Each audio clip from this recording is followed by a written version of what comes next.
So we will reconvene our meeting this morning. And the first item up on our agenda is the Academic Research and Student Affairs Committee, and I will turn it over to Regent Buchanan. Thanks, Regent McLean. Wonderful job managing the agenda yesterday. Great, we only have one action item and then a bunch of information item. I know there's a lot of interest on the action item. I think at this stage, the most important thing to do would be to outline what the proposal is. As you all know, we have a fabulous relationship with Washington State already in place, and we're talking about further making some investments there. Maybe Deputy Commissioner Moisey could outline a couple of the details related to it. I know our committee has spent a lot of time with this item, and my sense is that we're certainly prepared to move it forward and have some discussion related to some things we'd like to see. But Deputy Commissioner Moisey. Thank you, Chair Buchanan and rest of the regents. This is a proposal for a cooperative vet med program between MSU and Washington State University Vet Med School, and the proposal is to it's a 1+3 program where the first year students attend MSU Bozeman, and in the subsequent 3 years, students attend the vet school in Washington State. And I was going to ask President Cruzado to give a more definitive explanation of the proposal, although she's not here. She had to step out for a call, but she... I know that Provost Potvin is also quite familiar with this. Maybe, Martha, you could come and give a couple of the merits to the proposal and shed some light on for those who have not paid as close attention. And thank you. Thank you, Regent. Thank you, Regent Buchanan. Is this on? I'd like to defer to Jeff Jacobson, Dean of the College of Agriculture.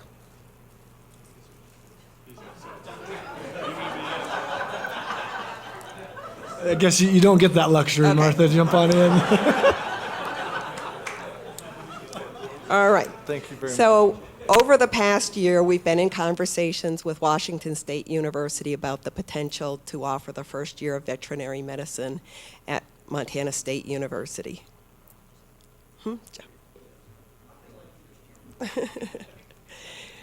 Okay.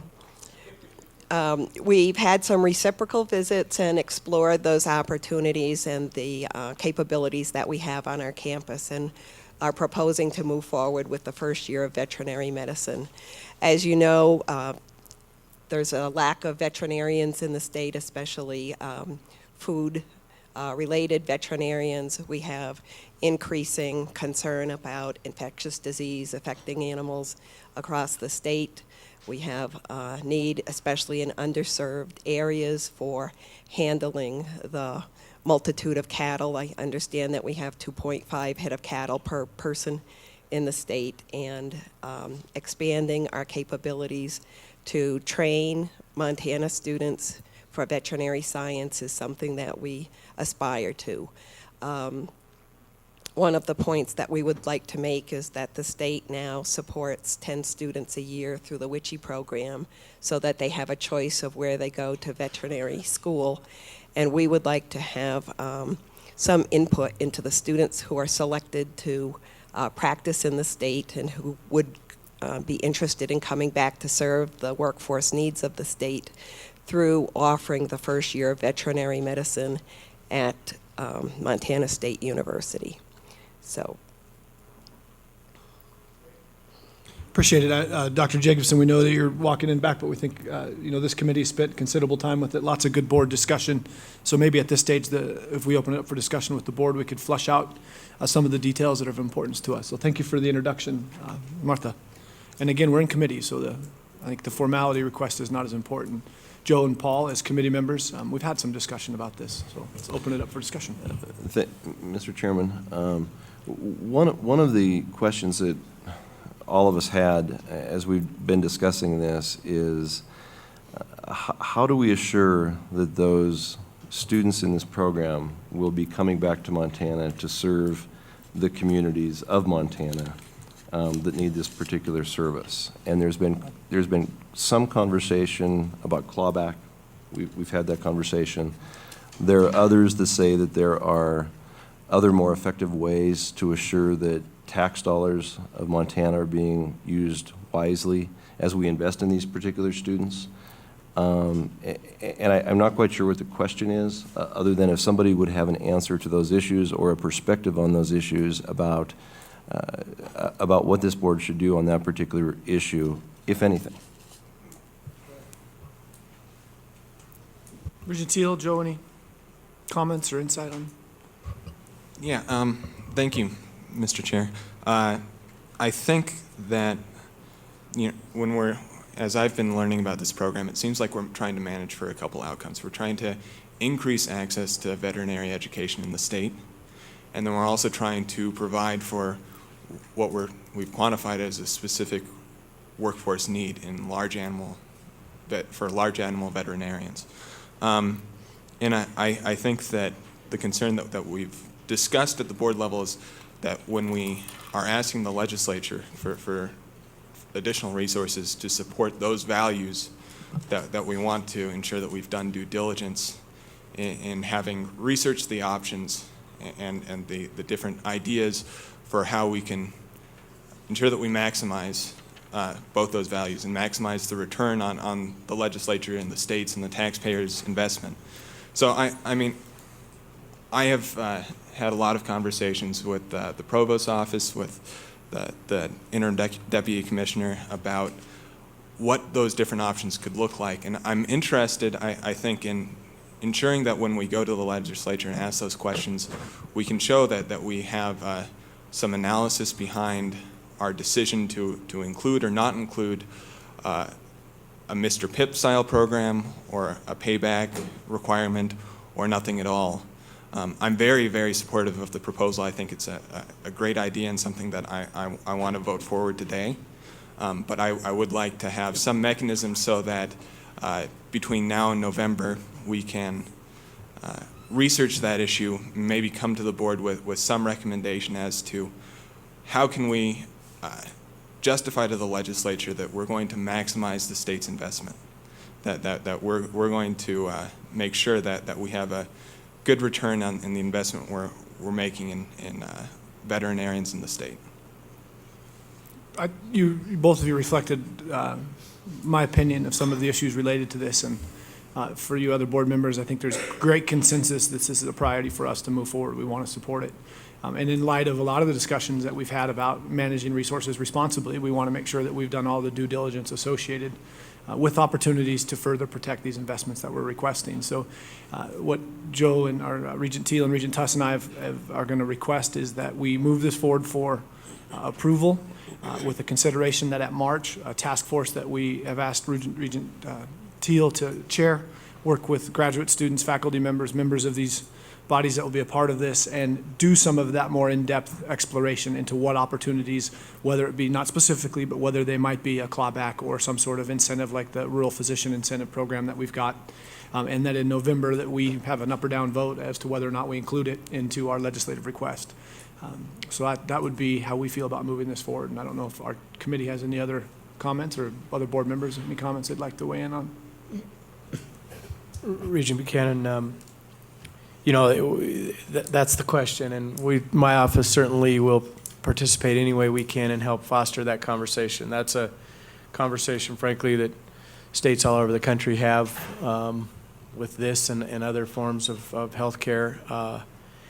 The heart of that is how do you try to ensure that those state resources that are invested in those people return home for the benefit of the state, and yet at the same time, how do we keep from some of the unintended consequences, sort of diluting the applicant pool and some of the downsides to that. And states have grappled with that, to be honest with you. And I wish that myself or my office could say, well, here's how the other states have fixed it. I'm not sure anybody's figured the fix, but I think it's a great approach that you're suggesting, that we take a look at it and we form a group to really dig into it and can explore both the pros and cons of various options, the clawbacks, the pay forwards, the carrots, the hammers. I mean, it's all things that have been talked about on a national scene, and certainly one that hopefully we can add some voice to in this state to try to do the best we can to protect state resources. I think all of our objectives all of them are the same, which is to make the best use of Montana tax dollars for the benefit of the Montana economy and those that participate in it. And so, however we can find a way to do that, that's the right answer, and I think that's a great suggestion. We look forward to being a part of facilitating that conversation any way we can. Thanks, Commissioner. Regent Kraus. Yeah, just a couple of things. I wanted to recognize the great public comment that we had yesterday afternoon on this issue, and appreciate Mark and the others coming forward. The lone veterinarian in Garfield County, traveling the county and coming up here to testify, and I think it's important to recognize their support for this initiative, and I think the two things that appeal to me the most and that provide a little protection in what we're talking about is the ability for us to pre-select. I'm also not immune to the charms of Montana, and I think that other people out there who are from other states that are in veterinary science in these programs will come here too. So I think we pre-select for the return to Montana for the large animal and science for people who are interested in that, and then I think we have a lot of appeal to people who are in those two programs to come back to us too. One of the things that surety. That we search for surety. One of the ways that is out of our control is the market, and I think we have to recognize a very expensive investment, even with help from us, and the ability to recover that investment may not mean that they come to Garfield County at the first. Does that mean they never come back? No.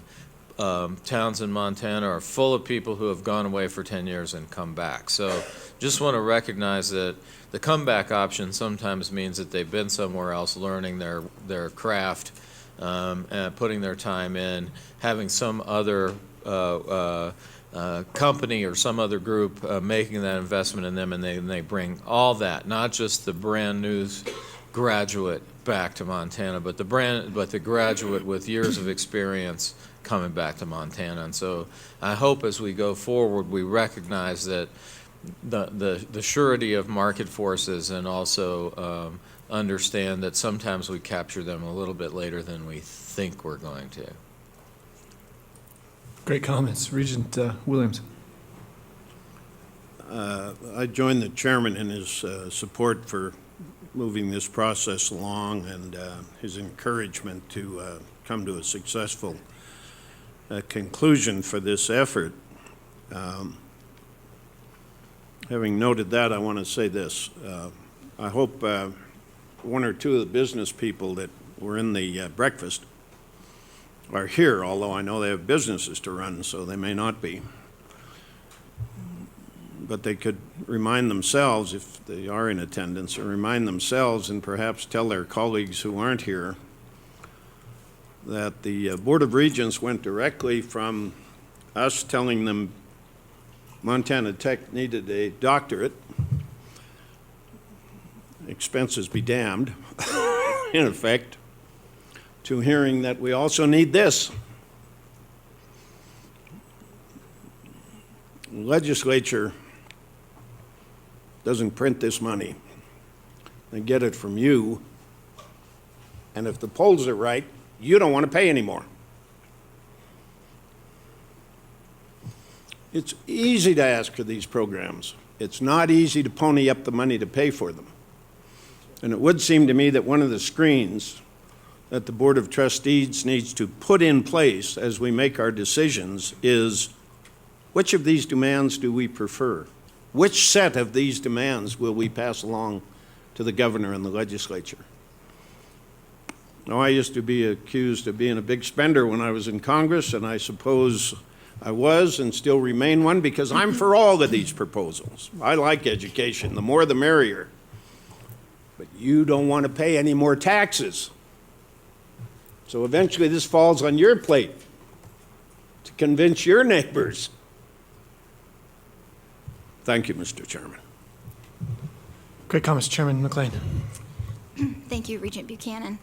And thank you to you and your committee for, I think, very thoughtful deliberation in this regard. And a number of us have had good conversations about this. I, too, am very supportive of moving this forward and support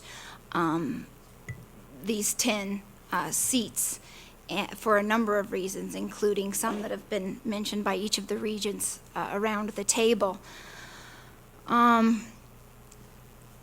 I also support the conversation piece regarding what parameters might be put around this. I, too, have the same concerns, I think, expressed by the commissioner. I certainly don't want to create a mechanism that might seem prohibitive in nature and lend itself to perhaps some unintended consequences. And yet I am very confident that Regent Teal will bring together a committee of folks that will consider all of the pieces of the conversation, including the very valuable pieces that we heard today, and bring us something reasonable in November.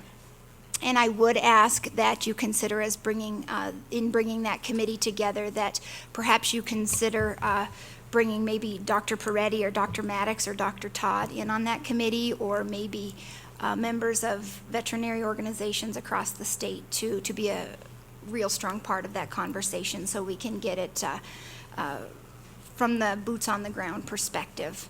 So I thank you for your diligence in taking a critical look at this, you and your committee, and I support the initiative moving forward and plan to support it. I think it's an opportunity for us in another way, another instance, to support the growth of the Montana economy. Chair Buchanan? And I just wanted to say, Chair McLean, that is my intention. I'm hoping that we can have participation from the veterinary organizations, including hopefully one of the representatives that spoke yesterday, also from the campuses, from the commissioner's office, from WWAMI perhaps, or WICHE, and also legislators. Because I think that one important component of this is that we are asking legislators to express what they value in supporting this program. And I think it's important that this board attempt to include them in a decision that's likely to be a sticking point when we bring this request to the legislature. So my hope is that by November we can look at all of the good discussion and reasons that have been brought up today and yesterday, consider them all, and bring back to the board a well-reasoned and studied report and a recommendation. I think that's great. I know we have a lot of public comment, or interest in some public comment, that we'll do at the end of this agenda related to this morning's agenda. But I would like to take the opportunity to introduce Mrs. Kolalancha Margot, who is the Director of Student Exchange with WICHE. I know she's traveled here specifically to talk about some of the merits as this relates to our current relationship, and I would give the floor to you for a moment, Mrs. Kolalancha. Thank you, Regent Buchanan. I appreciate the opportunity to be here today. Can everybody hear me? Is this good? Okay. Well, as you know, WICHE's program's been going for 60 years, and Montana has been an integral partner in that relationship, and we hope that that will continue. Veterinary medicine is one of our most important programs. We have 8 states that participate, and this year they spent $5.9 million to support 200 students just in the veterinary program. And of that, Montana spent $1 million to educate 35 students. Today I'd just like to make a few brief comments on things that were said yesterday during the public comment, and also on the proposal. First of all, I want to assure you that there is definitely capacity in the WICHE program. There's more than enough, and really the only limiting factor is the scarcity of state funds to support these seats for WICHE students. We did a survey in June, and we surveyed our current partners, Colorado State University, Washington State University, and Oregon State University. And they noted that they could accommodate 113 WICHE students. Now, unfortunately, given our economy in the West, except for North Dakota, if you live in North Dakota, you're doing well, Wichita states were only able to fund 43 new students. And so there was an additional 70 students that remained, that could have gone to Wichita students, but instead were put out to the national pool. Our partner colleges of veterinary medicine tell me over and over they are committed to the region, and even though they no longer get a guaranteed flow of students to their institutions, to their programs, they recognize that the best fit is important for students. They like student choice. And I can assure you that Wichita students also get preferential admission in the veterinary programs. And hands down, they tell me that they would prefer to take a Wichita student over someone else from elsewhere in the nation. Also, additional capacity is on the horizon. UC Davis, one of the top programs in the country, has re-entered conversations with Wichita to become an active Wichita program, so that's very probable in the near future. Western University of Health Sciences in Pomona, California, recently received its full accreditation. It has 100 seats available. And then also Midwestern University in Glendale, Arizona will be opening a new college in 2014. It'll be accredited in 2018.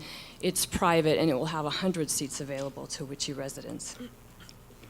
I also want to note that the proposal seemed to suggest that there was a proliferation of state contract programs, but at this time there's only one. And that's with Utah State University and Washington State University. They just enrolled their first cohort of students, 30 students, 20 for Utah residents, 20 seats for Utah residents, and then 10 open to the nation. It's a 2+2 program, so they'll do 2 years at USU and 2 years at WSU. It is true that Alaska is talking to Colorado State University. At this time, Alaska doesn't use any program for its DVM education, or for its DVM's education. That would be a very small program if it does go through, and it would be about 5 to 10 seats. Regarding rural service, in Wichita's experience and what we've witnessed, especially in the last 10 years, a state program really cannot guarantee that a student return home to their state, or that they serve in rural areas, or that they become food animal DVMs. And the problem is the high student debt load of these poor students, with about a third of the earning power of physicians. What happens is they have great intentions, and then when they look at their bottom line, and who can blame them, they decide to go to more lucrative urban practice, and often that means a mixed animal practice, or even companion animal practice. So, and we have talked extensively about starting salaries within our Wichita states. Some in the rural areas are as low as $35,000 to $45,000. So can you imagine servicing a debt that size on such a small salary? You've already had some discussion of a possible Mr. VIP program, which I think is a great idea. I love the carrot idea. And perhaps in combination with that, just an idea that you might want to discuss is supplement that too, because we don't want to penalize the students who have low earning power compared to physicians, but also maybe help them with some state monies to increase that repayment level. And just to give you some more detail on statistics as far as Montana DVM return rates to the state. A few years ago, we took a 5-year window, 2001 to 2005, and came up with a 56% return rate of Montana DVMs. And recently, this particular rate is not yet published, but it's getting better, so we're pleased to see this. 2002 to 2011, we noted a 67% return rate of Montana DVMs, which is encouraging. And yesterday, Mark made the comment that 85% of Montana DVMs are licensed in Montana.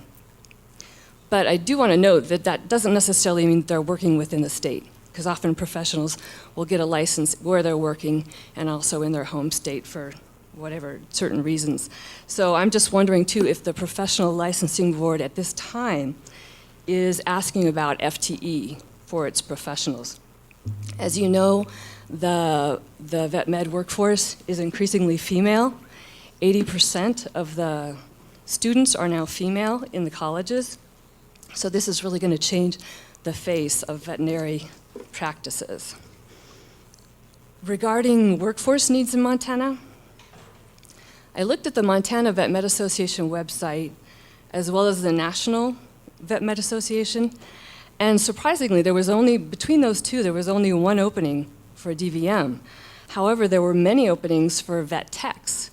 So there's a demonstrated need for vet techs right now in many states, and obviously in Montana. So we're pleased to know that Montana will be opening some vet tech programs in the very near future. And just another comment to support the National Academy of Sciences study that was also noted in MSU's write-up, came out in May 2012.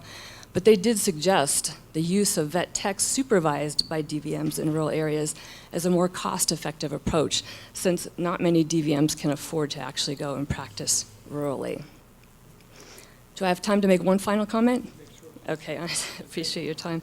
Finally, as far as state input into the selection process, this year for the 2012 cohort of WICHE students, Colorado State University Admissions Committee made an extraordinary offer to our pre-vet advisors of our sending states, and they asked them to be part of the admissions process. Now, all of our sending WICHE states participated except Montana. Montana decided not to participate. It was a very positive experience for the pre-vet advisors that did do this, and they felt that their voices were heard. So I just want to bring this up because I know that our other partner institutions had some concerns about the process, because there can be conflict of interest with the pre-vet advisor with their own students.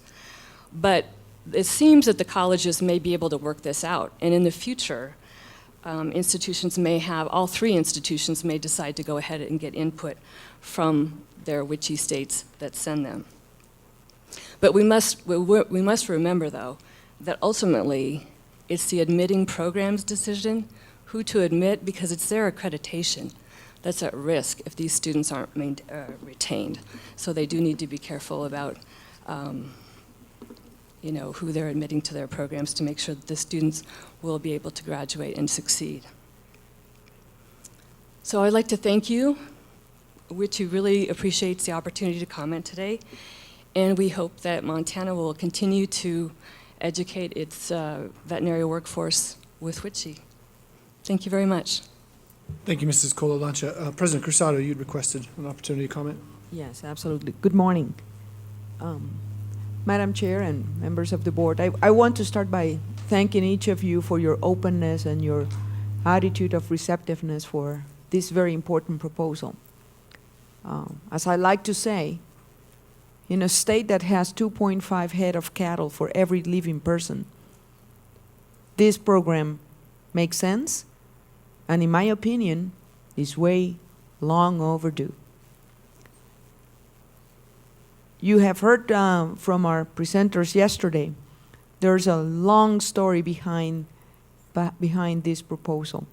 And actually, what we're trying to do is learn from our best practices. The WAMI program is an extraordinary model of a successful program, a 1+3. And if you take a look at the numbers of wonderful physicians that program has had, and the return on investment, actually Montana is one of the states that has the highest returns of those physicians. You heard yesterday too, that 85% of those students that go out now come back. So if we structure this well, based on a model that has been successful, there's no question in my mind that this will be a wonderful opportunity to grow this very important piece of our economy. 2 years ago, Washington State University went to each partner institution of WICHE looking for which school will be better positioned to start such a program. And Montana State was selected. We had a conversation with the dean. He talked about his excitement. We're also thinking about how we can leverage the first year curriculum that we already have in WICHE in order to make this happen. Just think about the wonderful opportunities that we are building and how we're leveraging resources to build something into the future. This is not a program to subsidize students. This is a program to meet the needs of Montana. And actually, I need to say, the needs of the world. If we think that the world is flat, if we talk about what other countries are doing, there are many stories that perhaps we are not talking about, like the fact that Russia and China come to Montana to get the best quality of beef. And that's our present models of production. Imagine where we can take this in industry with the necessary veterinarian support. So that's why this is so important. And I want to thank you, and I want to thank the governor's office for the openness for us to start this conversation that will be transformative for our state. I think that if we give 2 minutes to the Dean of the College of Agriculture, that I haven't had an opportunity to ask him, is that okay? He gets 2 minutes. Yep. Yes. Dean Jacobson? Good morning, Madam Chairman, members of the Board of Regents. Jeff Jacobson, I'm Dean of the College of Agriculture. I guess what I would add to the conversations of yesterday and today is, in building upon the President's comments, Montana State University, particularly in these science, education, and research areas, has a fabulous performance record. Our faculty, our facilities that we've improved over the last 5-10 years plug in like a nice piece of a complex puzzle into a program like this at 1+3. Faculty, staff, a couple deans, other administrators at the two institutions have visited each other, explored, and looked at what is our capacity, would we be a good partner? And the conclusive answer has been absolutely yes. That has led to this particular proposal to build upon the faculty excellence that we have at Montana State University by a significant amount of money, new resources, but also keeps us in that level of excellence that we aspire to always have in science, teaching, and research. If I could backtrack a little bit and answer Regent Tuss's question, it's been alluded to a little bit, but in the proposal it speaks to if this were to pass and ultimately be funded, there would be a Montana committee of 4 is what is proposed. The admissions officer from Washington State University Vet School, 2 MSU faculty members that are involved in the program but are not the pre-vet advisor types or type, and a member of the Montana Vet Medical Association, i.e. one of those 3 or their colleagues that back them up 365 days a year. So that was my response to your earlier question, Regent Tuss. Thank you. Great. We'll allow public comment at the end of the agenda on this committee in a moment, but is it the will of the committee to move it forward in this form, that we approve a motion to approve it and create a task force to bring us back a recommendation in November? Great, we'll do that. I'm going to take this opportunity to grab onto something that Regent Williams just alluded to before we move into the information item and discuss things that I think are very similar to WWAMI and WICHE and this proposal. In the August 6th meeting, for the first time, this board looked at a list of legislative initiatives. And on that list was WWAMI. On that list was this item. And I haven't missed any meetings except for one after that, and somewhere missed the discussion that finalized our list of legislative initiatives. And so I want to take this opportunity to propose one more. And it's in line with exactly the structure that we're using with WWAMI and WICHE here. These are unique items that we're talking about because we're not self-funding them. We're putting them in front of our partners in the legislature and saying, these are priorities of ours. We want you to be partners. We're requesting funding. And I think when we're putting them forth, we're also making a very large statement as to our values as a board, our priorities as a board. And I agree with President Cruzado and Provost Potsman that I'll use WWAMI as a comparative. The reasoning behind this investment and the way we pitch it and the way we support it and the reason we get excited are twofold. One is workforce development.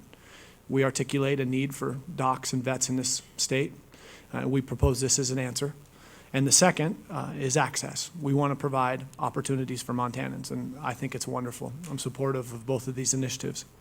I do think that we have to recognize that we're talking about two very specific populations, docs and vets. When we go to the legislature and say, here's our list of priorities, these two populations get separated from the rest, are isolated, and we're saying we really think these deserve a specific opportunity for you to consider. And we're not doing that for every cohort and every population in our state. I think that we could each make cases for some of these workforce developments in many other occupations, whether it be nursing, educators in small communities that have debt, having a hard time to go back to these small towns. Small business owners might want to open up their doors in the town that they grew up in, can't afford it because of student debt. So I think the workforce needs are there. The access needs are there. So again, since I don't recall us as a board deliberating over that list of legislative initiatives prior to seeing them on the list, I would like to take this opportunity to request consideration for another one. We're going to need some time to get the details ironed out, but as is the nature of any legislative request and the budgeting process, none of these final determinations are made until the legislature closes its session and final funding is put out. So we have the time to do that. One of the priorities that I hear us discussing on top of workforce development and access, a couple of the different priorities that our board has elevated that I think a proposal like I'm about to suggest could satisfy. We talk about differentiation. Regent Teal in our planning processes, we've started identified that as a priority. Time to degree, to me, is a very important priority. I am ready to start taking action, stop studying it, make some commitments to getting it on the table. Regent Krause, you're talking about performance-based funding. You got to have the funding to drive performance. And then prioritization. We've talked for years and asked these campuses to come to us and say, here's the one or two things that we're really good at, or here's the thing that we believe our system is very good at providing when it comes to education. So what I'm thinking and would like, I ran it by a couple of you, including my committee, who I think at least expressed a willingness to work on this if the board would agree to consider this as a legislative initiative before the November meeting and planning session in October. Right now, the way our academic calendars work, a student could go to school, enroll, and finish within 3 years if they took a full credit load every semester and went to school during the summer. Now, I'm not saying every student is going to do that, nor is it the right track for every student, but I believe that it is a track that we need to prioritize, a speed of delivery of degree, cutting down that time that students take to develop themselves at over 6 years. You're taking out an average of $23,000 to $24,000 in loans as a Montana student leaving the system. One of the easiest ways for us to help them is to create a track that offers them an opportunity to deter what the trend is, 6-year completion rates, 6-year measurements. Let's create a track where there's an opportunity where a student, if they commit to keeping their grades up to speed, keeping the class loads that we ask them to, in return, we will provide some financial incentive related to tuition abatement. Right now with this veterinarian program, we're proposing to the legislature that we need about $2.3 million. To be fair, I don't want to prioritize this over that.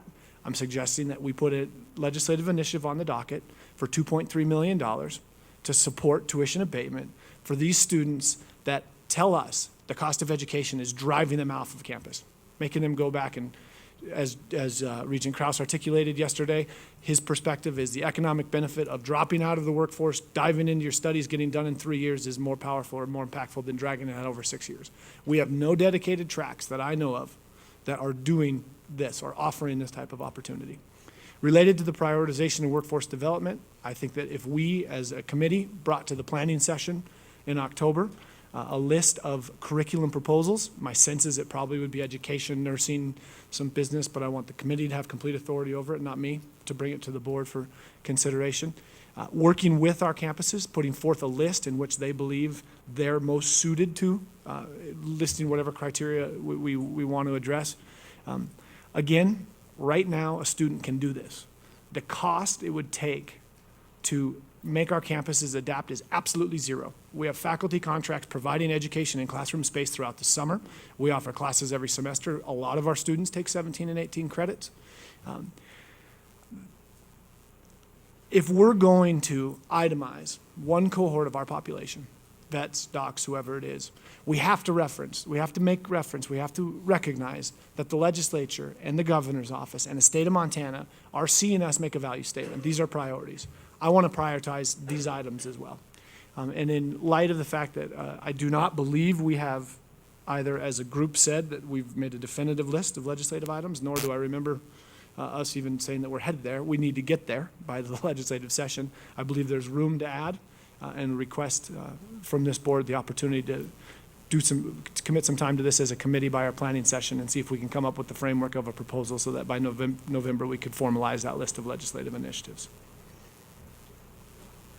Regent Kraus. Oh, thank you. I had a couple of things that I'd like to say, and one of them is thank you for bringing this forward out of your committee. I think it's an important issue, and I just wanted to add a couple of things. I think,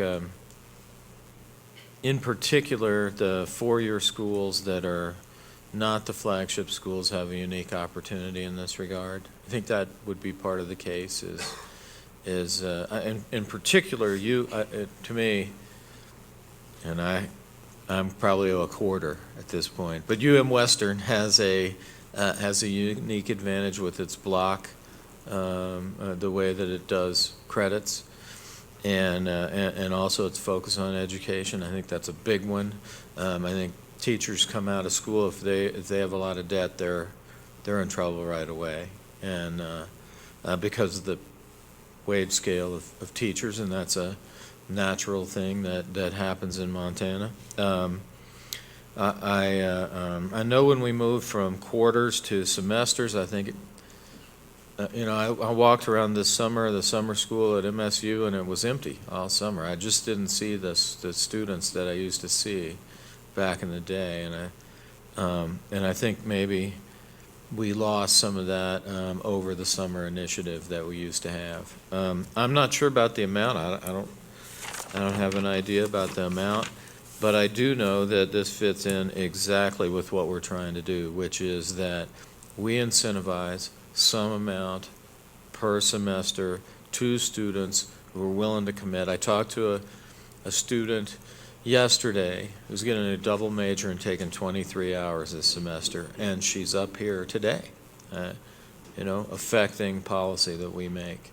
And so don't tell me it can't get done. And this would just emphasize, by the way, I think that off-the-cuff analysis that I did yesterday that talked about getting through a year earlier, 2 years earlier, now we're talking 3 years earlier, the impact of the cost of education for that. I think any number of the metrics that we would use and apply to our institutions would be affected by this kind of initiative. And that includes time to completion, cost of education, debt load at the end of the education. All of those are right there. And I think overall, this idea that higher education is the place where we change society,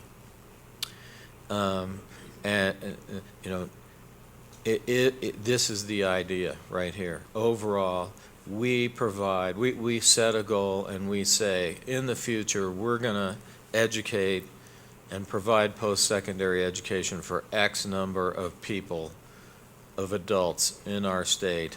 This goes right along with that. And so this goes right along with the idea that higher education is what's going to make this state competitive in this century and beyond. The new land grant initiative. There you go. And I'm sorry, but you're included. I'm just using that as an analogy. And I wanted to say one thing. I'm not arguing with you, Todd. I just want to say one thing. We don't have a medical school or a veterinary school, so don't overlook those when we're talking about how we deal with the things we don't have here, and we provide a way for Montanans to go get that education. So that there is a slight difference there in the two things, and I wanted to point that out. And then I just wanted to say one more thing about the veterinary thing, and that is what goes hand in glove with that 1 and 3 and putting this into the university system is 2 and 3 year and 4 year education that matches that takes advantage of the additional resources there. And again, I will say the 4-year schools that are not the flagship schools, that are a little more nimble, I think they have a unique opportunity. In your proposal, I think that strengthens our argument in front of the legislature in a significant way. And I really like it that you're starting to take what it is that we've been talking about, at least the 6 months I've been here, and go into the legislature about it. So thank you. Well, obviously not, Clay? Chairman Buchanan, just a couple thoughts.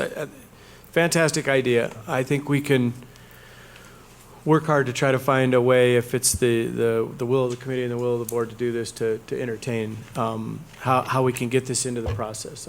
I'm getting a few peculiar looks and even a few peculiar messages. I just want to make sure we're on the record of knowing that we did vet the legislative initiatives fairly substantially. They were on the March agenda. They were on the May agenda, and then we had a one-day meeting in Bozeman that's all we talked about was these legislative initiatives. So we went through the 7 or 8 things that were on there, and then that August 6th meeting was just purely to prioritize them. And to what extent we failed to make the board fully aware of what the heck we were talking about, that's my fault, and we'll work harder to make sure when we're making those decisions that we communicate better as to what the process is and how it's going. The deadline for those in legislative initiatives has passed. It's in MBARS, but I think we have some placeholders and a great relationship with our budget director that we can work hard to see if we can't maybe find a way to extend the initiatives that we have in the system now to accommodate this. Because and that's why I want to make the comment about the process, but I don't in any way want that diminish my enthusiasm for what Regent Buchanan is saying, because I think it's a fantastic proposal. I think you guys have known since the first few comments I made considering taking this spot. I think time to degree is the biggest thing we can do for Montana, and it may be the only financial relief that we can offer Montana students in terms of attaining a degree. So I'm 100% supportive of this. I'll work hard to see if we can't figure out a way to fit whatever the board's desires are into our legislative process. And we'll certainly do a better job in the future communicating that process so we truly get in the desires of all board members moving forward. But I think this is something we can fix. I think it's a fantastic idea. I think it's what we need to do as a state. And regardless of what we do on the legislative end, I think we need to challenge our institutions around the state to figure out a way to help with the desires of the board on this thing. It's the real deal, and it can help students. And yeah, it leaves the agrarian calendar behind, but it may be very well timed to do that in many students' minds. It's a new day and age, and the summer session is a great opportunity for us to take advantage of the tremendous investments we have in our campuses around the state to make better use of them for us and to make better use for students. So 100% supportive, and we'll work hard to do whatever the board's desires are coming out of this conversation. Thank you. Great. Well, thank you for the consideration, Regent Cross.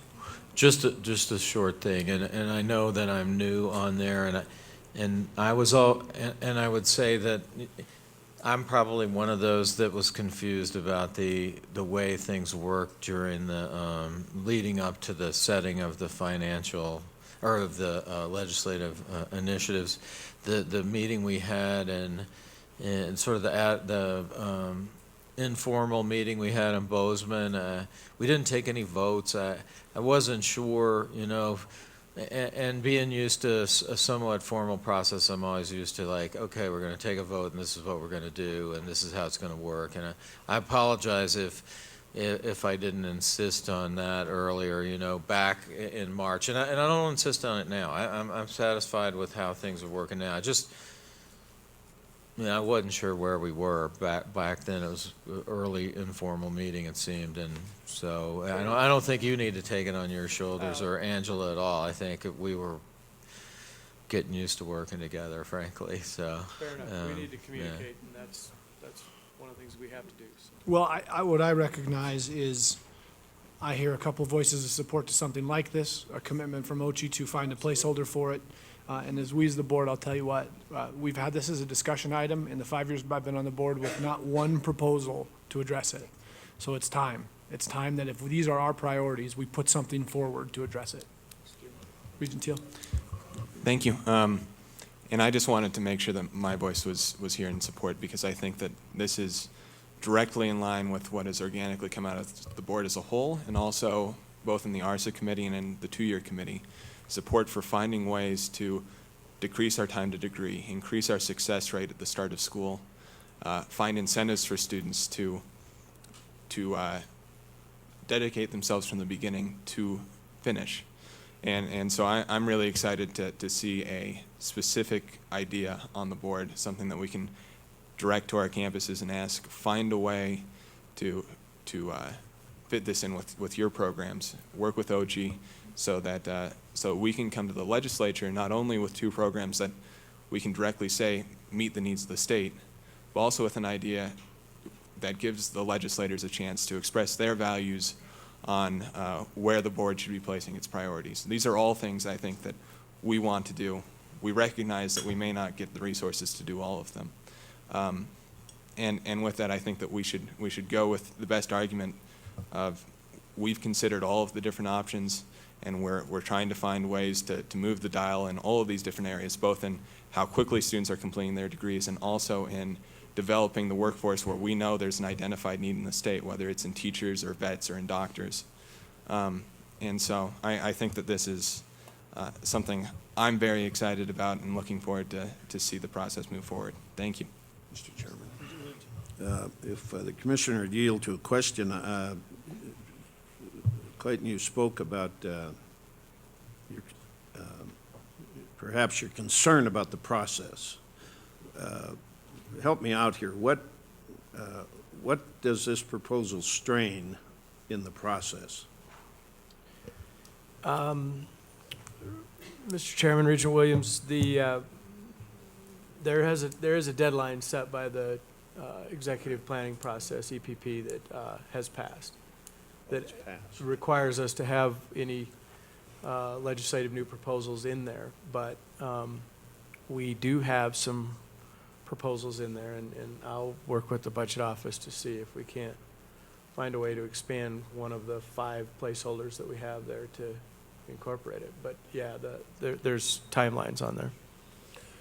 So, Chairman Buchanan, are you offering this as, are you jumping, I don't say that pejoratively, are you jumping the process to offer this as a legislative proposal? My intention was, as I felt like that conversation, that loop had not been closed, that yes, but if it is not a possibility, I think that we've got the time between now and October to find out whether or not it is at our planning session. If we cannot find it as a legislative placeholder, what I'm hearing is that we may find another place to put it, and would encourage us to find a place to put it. So my preference would be, very much in light of your statement that you made about when we go make specific requests to the legislature, we are reflecting our priorities to the state and to our partners. And I think this, as Regent Teal just placed, gives our partners an opportunity to tell us this is a priority that we agree with. So it would be my preference, yes. And Mr. Chairman, just for clarity's sake, obviously the legislative agenda is not set yet. The legislature can do whatever they want. So Sure. the door's not closed from that end. The executive budget planning process has some timelines in it, and some of those have lapsed, but it's their process. It's the executive branch's process, and they have to have a budget that they propose by the November 15th, and they will do that. But, like I said, I think we've got an open conversation. We have some of those initiatives that we are talking, and we'll continue to talk about what direction they take, and hopefully we can add this to the conversation. I'll do whatever I can to do that. You know, the veterans conversation has grown in the last several months, and we're working with the governor's office to see how that fits into some of our current proposals. So, you know, I don't think it's a slam door, but it's not as simple as just adding it on our own to the EPP request list. If it were added to that list, it would arrive there virtually undiscussed by the regents. Am I right about that? No. No? I think my intention, Regent Williams, would be that by the November meeting, we approve that we're on the right track or not. And if we can't come up with a solid enough plan, framework, which will still need some nurturing, but we have until April to find out whether or not it gets funded. But we have one more meeting between now and the legislative session where we can take action, and my sense would be we would bring it then to formalize it. At first glance, I like the idea, Regent Buchanan, but to fast track a fast track idea, it gives me some concern. Oh, you got that, huh? It gives me some concern. For example, the proposal might be inequitable because, let's say, single-parent moms who have to work, they don't need so much as just a tuition waiver. They need money in their pocket. Well, this would potentially exclude them, because they have to take a full load, and then they'd have to go to school all summer. So it seems to me that there's a potential here for an equity issue, because the students who had their own financial wherewithal could receive this benefit, but the student that didn't have their own financial wherewithal because they had to hold down a job or two, you know, while pushing the baby buggy with the other hand, might not be able to take advantage of this. The other thing is, I suspect there will be cost to it because the schools will have to gear up for the summer. I assume, Mr. President, that the summer semester's a lot less expensive than the other semesters, and just at the university, I would assume there'd be additional cost. May I yield to you to give us some consideration about that? Regent Williams, members of the board, certainly there would be costs associated with ramping up a full summer program that had enough opportunities, you know, for a student to complete a program. And we'd have to look at, you know, which degree programs are the most likely to be desired by a student on a 3-year basis and so on. So there are many, many details, and there would be costs associated with it. There's no question about that. But I think, as I understand it, that's a little bit maybe what could be included in a financial proposal. That proposal would have to reflect some of those additional costs. There are all kinds of things we can think about to maybe move faculty on alternative kinds of contracts. I know some states have done that instead of the standard fall-spring contract. Some places allow for a spring-summer contract instead. So there are options like that that certainly could be explored. Jeff, did you want? Thank you, Regent I'm Williams. not sure that's our parliamentary procedure Yeah, here, but. and there's another piece to it too that we need to recognize, and that is that our students, in order to graduate, have got to take prerequisites. And when we're short faculty, as we are, short regular faculty, we can't offer them as frequently as we'd like because we lack state support for education. Not only do they have to take the prerequisites in order to graduate in 4 years, much less 3.5 or 3, they have electives that they would prefer to take or electives that they should take in their field. And we can't offer those electives every year. Many of them are offered in alternative years. They aren't necessarily offered in the summer. And that means a student who's going to graduate in less than 4 years is going to have to sacrifice that choice of courses, that cafeteria menu of courses, and take others just to get out of the door. It means that they may be less prepared within their major. It means that they may simply have to forego the sort of the universal benefit of a liberal arts education, that is the broadening of their perspectives and their horizons, simply to get out the door. Now, that's a rational choice that a student may make, but it's a sad one, and we shouldn't force it upon them. It should be simply one that's elected. Well, I would say to my colleagues that, there in just a couple of minutes, we see the intricacies of this and the complexities of it. And again, I like it, but it does seem to me to move it, with the exception of the November meeting, to move it to the legislature as a Board of Regents priority without a full discussion and consideration within committee could very well be a mistake. With all deference to my pal Todd, I want to remind us all of that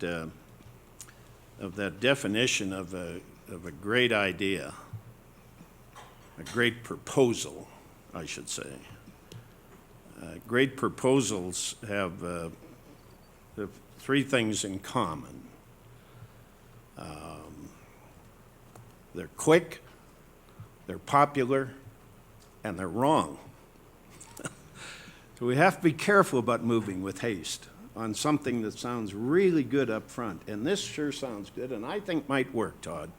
But it does seem to me it needs to spend some time in the washing machine. Thank you, Mr. Chairman. Mm-hmm.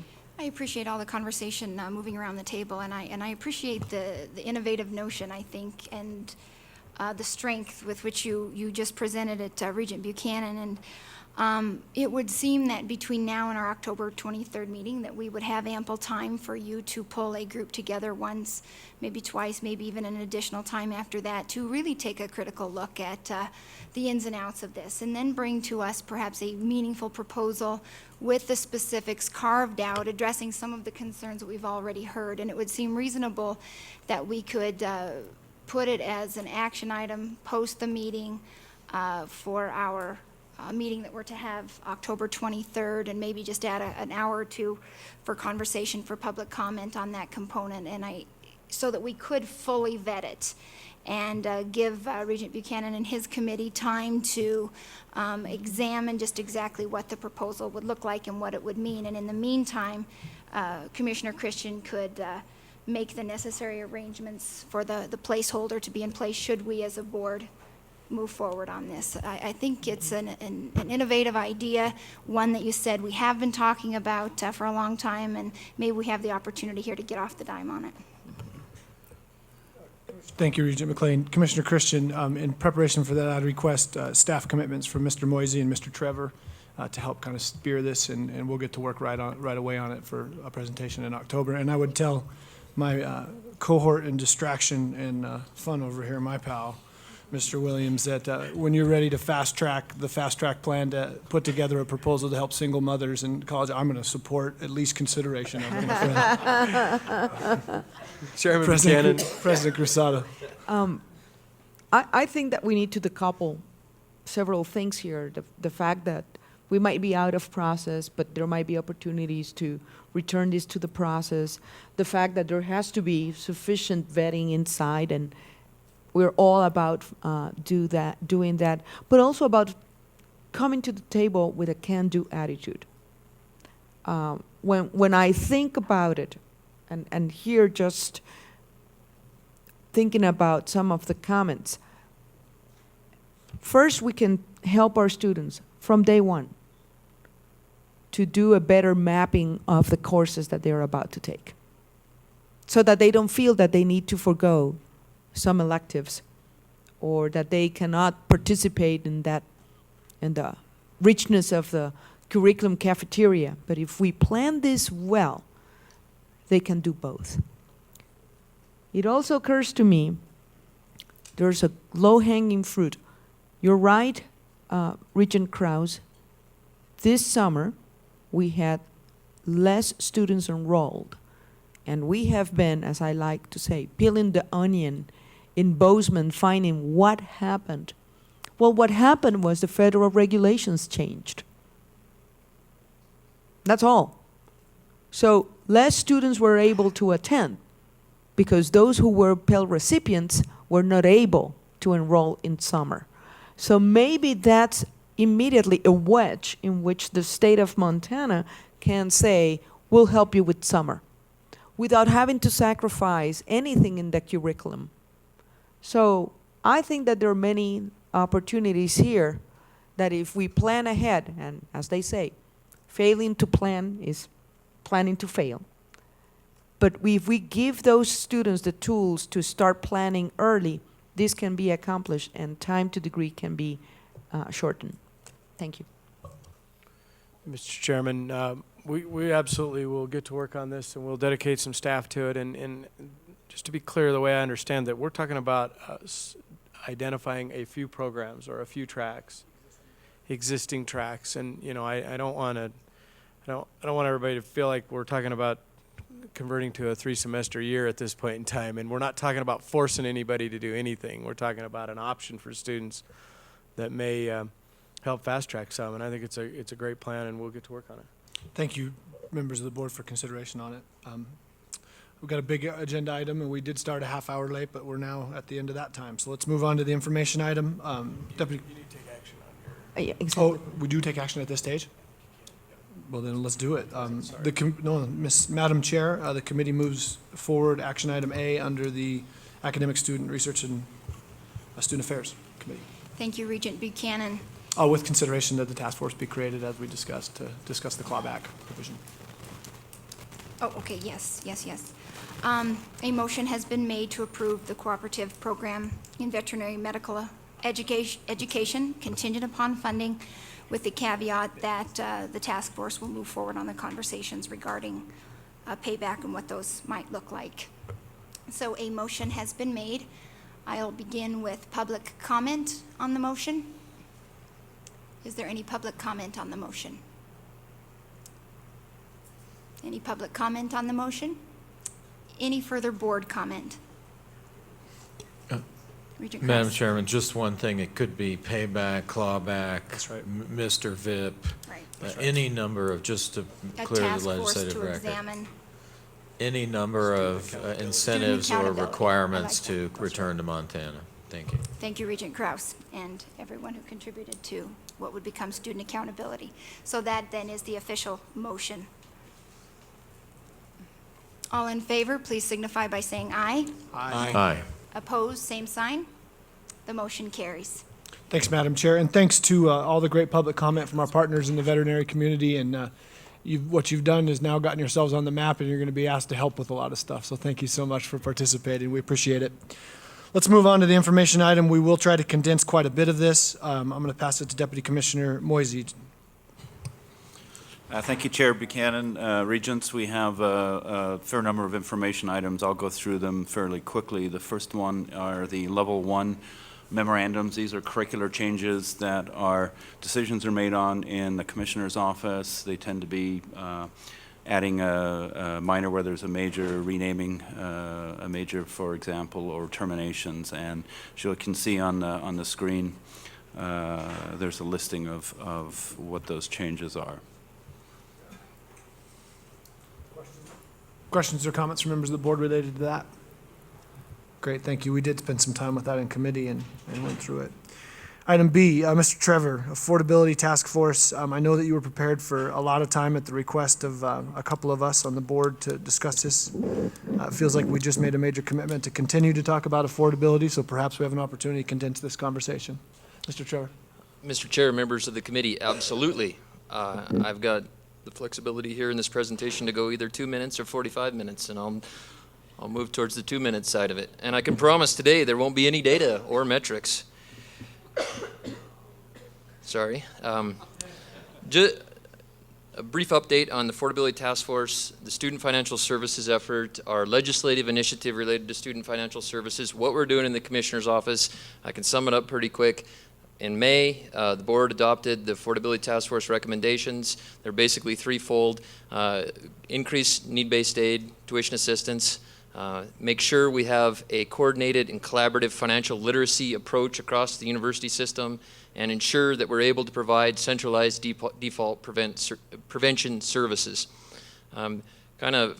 Simultaneously as you agreed to this, we are working with the governor's office and inherited the College Access Challenge Grant, which enabled us to do this stuff right now. We have a one-year grant, $1.5 million, $700,000 of it, exactly what you approved in the Affordability Task Force recommendation for need-based aid, is being done to just that, allocated to need-based aid. We have a targeted method of doing it. We're really excited about it. I'd love to be able to talk to you more in detail. If you have a question, we can answer those. Also, we're allocating about $400,000 to financial literacy, kind of farming it out to the campuses based upon best practices and sharing those best practices. It's really the first system-wide effort that we have to coordinate and collaborate with financial literacy efforts. We're extremely excited about it. We're just about ready to get that money out to the campuses. And then on the backside of that, the default prevention, unfortunately, could not be funded underneath the grant, but we have an outreach and communication portion of it. Some of it deals with the Department of Labor's existing program, which Deputy Sec is going to demonstrate for you here in his committee, but that is also connected to our grant. So, at the Commissioner's office, this is where the real changes have occurred. And in order to coordinate, administer, and really elevate our leadership in student services and student financial services across the system, we've used our guaranteed student loan program to fuel student financial services efforts system-wide.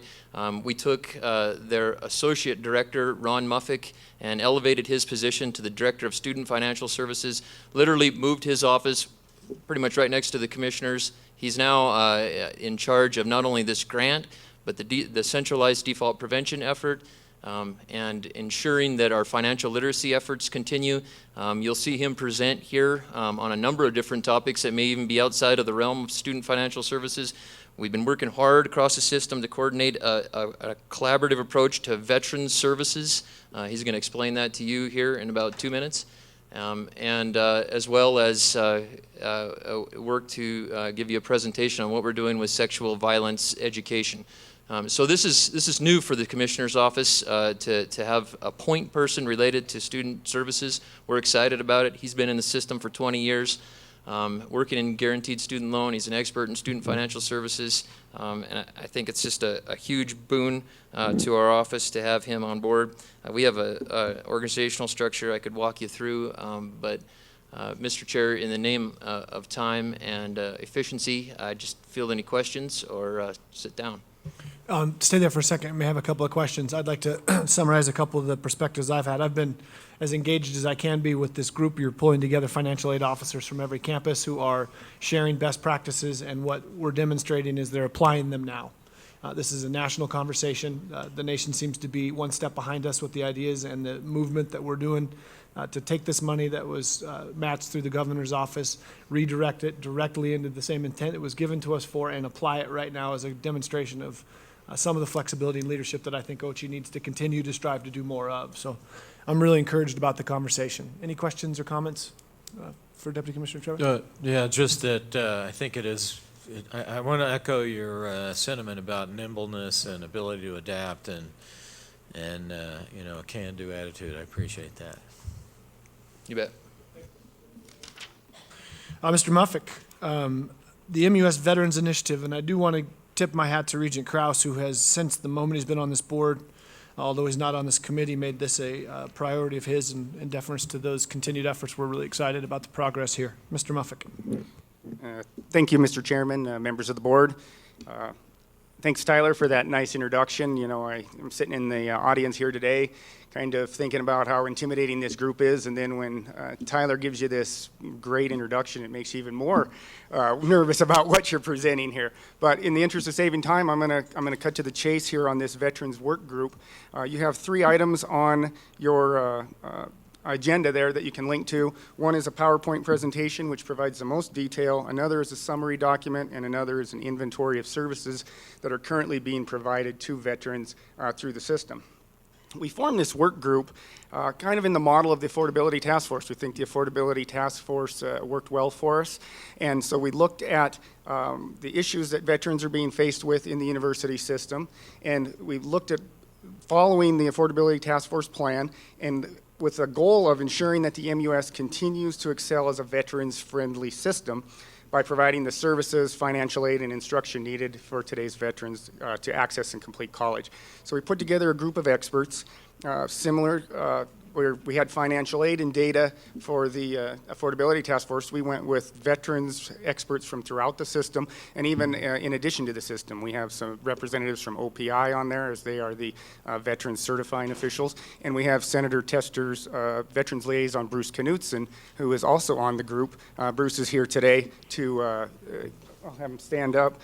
Bruce is here today to show the Senator's support for all the veterans' work that our system is doing and could be doing going forward. What we did in this group is, what was kind of the driver behind it is the fact that we have an increasing federal administrative requirements from the Veterans Affairs, Department of Education, and Department of Defense. They call them the Principles of Excellence, which are basically, they've asked schools, campuses to sign on to provide additional information and support services to veterans. So we've got that additional administrative work required. We've had increased Regent interest, as Regent Buchanan mentioned. Regent Krause has been very involved. He's been on our work group. And then probably the biggest driver to this whole thing are the numbers that we're looking at. We've seen a significant increase in veterans in the system. It's doubled over the past 5 years. We're around 2,500. And we expect it to double again in the next 5 years with the drawdown of troops that we're expecting to see. So we're looking at potentially 10% of our student population being veterans, and that is the largest single group that we can target with specific programs. So just going real quickly here, what we did in the group, we conducted research, we had a number of conference calls, we put together an inventory of what services are being provided already throughout the system, and Amy could pull that up, and you'll notice that it's pretty significant already, the things that we do. We got this group of best practices here from the American Council on Education and looked at that and asked everyone to respond. This work group's been very engaged. We've been able to determine what services are out there. And then we also wanted to look at what kind of gaps were out there. What could we be doing more? So our group has met numerous times. We've put together a two-pronged approach here where we're looking at the idea of something coming from the system as far as coherent policies and adoption of policies that can help veterans access and complete education. And then we looked at it from the campus perspective of what best practices could the campuses adopt in order to address the needs of the veterans. And we have that list of the best practices. I won't go through them. There's about 15 of them there. Our group is doing a number of them already. What we're seeing is there's a kind of a difference in how they're done. When you look at a veteran-friendly campus and the idea of being veteran-friendly, the definition can be just as varied as any campus. Factors such as campus culture, academic environment, all those things enter into defining what a campus is like and what the veterans' experience is like. Amy, if you could pull up those best practices, just put them on the board there. So we're looking at this group. I think I heard Regent Buchanan mention being nimble, being able to adjust. This group stands ready to address or adopt or react to any regent level or system level initiative in order to make sure that our veterans are getting the information they need or getting the assistance they need and able to access and then complete their higher education. That ends my report. Great work. Regent Krause, you got any comments? I'm sure you do. Sure. Thank you. And thank you for paying attention to this. I appreciate Ochi and Ron. Nice to see you in person. And Brenda York, friend I see back there. President Cruzado and Bruce Knutson and just a number of people who've jumped on this since I brought it up a few months ago. I think it's important for us to create a proposal here that we can get, and yes, it does sort of, it may not be in the same timing, but I think I mentioned it from day one. I think one of the things that I think about all the time is this idea that you only get a certain amount of your, if you only served a year overseas, you only get a certain amount of your GI Bill or whatever they call it these days, and so you don't get funded the whole percentage. And should we step in and say, this is what we're going to do? I think with our some of our programs, we solved a little bit the other day. I think yesterday with the change in our approach with waivers, and I appreciate that very much, and that we're getting a consistent approach across the way. I think it's important that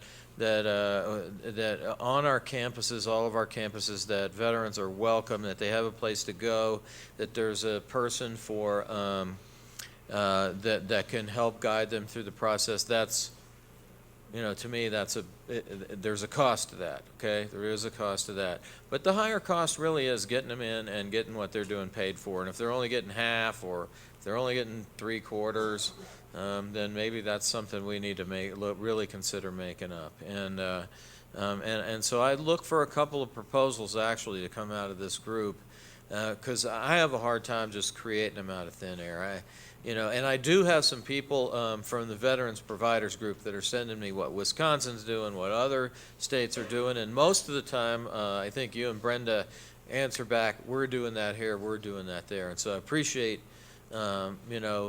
any proposal I, spit out probably comes back with, well, we're doing that here already. So I need to know what we're not doing here that we ought to be doing here, and a list of those is, I think, what we need to go to the governor and say, hey, look, and to the legislature and say, hey, look, this is something at war for 12 years, just the way you framed it, as we come back off of those that worldwide presence.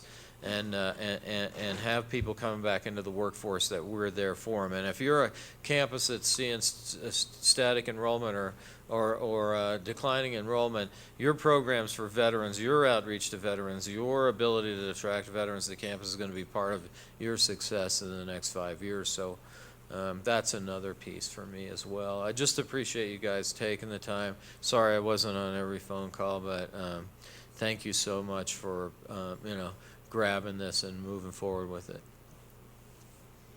Regent McLean.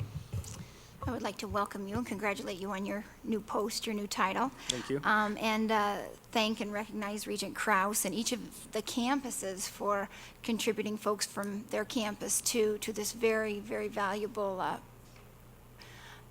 effort. And thank Mr. Knudsen and the good senator for lending you to this very valuable effort. And I look forward to moving this forward into one of our initiative pieces.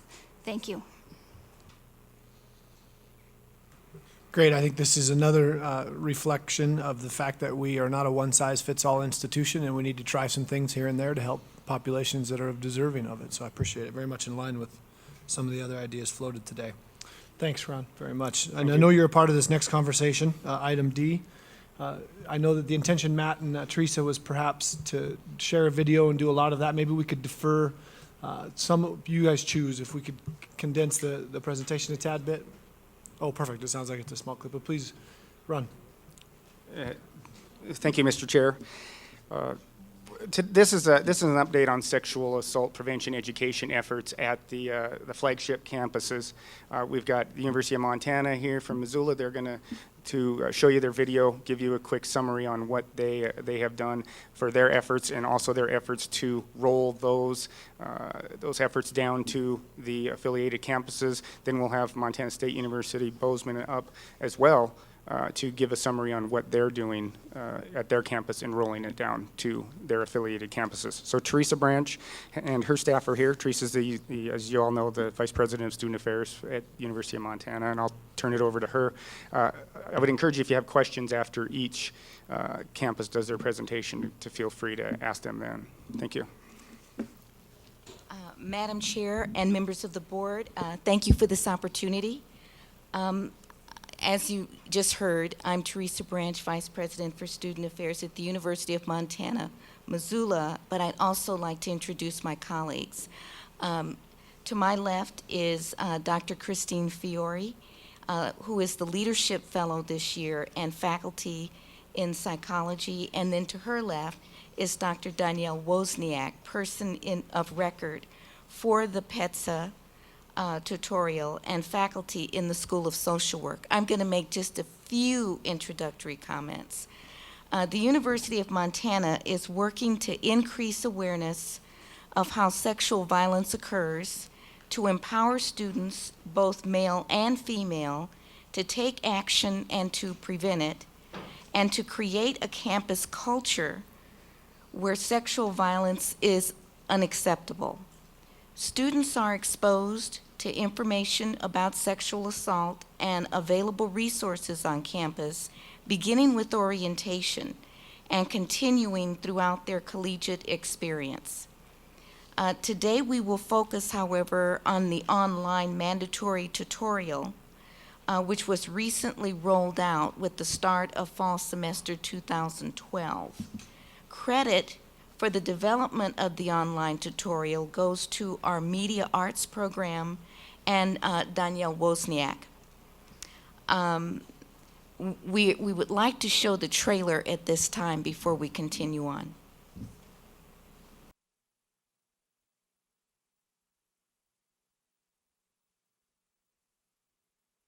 Sexual violence can happen on any campus, and it has happened at the University of Montana.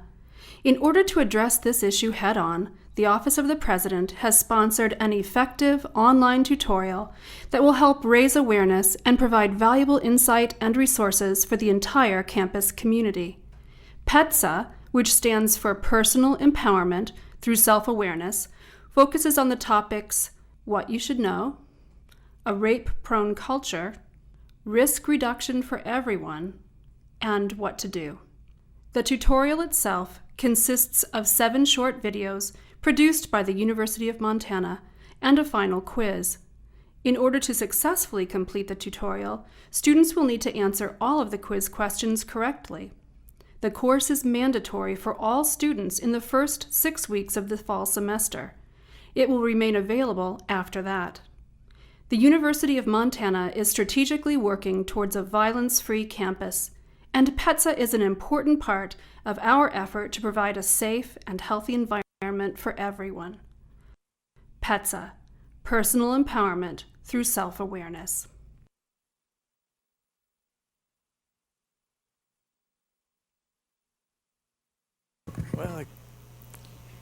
Unfortunately, it was a little bit difficult to hear that, but just to make you aware, we can certainly make sure you have access to it for those of you who may have an interest. The Personal Empowerment Through Self-Awareness, or the PETSA online tutorial, has been designed to enhance student understanding of laws, behaviors, and resources available to them related to sexual assault.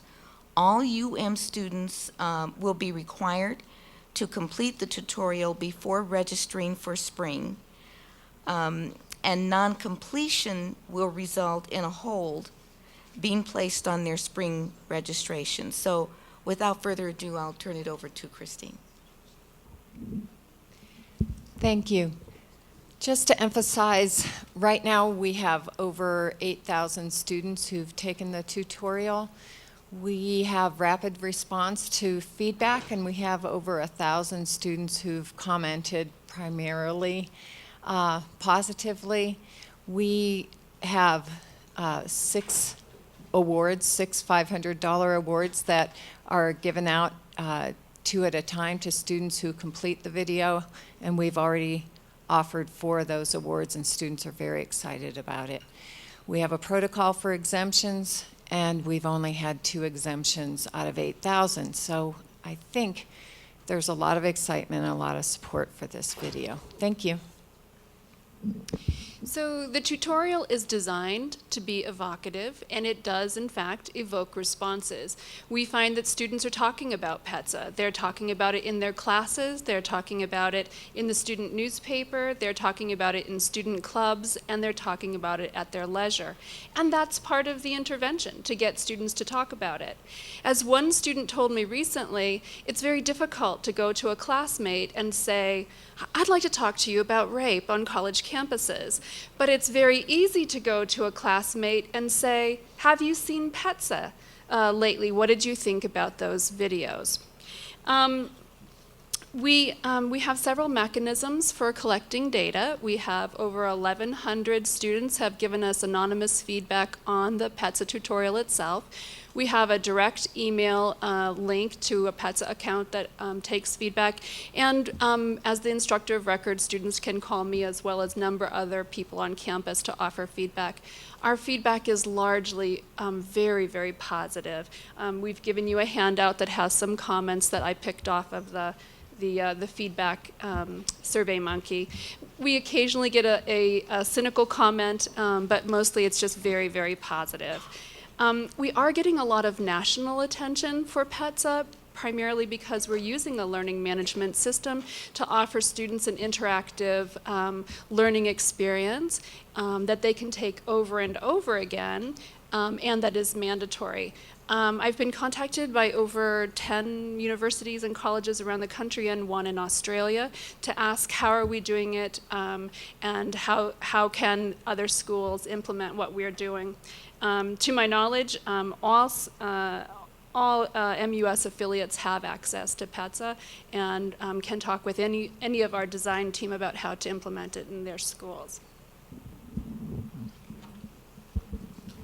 Okay, and we're coming in for the finish. I just want you to know that PETSA is available for students entering the university. It was obviously available this fall and will be for any new incoming students this spring. I also want you to know that we're planning ahead to develop a companion tutorial for faculty and staff, which will be rolled out fall of 2013. And then we're planning for discussion around the improvements and any changes that we want to make based on information that we've secured from both the campus and the community at large. So we'll stop there and be open to questions.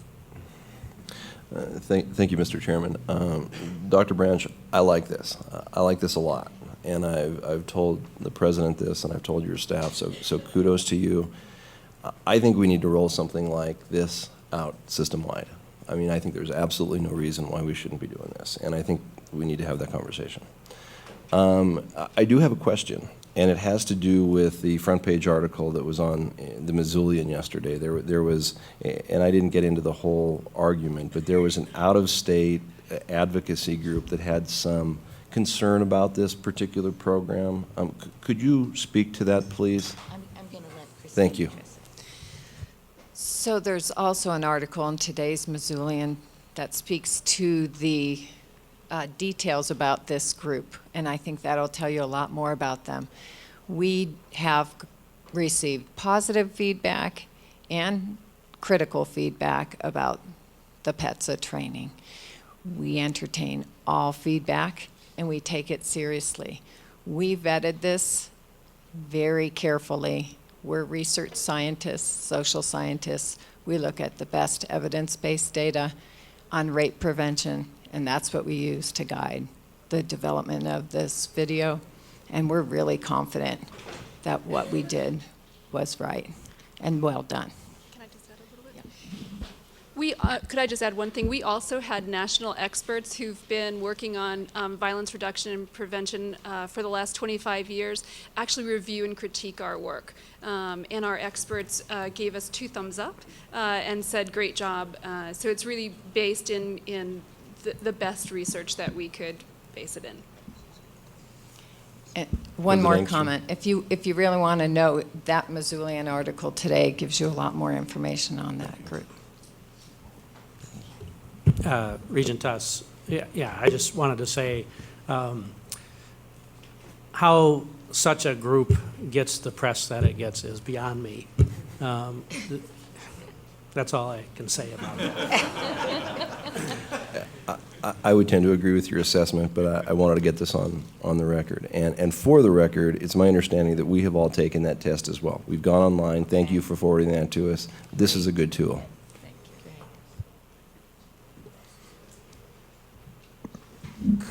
I'm not making it. Thank you very much. Obviously, a curious and strong and powerful set of events kicked this into motion, but I'm, as I think our colleagues are stating, are so impressed with the responsibility in which you are taking on and stewarding what is not new, but something that we know that we can get better at and are striving to get better at. It's very well recognized. So thank you very much for your time. We're going to leave you with a brochure that was recently developed that deals with sexual misconduct response, just so you have one more indicator of how we're trying to communicate with our community.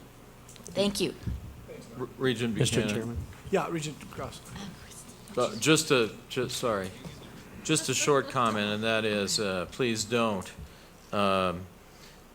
It's easy to dismiss things and attack the messenger, but I think keeping your focus on both genders is important. So I want to make sure that you're doing that, and you know, because I think that some of the stuff that you emphasize in particular, you know, the rescue, the recognizing the situations you might get into that, you know, put you in jeopardy or put the woman in jeopardy that you're not even thinking about because you never thought about it because you're right out of high school and you never thought about it. Pay attention to the young men in your program as well, you know, at our universities as well, because they do need counseling on this, and they do need training on this, and everything you do in that direction will pay off as well. So thank you. Did you want to respond? President Engstrom. Mr. Chairman, I would just like to take this opportunity publicly to thank the faculty, staff, administration, and students who came together as a team this summer, working day and night to put this together. I think they have done a fantastic job, and they are so dedicated to making our campuses all safer places. So thank you, everyone. That thank you is extended to all of the campuses who I know are also addressing these issues. I saw the new Dean of Students at MSU on the news and billings a couple of weeks ago articulating the strategies you guys are implementing. We know that the campuses across the state are hearing the message loud and clear that we can get better at this, and we're all very appreciative for the work that you're doing. So much appreciated. Ron, did you have anything final? Mr. Chair, I was just going to introduce the new Dean of Students from MSU, Matt Kuris, he's the next speaker, to just give him the opportunity to let you know what they're doing. She handles out down there. Yeah, she's going to.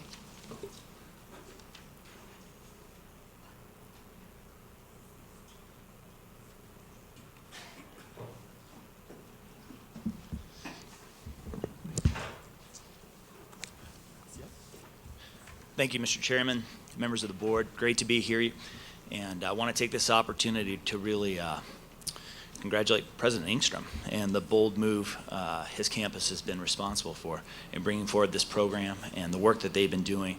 I think U of M is really positioning themselves to be a leader nationally in the work they're doing for sexual assault prevention, and I commend you for this move. We've been working really hard across our campuses as well to do a better job in responding to incidents of sexual violence. We've responded to the Regents' new policy on sexual assault, and we've gone about training our staff and our faculty on their reporting responsibilities. We're getting better at investigating these cases on our campuses and adjudicating them and holding students accountable. That's all work for us, for our administration. I want to focus today about the work we're doing with our students, especially some of the efforts our students are making regarding education and prevention on our campuses. I brought with me a copy of my thesis. Back in the day when I was sitting in Regent Thiel's position as a student regent at the University of Vermont, I spent a year studying sexual assault. And even though that was about 15 years ago, one of the findings I found back then was that some of the most effective programs on college campuses in preventing violence and sexual assault really come from students educating other students.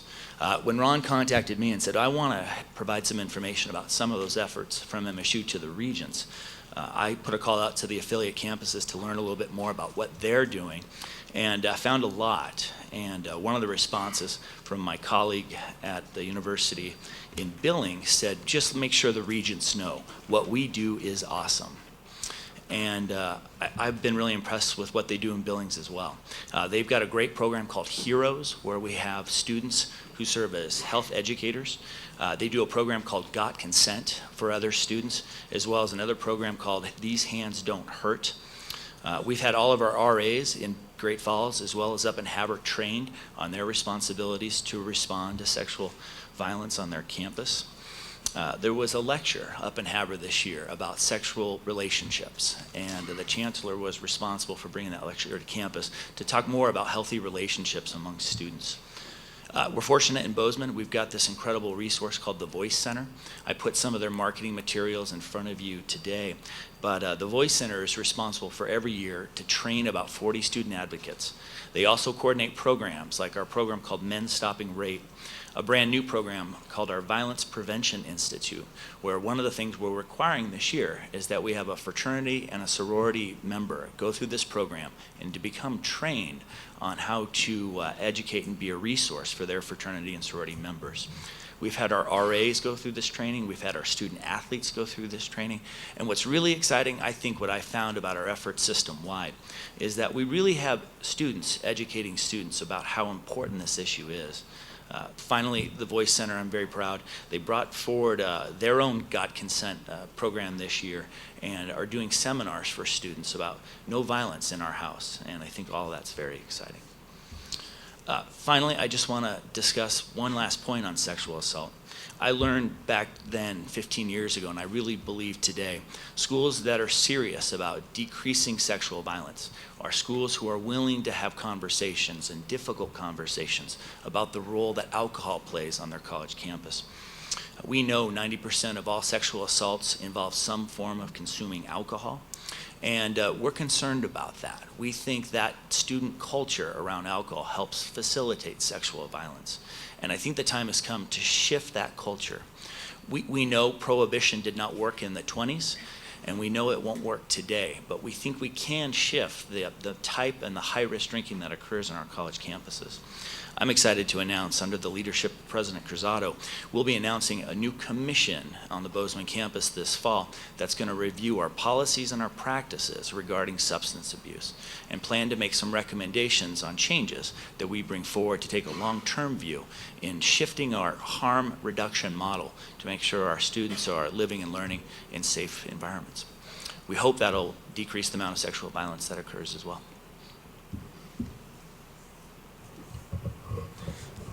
Thank you, Chair Buchanan, and thank you, Dean Kairos.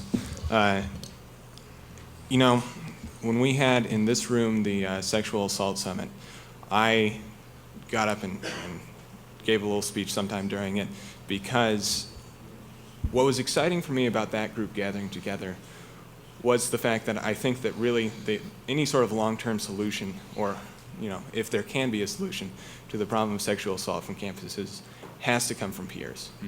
The fact is we as Regents can pass as many policies as we like. President Cruzado and President Engstrom can talk to us about our responsibilities as students as much as we like, but it really doesn't get across to that freshman or that sophomore until their friend or an older student says to them, hey, you're crossing the line. And as such, I'm really excited by the message you're bringing about the role that students have to play in preventing sexual assaults on campus.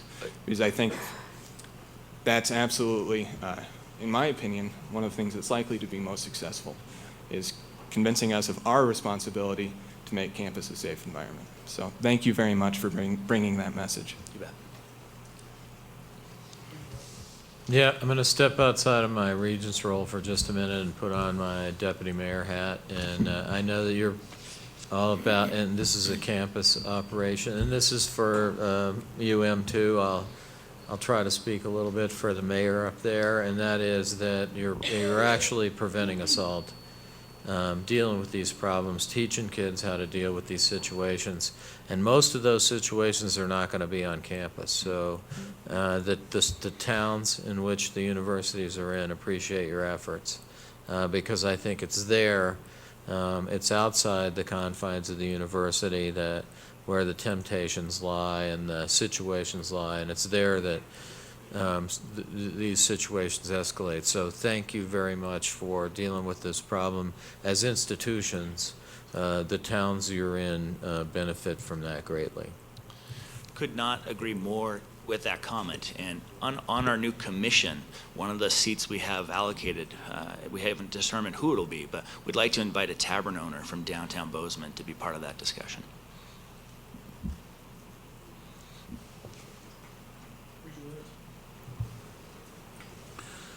Thank you. I agree overall with your thought that prohibition doesn't work. But it can work in specific places with proper application. For example, it works pretty well on this campus. I was talking with Don, and he tells me that with, a few exceptions, people are human, it works pretty well here. I had considered visiting with the commissioner and our chair about bringing together, either to a Regents meeting or a separate meeting, the appropriate deans, probably deans of students, for a discussion about what we might do campus by campus, perhaps voluntarily up to the campus, about trying to create alcohol-free campuses and prevent at least students from using alcohol during the school year. Maybe all students, but at least the athletes. And then I just wasn't ready for it, and I didn't sense the board was ready for it, so I haven't moved on it. But it does seem to me that the campuses themselves ought to move on it, and perhaps Dawn and maybe some other experiences, other campuses could, through their experiences, could help lead an effort to that end. Finally, you all remember that old Frank Sinatra song, New York, New York? And one of the lines is, if you can make it there, you can make it anywhere. Well, if you can do what Don's done in Butte, you can do it anywhere. Thank you, Mr. Chair. Thank you, Mr. Williams. Any other comments or questions? May I respond to that just to make sure?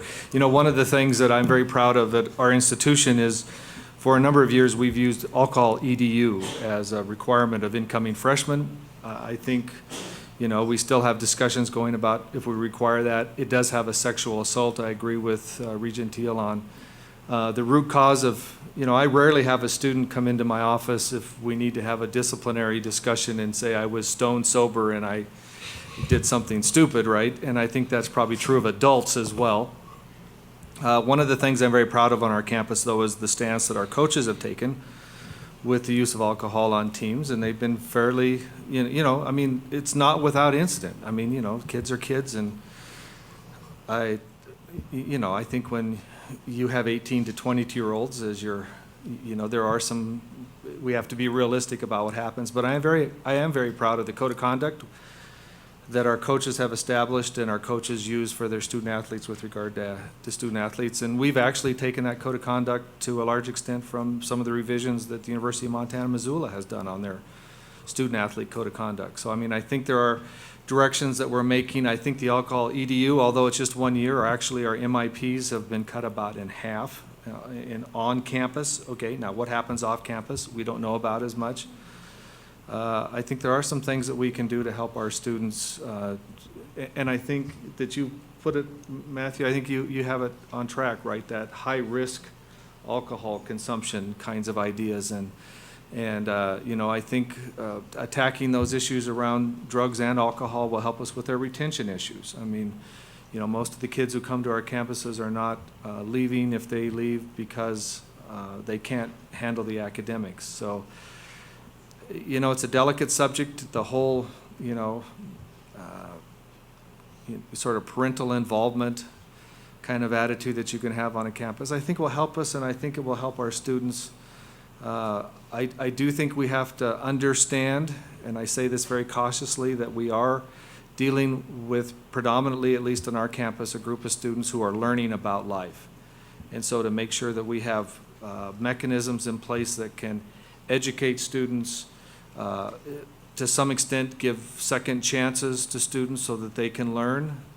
I put my parent hat on, Regent Krause, and know that, my own children, you don't want something at 18 to 22-year-old range to to ruin your life forever and ever in terms of education. So I think there's a bit of compassion that we also need to bring into the conversation when we deal with students. And tolerance is not the right word. I think it's compassion. And remember our role as educators and how we change lives in many ways besides just fundamental knowledge or information. So I leave that with you. Thank you. Yes, I also want to take an opportunity to recognize in public the extraordinary job that Dean Kyres has done in this regard. He is truly a leader. So behind Dean Kyres, there are literally hundreds and hundreds and hundreds of faculty and staff and students who have dedicated the best of their times, their knowledge, and their devotion to make sure that we tackle this issue together.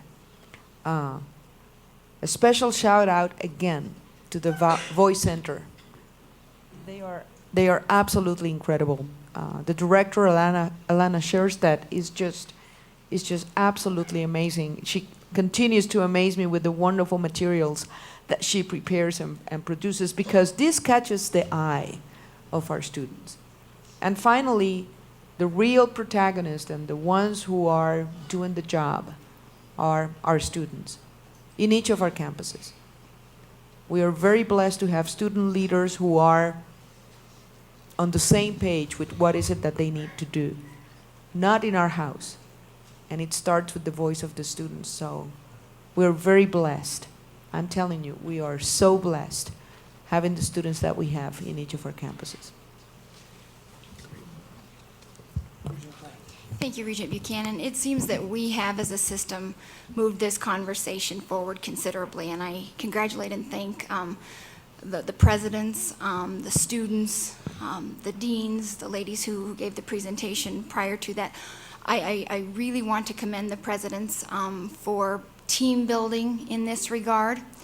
It seems that we as a board have an opportunity, I think, in respect to Regent Williams' comments, to help the campuses take this a step forward in regards to addressing the alcohol issues, and perhaps ensuring that policies are consistent across campus as well as across the campuses. And so I would ask the commissioner to have conversations with his staff about how best to maybe help an effort like that materialize, so that there would be a clear understanding for our students coming into our system as a whole, what the expectations might be in that regard. So thank you very much ladies, I didn't get to tell you thank you. Took the assessment, watched the videos, appreciate the great work. Dr. Kyres, as always, I think you do extraordinary work, and I thank you all for your outreach to the students that we serve. Thank you. Dean Kyres, since I think that we have the opportunity of having someone who wrote his thesis on alcohol use on campus, could you just react for us to I suppose, Regent Williams' comments, and give us some of your perspective on what are ways that we as a system could respond to alcohol issues on our campuses? You know, I think it's a great question. It probably takes a work session of half a day with all of you to really get your arms around the complexity. And just like the Chancellor said, this is an issue affecting our society, not just our campuses, but we continue to struggle as a society with appropriate uses of alcohol and high-risk drinking. I think there is no silver bullet to this. And I don't think, no matter the good work we do this year in Bozeman, I don't think we'll find an answer. I think our job is to shift student culture. And that student culture exists on a continuum of health and safety. And I think our job is to say, what is our culture like today? And what can we do to help educate our students to shift that continuum in the right direction? And I'm excited to partner across the system as we continue to do that work. Fantastic discussion. Echo all of our appreciation to everybody involved in this and the stewardship of a very sensitive subject, but an extremely important one. Thank you. In light of the agenda, we're going to truncate it down to the final item, which will push the other items to the next meeting. As it relates to the discussion, the continuation of the discussion and the PhD proposal here at Montana Tech. And I think maybe I'll open it with a bit of a summary from some discussion this morning.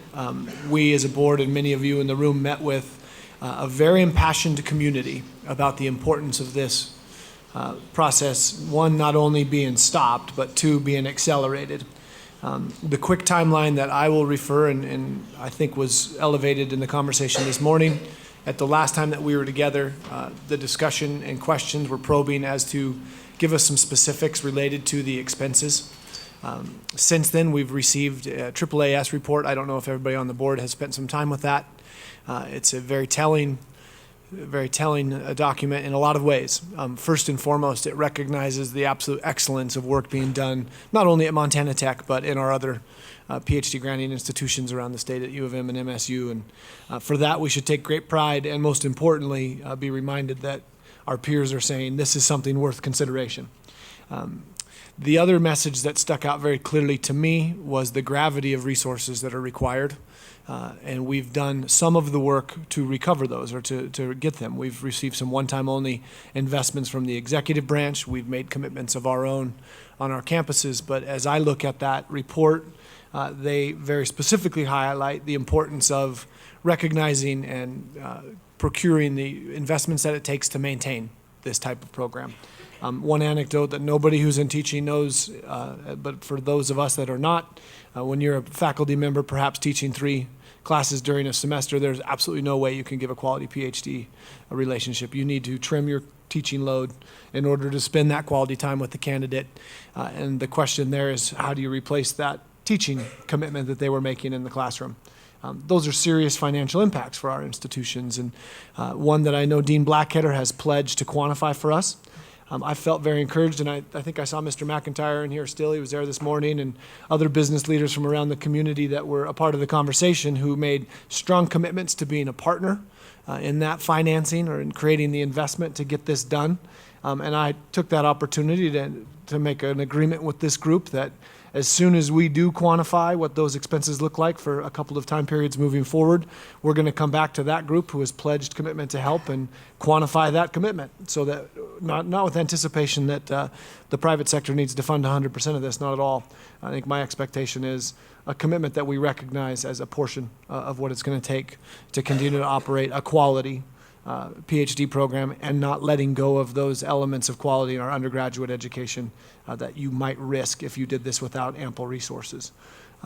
That's my perspective. My intent would be that we are awaiting the numbers. We want to see a business plan as we requested from the Montana Tech campus to help us get a feel for what those numbers are. And then from there, we would have the opportunity to start to map out the next step. I know we all have different impressions. Certainly open it up for discussion among this board and then move it to more public discussion. Regent Teal. Thank you. Chair Buchanan. First of all, I just wanted to start out by recognizing all of the faculty and deans and department heads, and also you, Chancellor Blackheader, for bringing forward this proposal and pursuing it with such vigor, and also putting so much good thought into it, and continually, I think, challenging us as a board to think in more depth about how we do graduate education. You know, as we all know, we've had graduate education as a priority on our strategic plan for a while.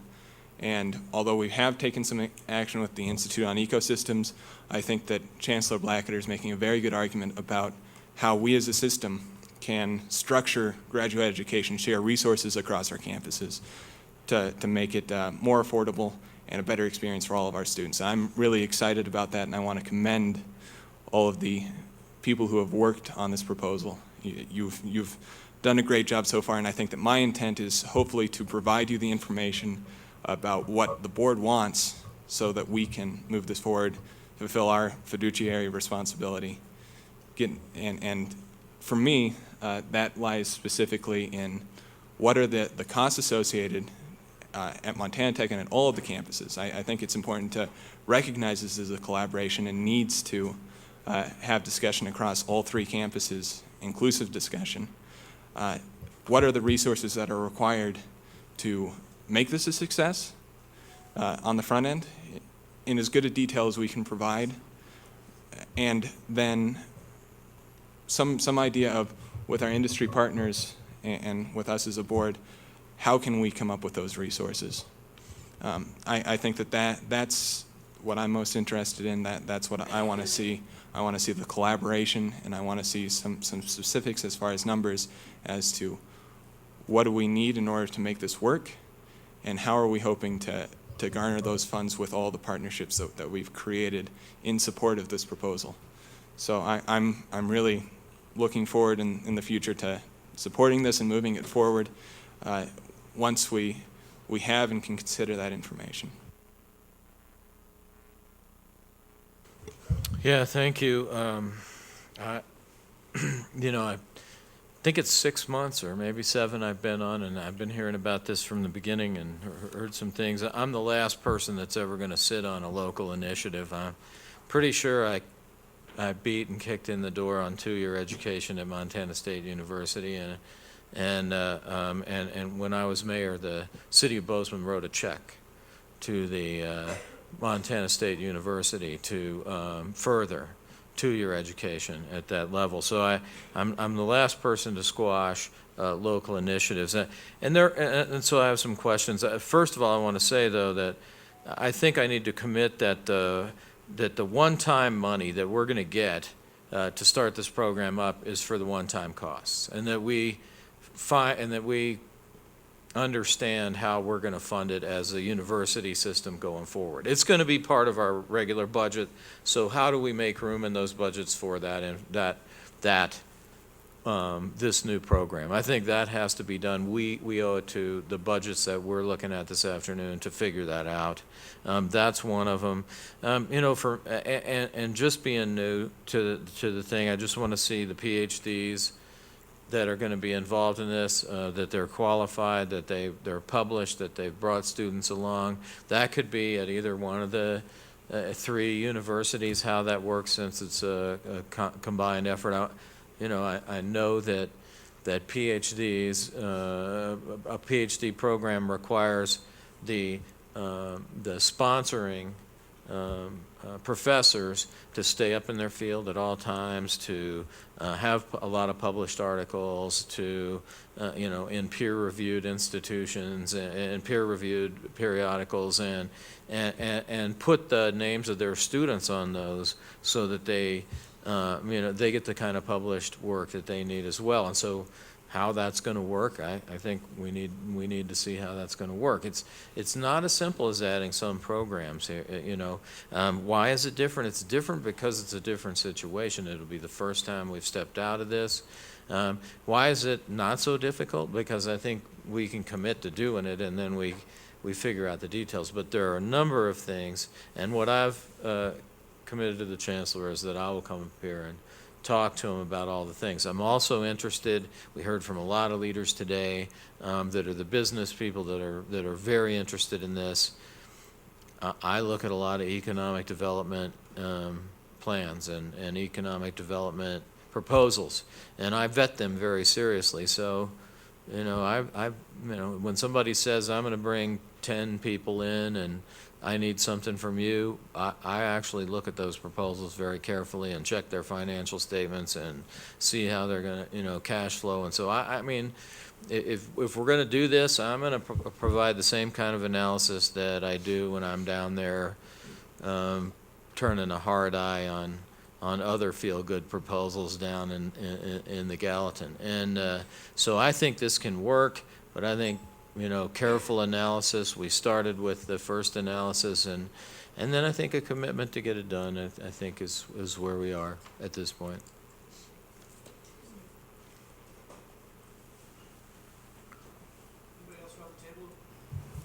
Regent. Regent Tuss.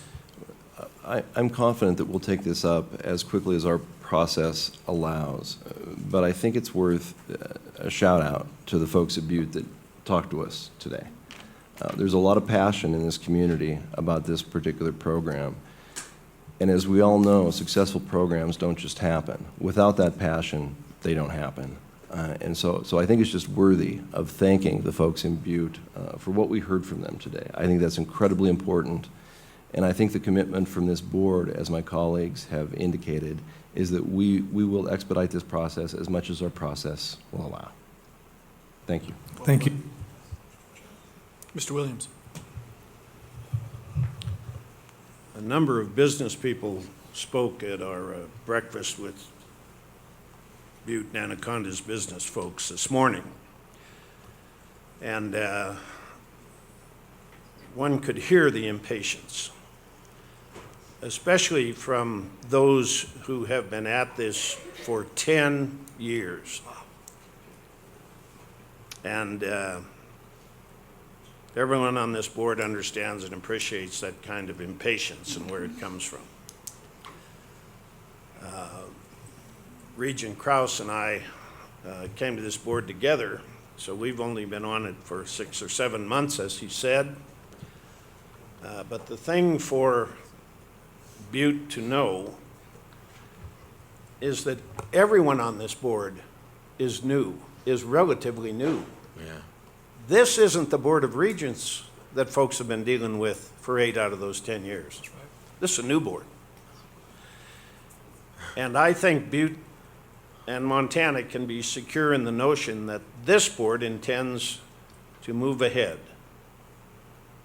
to not delay, no obfuscation. We want to see this come to its appropriate end. Now, what that appropriate end is, none of us can quite yet predict, because we're only in the beginning of the middle of this process. We still have a lot to read and a lot of folks to hear from.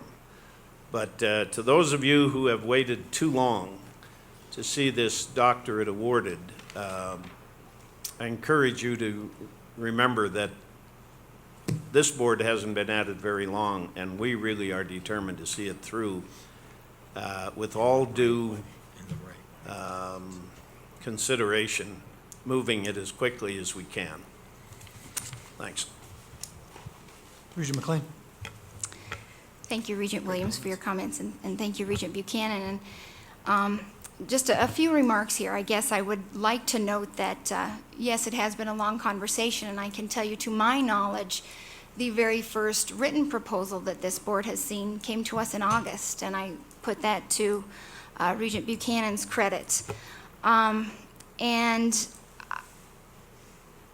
we've been talking a lot about this AAAS report, and it's no secret to Chancellor Blackhead or to Vice Chancellor Abbott that so much of the AAAS report was dedicated to resources, what we have, what we need, and how do we acquire what we need in regards to faculty and staff, compensation, infrastructure, and technology. Additionally, the clear evidence of collaboration across the campuses with clear expectations being set out as to who would contribute what and what that contribution would look like. The AAAS report also laid out, I think, a great sense of optimism in a couple of sentences. A couple of those sentences that stand out to me were, there is demonstrable need for the program. We've seen a great deal of support from Industry of Tech's direction in this regard.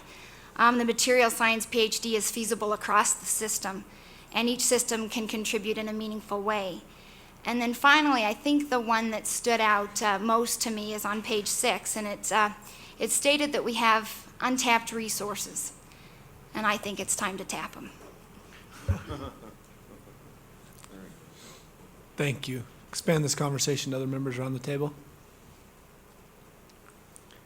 Great. I anticipate some public comment related to that item, and at this stage, we are finally finished with our agenda here. Thank you for your patience and diligence associated with the issues that we addressed. And prior to adjourning, public comment related to any of the things that we've discussed on this agenda so far this morning. Is there any public comment? Any public comment? Seeing none, committee is adjourned with our only action item passed. Good work.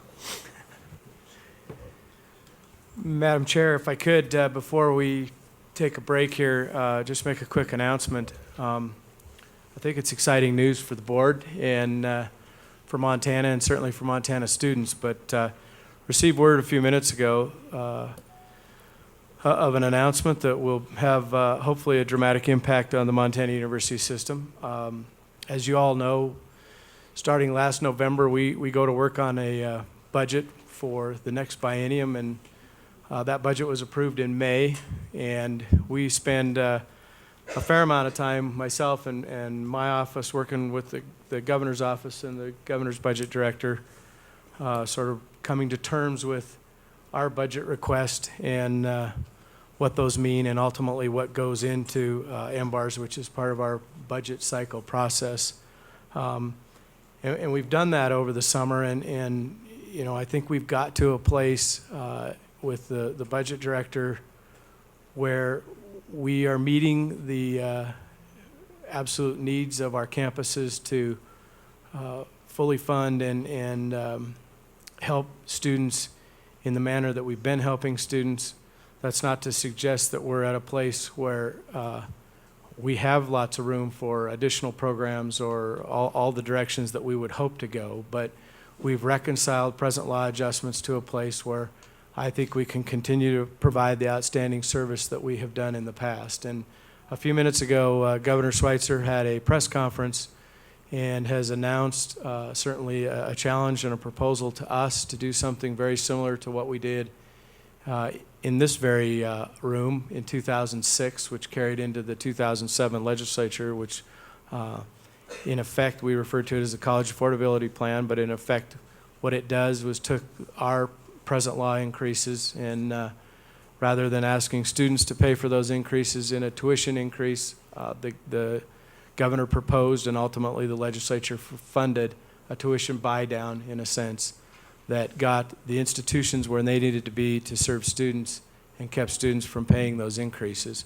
The governor has announced a very similar plan which would support a number in the neighborhood of $34 million for our present law adjustments, and also as you have heard previously, the governor has been supportive of the pay increases that have been pre-bargained with the unions, which is at a 5% and 5% in the years coming forward, and some increase on the benefits or the health end as well. And so those proposals move forward.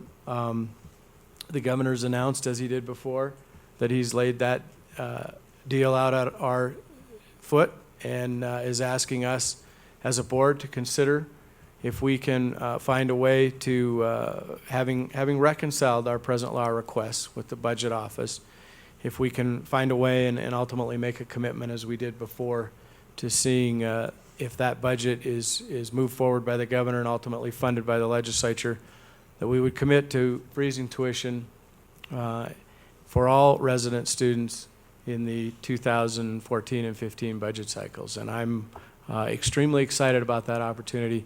I think that the commitment from the governor and his budget office in the 2006 ultimately ended up with a legislative funding that is probably the highest increase. Well, I think it is the highest increase the Montana University had seen in terms of meeting our present law needs, and it did have a pay plan with that, and I think this would stand in those shoes as a great step forward for the Montana University system. I don't want to sell it as this is the answer to all our prayers, because it's not. We've not discussed that kind of a budget with either the budget director, and as you know, the governor for the last 8 years, that's not really been his mantra, is to race out and look for places to spend money, but it does cover the present law adjustments that we've requested, and I think it puts us in a great opportunity to help students and their families afford an education in Montana, and would allow us to freeze resident tuition in the biennium to come. So I'm very excited about it. The governor just finished a press conference where he's announced this challenge. We'll work through the process and probably come back to this board maybe even in the next few days, or as soon as we could get a meeting lined up and get the information to you all so you know what we're talking about. But what we did in the past is adopt a real simple resolution pledging our commitment to the notion, and then we would work together to try to see that level is funded in the legislative session. So it's a great opportunity for us. I think it's a budget that we can find a way to live with and do good things for students and ultimately help students, which is something that we drastically need to do. So I'm pleased to announce. Thank you, Commissioner Christian. And I think what we'll do is we will take a 15-minute break Thank now. We'll come back at 11:05.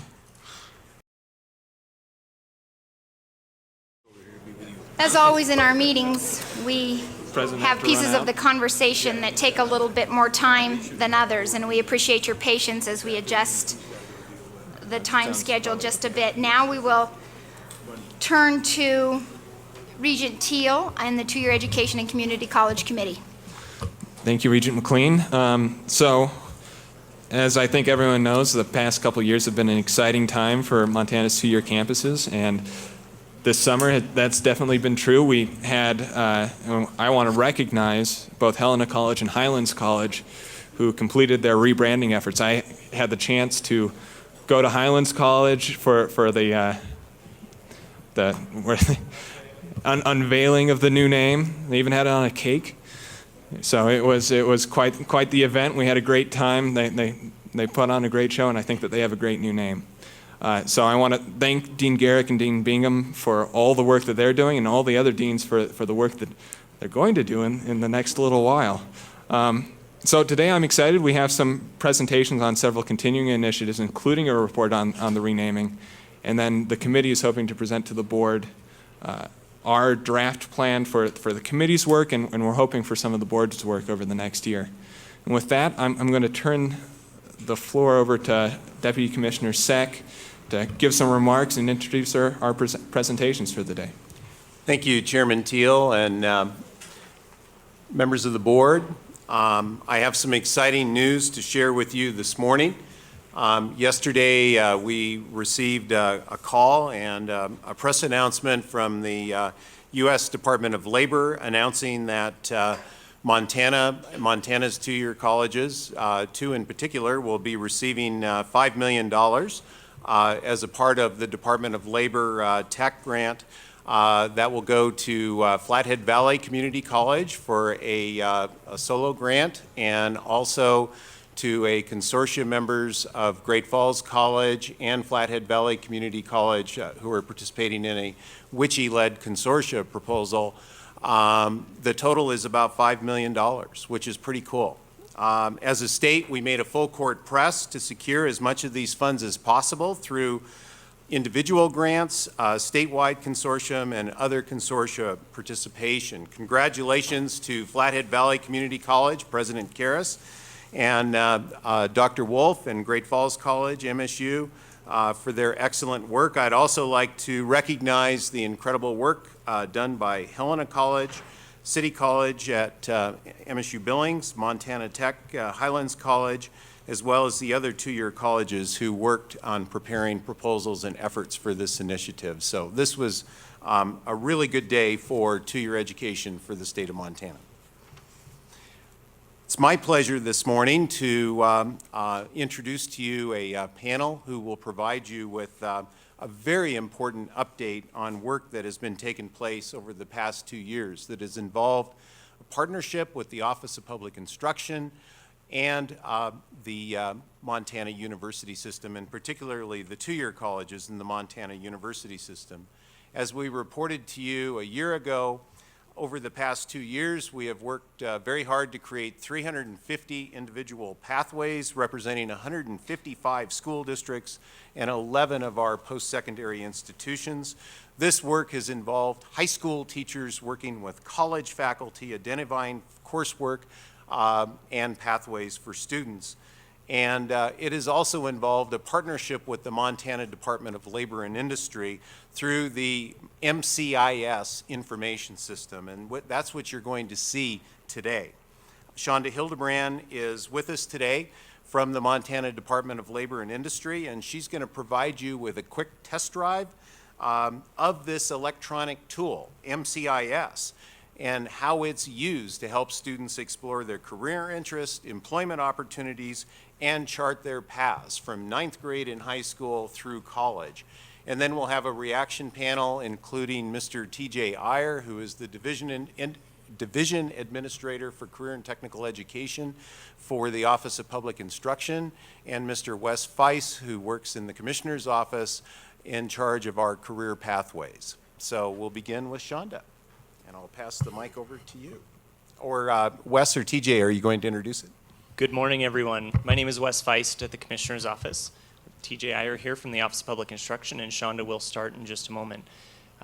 Chairman Thiel, Chairwoman McLean, Commissioner Christian, Regents, and guests, we appreciate your time and are here to show the board this amazing and free tool for students, family members, and for educators to use to see a student's educational and career path opportunities in a very tangible manner. This is the only career guidance platform in the state of Montana that links secondary and post-secondary educational programs as one. So Shonda, if you'd like to take over, thank you. Thank you. It's nice to be here. The Montana Career Information System, MCIS, is free to all Montanans thanks to the College Access Challenge Grant here in Montana. We actually build 4 versions of the system. So we go from 5th grade, middle schoolers, all the way through the adult populations. And then we also offer administration tools, which allows teachers, schools, so on, to localize content and follow students through the process. The Montana Career Information System is a great platform for programs like the Big Sky Pathways. We are part of a 22-state consortium who all combines their efforts to build the system, and it's actually built out of the University of Oregon, and then we take the system and localize it with Montana data.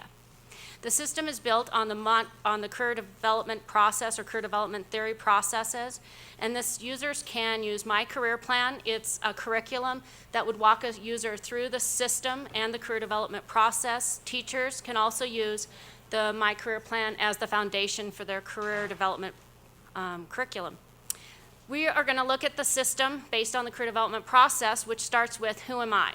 To that end, users can take various assessments and sorts to find out who they are, what they like, what they want to do, those types of things, what they would be good at. Then they would look at occupations. Under occupational information, students are going to find a variety of information about what is in this occupation, how do I what is going to be required of me, what the education, what the wages are, and of course, what is the outlook? Are there going to be work opportunities? Are there going to be jobs available to me when I get my education and training? Which leads us back to programs of study. Once we've decided on an occupation, we need to look at programs of study to determine what is our educational requirements, how do I get into that occupation? Once we find the program of study that's right for us to get into the occupation of our choice, we then want to look at schools. We list national schools, but we also separate out Montana schools to make it easier for Montana students to be able to find Montana schools that match the program of study that will get them to the occupation. It's kind of circular in notion. Once they found that school that they would like to attend, we move on to financial aid. Financial aid doesn't just have scholarships and grants, but a great modules in it like Paying for School. Paying for School modules gives students information like what is the difference between a grant and a scholarship? What is the FAFSA and how do I apply for the FAFSA? What are other opportunities available to me in financial aid, and what are those consequences of financial aid? As well as how do I apply to the schools and so on. Then you would move on to, I've got my education, we go to job search. It has lots of helpful information about how to enter the world of work. CIS also contains other portions and modules that are helpful to all populations that are career development related. We also provide tools for teachers and counselors as well as students. Let's take a look at my portfolio. This is unique because it's personalized to the student. I like horses, so obviously I have a horse on mine. If you like motocross, whatever, this is all personalized to the student. This is where students can save anything that they've touched in MCIS. They want to go back to it, they want to refer to it, they want to act on it. It can all be saved in the portfolio. If they add to the My Education and Work History, not only will it save that information, their achievements, their awards, all of those types of things, but it has a resume builder function in it. And you think, why do students need resume builders besides they should probably have a job while they're going to school? But it also allows them to make independent kinds of resumes, a scholarship resume to apply for scholarships, a resume to find a job. They can save various versions and help themselves along the way, whether it's scholarships or work. Let's take a look at Big Sky Pathways Map Course Planner. This was built as a partnership between OPI, Higher Ed, and the Department of Labor, and we came together to build this where students could actually find a pathway that they're interested in. In this version on the high school side, I use the 16 career clusters that the DOE, Department of Education, accepts. We break it into 2 for the rigorous core and the workforce prep core. And then a student can be able to pick this and get a sequence of courses, a recommended sequence of courses that would help them move to the next step, higher education, whatever that may be. And so they would add that to their portfolio. We lost that tab. So I can add this to the course plan. And what it'll do is it'll come up and tell you that these are the requirements. All students as a freshman have to have math, science, so on. And then it will populate. So they would have this sequence of courses. This is actually an actual student. But the cool thing is if there's dual credit opportunities, this will show up to the student so that they know that they can take a course at high school that will count towards college. So they can plan and they can see that next step happening for them as they plan their transition into the post-second. But the most exciting part is our post-secondary course planner. What we've done is we've taken every college in the state of Montana, with the exception of Carroll College and Rocky Mountain. Don't take offense, it's just because we haven't had time and money to finish, but we will probably by the end of the year have those 2 colleges as well. Every college is listed in here, and then what we've done is we've taken that college and added all of their degree and certificate of degree options that they offer, and we've listed them along with a recommended sequence of courses for a student to take in order to graduate with that particular degree. So if we look at construction, carpentry, technology, and we're looking at Highlands College at Montana Tech here in Butte, it would come up with this sequence of courses. If I don't want to take MS Office, all of the courses offered at Highlands College are in the system by department. So I can choose, I don't want to take MS Office, I want to take MS Excel, for example. I can personalize and change this portfolio course planner to meet my needs and my plans and my sequence. But it gives the students that opportunity to see what is it going to take for me to get my degree in this particular degree option. When we get into 4 years, they're much more complicated, as we all know, because there's a lot of things like humanities, take 6 credits. And we address those by putting in a U-pick. You need to pick 3 credits this semester, and we make a recommendation of which semester it is, and that they should find 3 credits in the humanities field to take during this particular section. So that is the 30,000-foot, really fast version of what is MCIS. So I'll pass on to Shonda, thank you very much. Chairman McLean, Chairman Thiel. I am TJ Iyer from the Office of Public Instruction, and the thing that we want to make sure everybody understands is the why. Why is this important to students, parents, teachers, counselors? And the biggest thing is, research shows that if you have an educational plan that goes from secondary to post-secondary, graduation rates are higher, both on the secondary and post-secondary side. And in the end, that's all our jobs. On the personal side, this allows parents to have discussions with their students with the career as the center of the discussion. And that is a tool that is unique in Montana. And one thing Shonda did say was this platform is not only unique with Montana secondary schools and post-secondary institutions, it is the only one in the 22-state consortium that has been built, and all the other states are building it to reflect what Shonda has done. So she has done a wonderful job with this. And finally, we want to thank Mr. Deputy Sec for his work to help post-secondary understand that secondary is using this to a great extent. We have a very, very large number of students that are accessing this on a yearly basis, as well as it is in every single high school in Montana. That's the big key for us. So thank you very much, and we appreciate your time. Are there any questions? Any questions from members of the board? Regent Williams. Perhaps either to the Deputy Commissioner or to you, Shauna, and that is in the post-secondary page or pages, will the setup reject a student request because any number of reasons, but it won't lead the student to the major the student wants, for example? Is it self-correcting? No, once I pull up, say the carpentry example that I did, or whether it's a business degree at one of the four-year colleges, it gives a recommended sequence of courses. Once you change that and save the information, it's yours. And it saves it the way you changed it. And so it will not override and correct and say, no, if you take MS Excel, it doesn't count towards your degree, so you're done. And then it's going to repopulate it with MS Office, let's say. Yeah.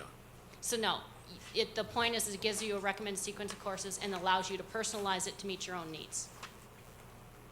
But does it give you a choice of courses that Yes. that Yes.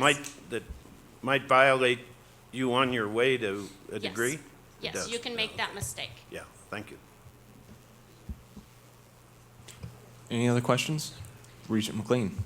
I don't have a question, Regent Teal, but just as an educator, a K-12 educator, I can tell you that we are using it a great deal in the Anaconda Public Schools, and I would like to specifically recognize and thank Amy Verlanik and her team here on the Montana Tech campus for the extraordinary work that they have done in training educators.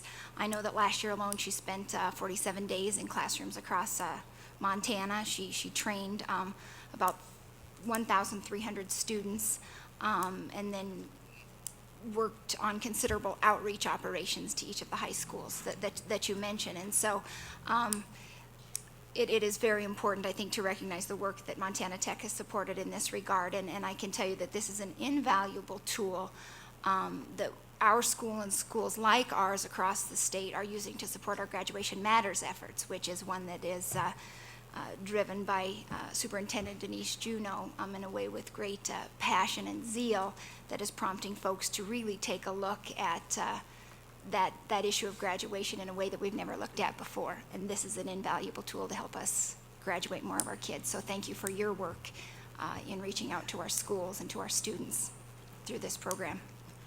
And I just want to reiterate, thank you so much for your work and for your presentation. It was really nice to be able to see exactly some of the ways in which this tool can be used. So, Dr. Seck. And Madam Chair, Chairman Teal, this tool will be invaluable for parents, for teachers, for students, grandparents, to sit down with students as early as 9th grade and help them look at the path and help them chart the path for their interested career from 9th grade through college.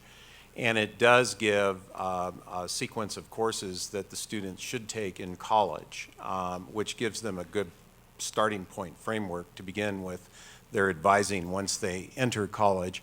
I think one of the things that's really powerful about it is the career interest survey that's there, and helping people to learn about and discover areas that they're interested in.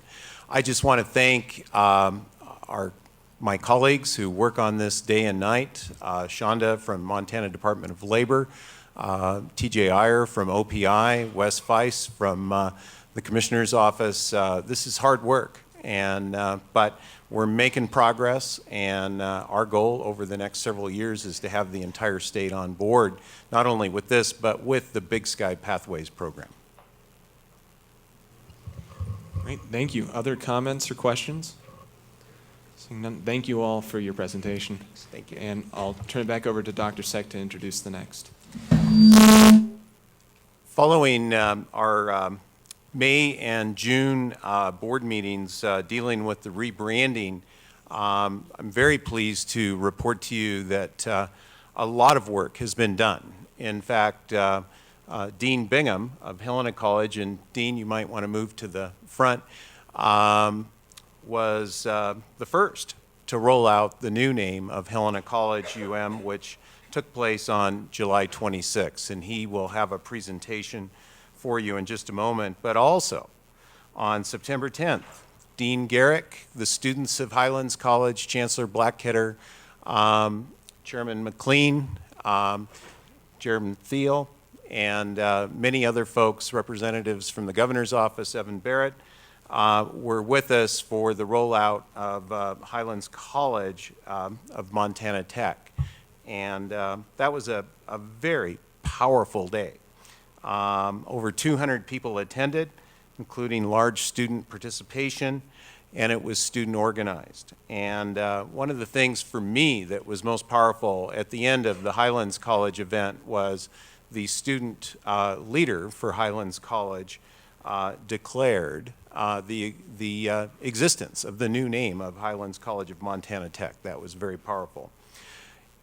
MSU Billings has announced that on October 24th, they will roll out City College at MSU Billings, which we're looking forward to that. And in setting up Dean Bingham's presentation, the job that he and his team at Helena College did was absolutely outstanding, and it was incredibly thorough in every possible way. And so since they were the first to roll it out, I asked the good dean to share with you his presentation and strategy for rolling out Helena College. Mr. Chair, members of the board, and members of the committee, I guess no good deed goes unpunished. If sometimes you're first, sometimes you're also on the docket. So I appreciate the opportunity to be able to talk a little bit more about Helena College, and it's probably my favorite topic to visit with people about. But I also want to thank you for the opportunity to change our name and for giving me a summer project. And our staff, we're looking for things to do at the college, and this is given us something to apply our energies in. Let me back up just a little bit and talk about some of the things that we've done at the college. Again, as Deputy Commissioner Seck indicated, that the Board of Regents approved those name changes most recently. And for Helena College, this has been probably about a 2-year process. It's not something that we started with the enactment of that meeting. It's something that we've been working on for quite some time, knowing that this was a potential, a possibility.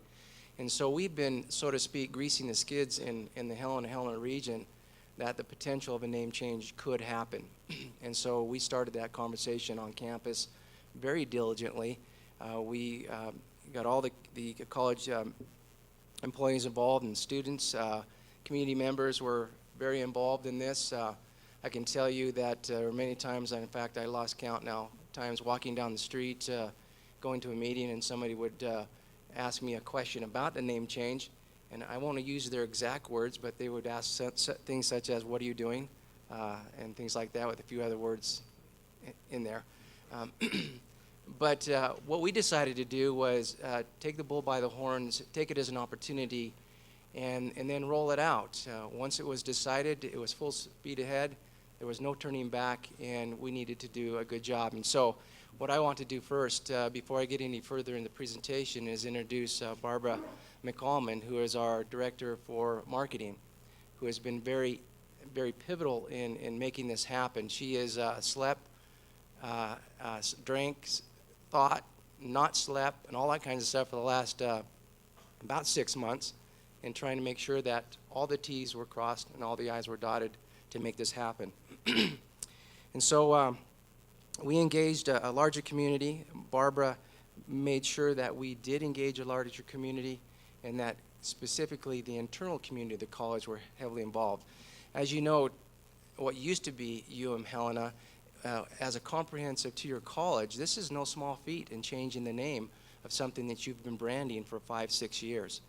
And so to turn it into now with a new name and continue that brand and moving it forward and not lose any momentum for the things that we were pursuing, it took a considerable amount of effort, and there were a lot of people involved.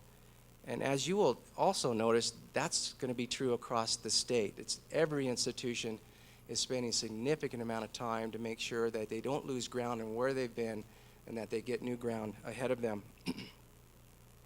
So we took the opportunity, not just because we thought we wanted to be first, but because the conversation that was happening within our region was significant, both on the positive and on the negative. And we thought, what better way to market than to capitalize on that conversation by putting out the new name, doing it now while that conversation was going on, and not trying to gear it up again at the end of an academic year. And so we took that negative conversation and turned it into a positive to provide an opportunity for the name of Helena College to get out on the minds and the lips of those in our community. And so we pushed that marketing, and on the 26th of July, we rolled that out to what has now become a very well-known group that meets Thursday morning in Helena, which many of you attend, Hometown Helena. We presented to the mayor the first T-shirt to roll off, and then unveiled Helena College to the community at that time. And on the 30th of July, it became completely done within the college with all the emails, names, signs, everything was to happen on that particular day. From that time forward, we answered the phone with Helena College, and we were moving 100 miles an hour. So I'd like to share with you just a few of the collateral materials in a presentation, PowerPoint presentation that we had. As you can see the old logo there, we completely dismantled that logo, and we thought new color, new name, new everything needed to be applied so there was no connection to the previous. That should turn. If it doesn't, you can hit the button and it should move. There you go. That'll work.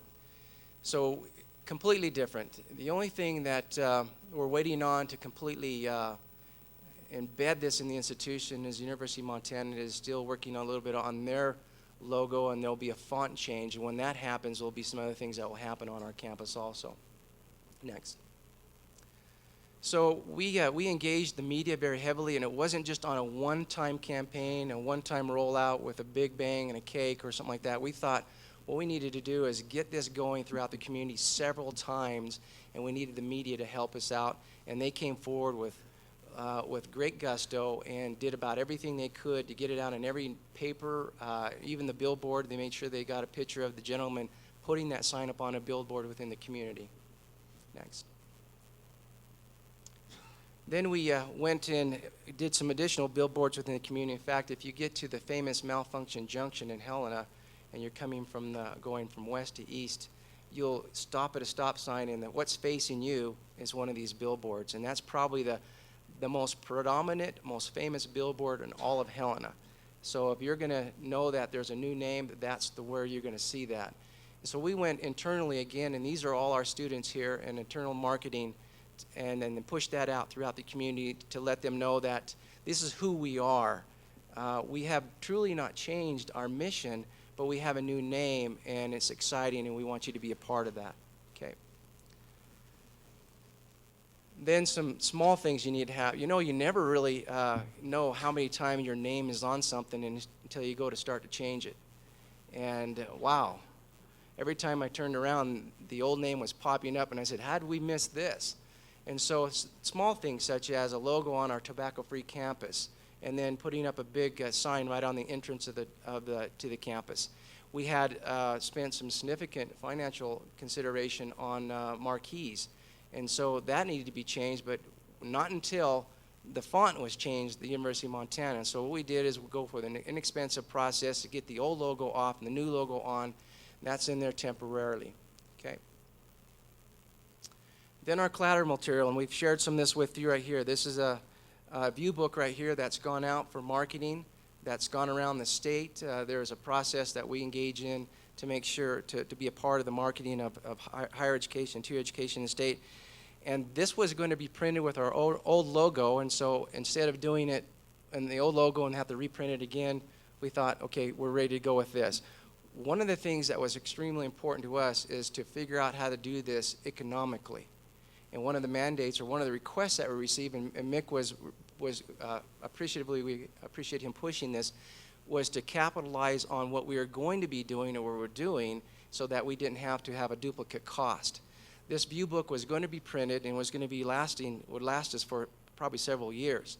So rather than having to reprint that with a new name, this is another reason why we needed to capitalize getting going on this right away, because this is getting ready to go out for print. And then we stopped a process slowed it down significantly on our strategic plan, which I've given you a copy of also, to make sure that it reflected the new institution, the new colors and everything else. The plan had already been in place, approved by the college campus, but we didn't want to get it out to the community with an old name on it. And this is going to last for a long time. And so we were ready to print that, and so we wanted to make sure we had that happening. So some of our collateral material, printing of letterhead, business cards, things like that, we were going to do. We took care of it now so that we can incorporate it into our existing cost. And then, of course, the web presence. We were in the process of redesigning the web at the same time as getting ready to print some of this material. And so we thought it was important not to have to go back and redo that with a new logo and colors and everything on it, so we took the opportunity. So our purpose, I guess, was more selfish to us in capitalizing on what resources we had, what we were going to do, so we didn't have to duplicate those resources later on down the road and pushing this out. Now, I can tell you, we may have a few more gray hairs on campus because we went at the speed of light when the decision was made. Literally, I think there was about 3 months from the time we said it's time to move forward till we rolled that out on the 26th of July. But I think we had all our ducks in line and ready to go. I think there's just this last slide. And so what you have before you here now is a new college, and it does cost a quarter for every time you use the wrong term. And we will put that in our scholarship funds, so just send it on. Helena College, University of Montana is the name. There is no of, no that, no at. It's just Helena College, which is what we use around town, and we are affiliated with the University of Montana. That would be my presentation. Do you have any questions? Great, thank you so much. I just want to say it's really incredible to see how much work you accomplished in such a short period of time and with what gusto you guys took on the task that we presented. So thank you again. Are there questions from members of the committee or members of the board? Yeah, if you're having any extra time on your hands in the next little while, we can find other stuff. Always looking for a new project. Chairman Teal, I just want to take this opportunity to publicly thank both Helena College and Montana Tech for the fantastic work that they did, and Dean Garrick in rolling out their names this summer. Good job.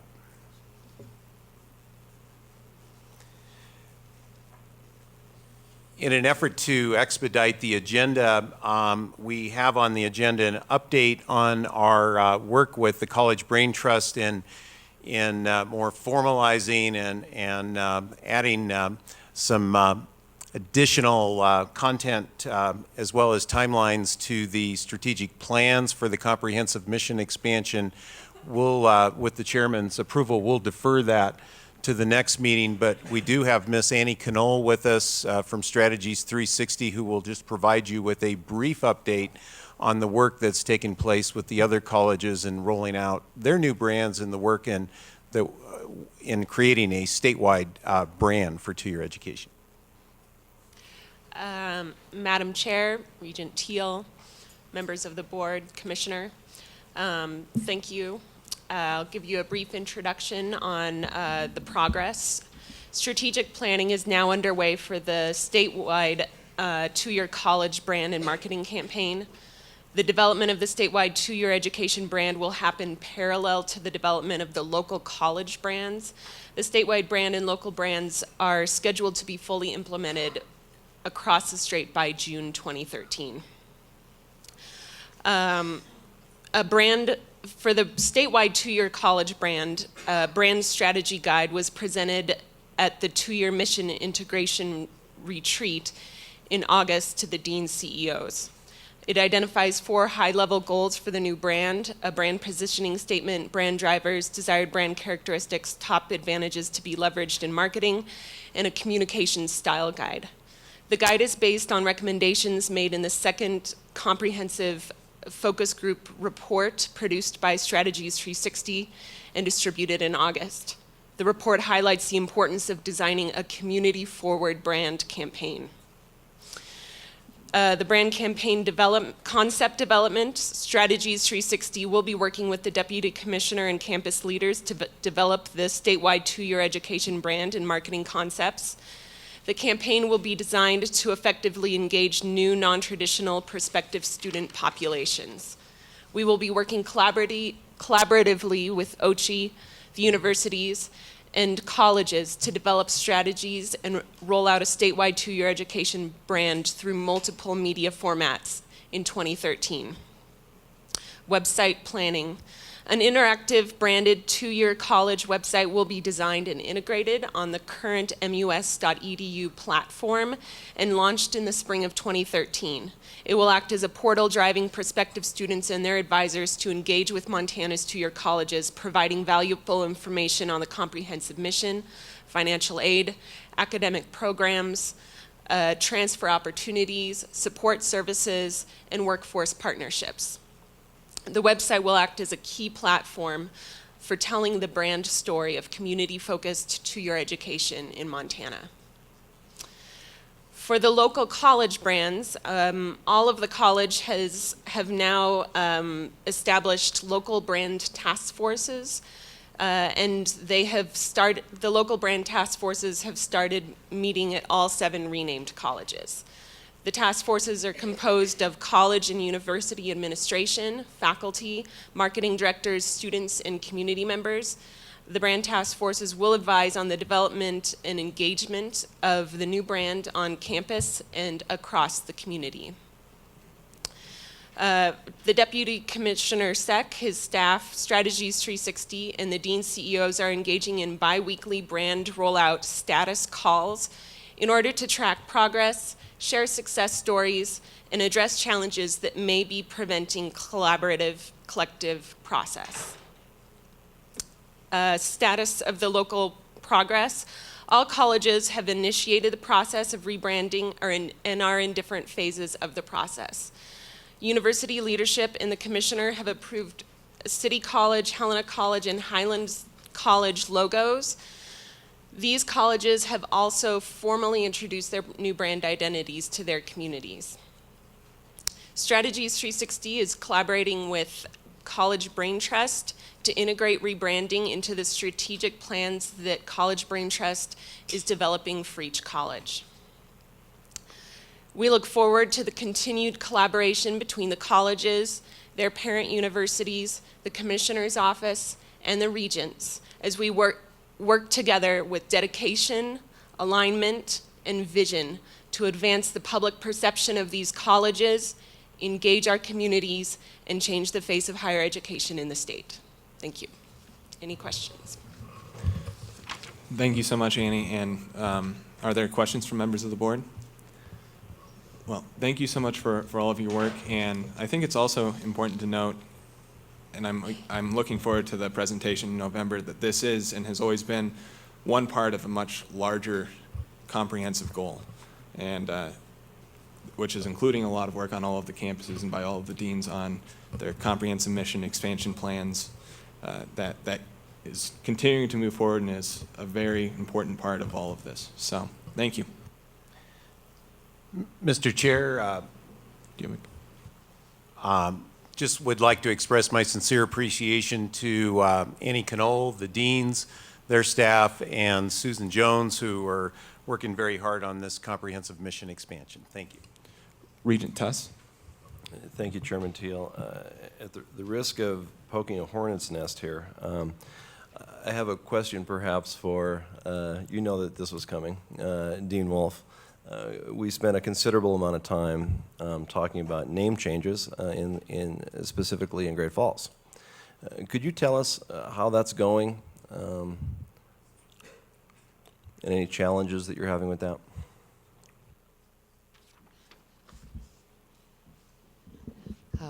Thank you, Madam Chair, Regents, Regent Tuss, Commission. We have had challenges. As you know from your conversations and the presentations at the last 2 board meetings. However, I will say that I did go visit, as I promised you all, went to the University of Great Falls, spent time with President McAllister, toured the campus, had great conversations. I think that part, it's still there in the community. We're working on a new logo right now, and we sent that out for not only internal comment, but also out to the external community. And we did have a county commissioner come back and say, first you steal their name, now you're stealing their logo. You're just looking to get sued. We can't see the similarity in the logos, but people see things in different ways. But not because of that comment. There were several other comments. There was no clear consensus on the one logo we thought we were going to use. So we're taking that back out again, in that process. I think the harder thing in Great Falls will be, I was on a bus with several of the legislators from that area and some other people going out to Maelstrom, and they still refer to us as the VOTEC.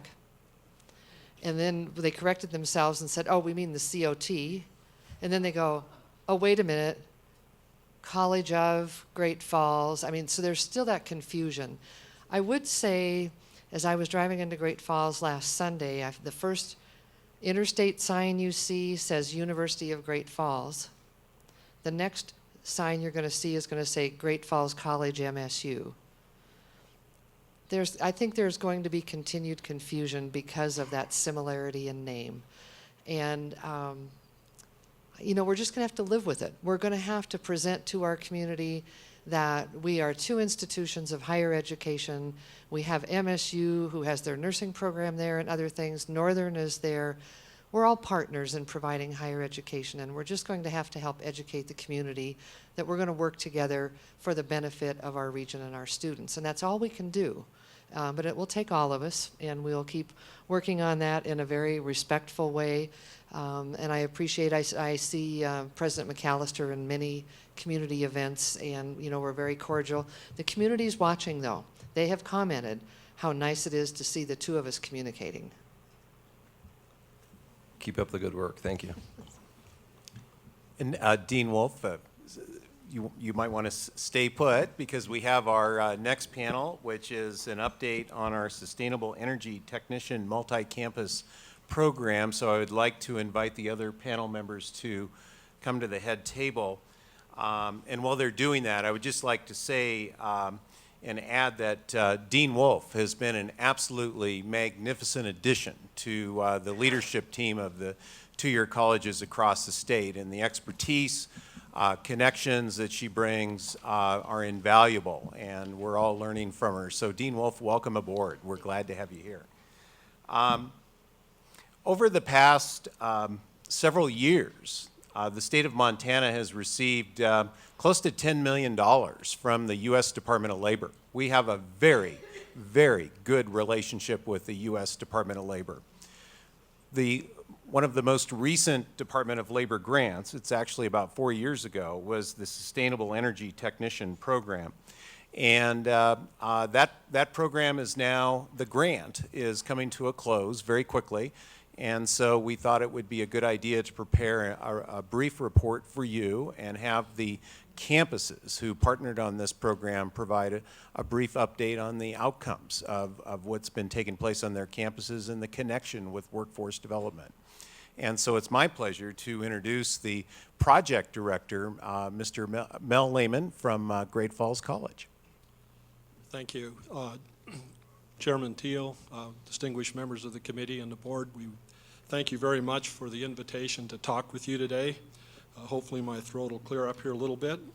We have our four program partner campus representatives with us here, Dean Garrick, Dr. Strizich, Dr. Wolf, and Dr. Riley. In addition, I'd like to recognize Dr. Heidi Pasick, who is at Great Falls College. Dr. Pasick is the principal investigator and the signature authority on the Wind Montana grant. And she took over from Dr. Joe Schaefer in December when he left us to go to Wyoming. Dr. Schaefer started this project at Great Falls College. My purpose this morning is to move quickly and give you an overview. You have the summary we provided in your packets, and so I won't belabor the details. The Wind Montana project is first and foremost a workforce development project. It's workforce focused, it's industry driven, and it's funded by the Employment Training Act through the Federal Department of Labor. It's a capacity building project, and in this context in Montana where we had very little existing capacity to start, it's also been a startup project. Our capacity building objectives are listed in the program summary, the project summary that we provided you, and I'm pleased to report that we've achieved some of our capacity building objectives under this grant, which include we have 4 programs on 4 campuses. We have 5 full-time faculty statewide. We're enrolling and graduating students on all 4 campuses.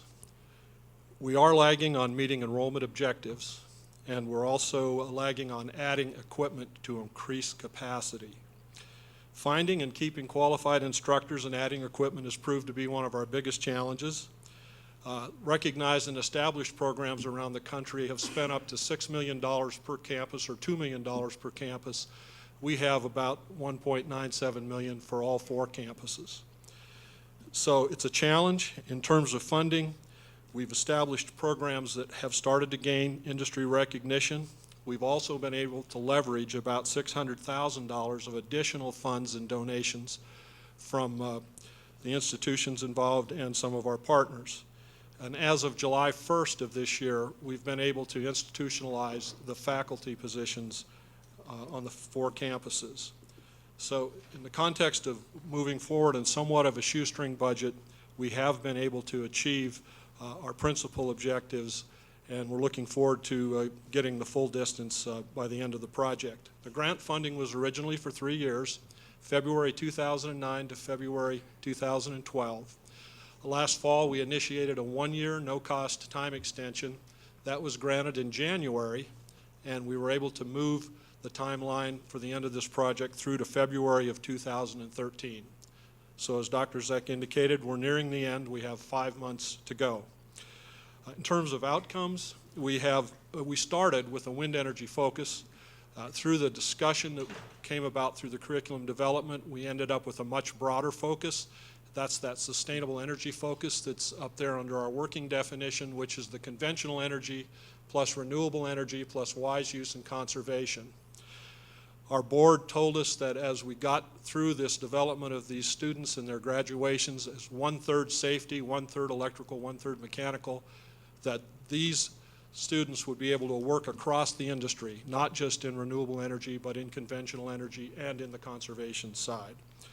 We have the 4 partner colleges delivering the programs. We also have the MSU Bozeman Wind Application Center, MSU Extension as key partners, and they've been very important in our delivery and our faculty training elements.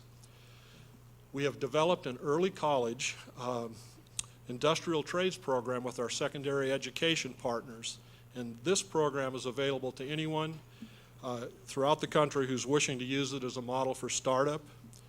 We have a distinguished industry advisory board and partnership statewide in place, and we are building faculty expertise and industry recognition.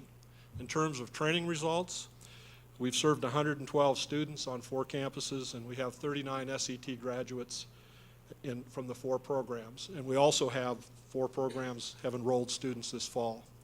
And with that, I will defer to the panel. Chairman Thiel, Regents, Commissioner, thank you for the time today. I'm going to have brief comments since we have a large panel here. I wanted to let you know that at City College, the program is a year-round program. It's 4 semesters long. Students start in the spring, summer, fall, spring. And so this program, our first cohort began in the spring of 2011, and they just graduated the spring of 2012. There were 20 students that started the program, and 11 students completed the program this spring. The reason that we use a continuous year-round program at City College is that it was a recommendation of the advisory committees. And we do this for other programs when it makes sense, and we don't use it for other programs when it doesn't really make sense in that industry. I think that Mel really spoke well of the knowledge and skills that students walk away with. One that I would bring up to you is that the faculty is very dedicated, that students recognize practices that are both safe and unsafe in working conditions. And I think that's great that our faculty focus on that a great deal, along with the many other content areas they must cover. My last general comment would be that the Associate of Applied Science degree students really are students who are all in. There's not a large menu of courses students can take. And so these students, unlike maybe one of us who decides to drop out of economics for one semester and come back the next semester, it really is not really like that for Associate of Applied Science degree students. They have to come in prepared and ready to go, because if they really don't pass the class, their next opportunity to take it oftentimes is a year away. And so as Mel mentioned, we do have students now. We took in a cohort of students in the spring of 2011. They did a summer session, and they're in their fall semester now. So I'm going to pass on to the rest of the panel.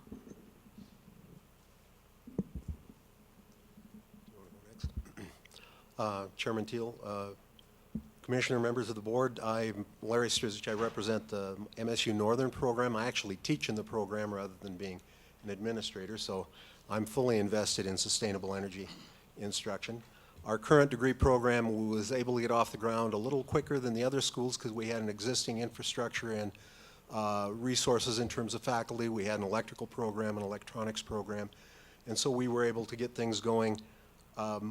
Right now, we've had a little problem with faculty in that we had one faculty member resign. We've hired one, which actually was an improvement. He came from the big wind industry, and so we are established and will continue to move forward.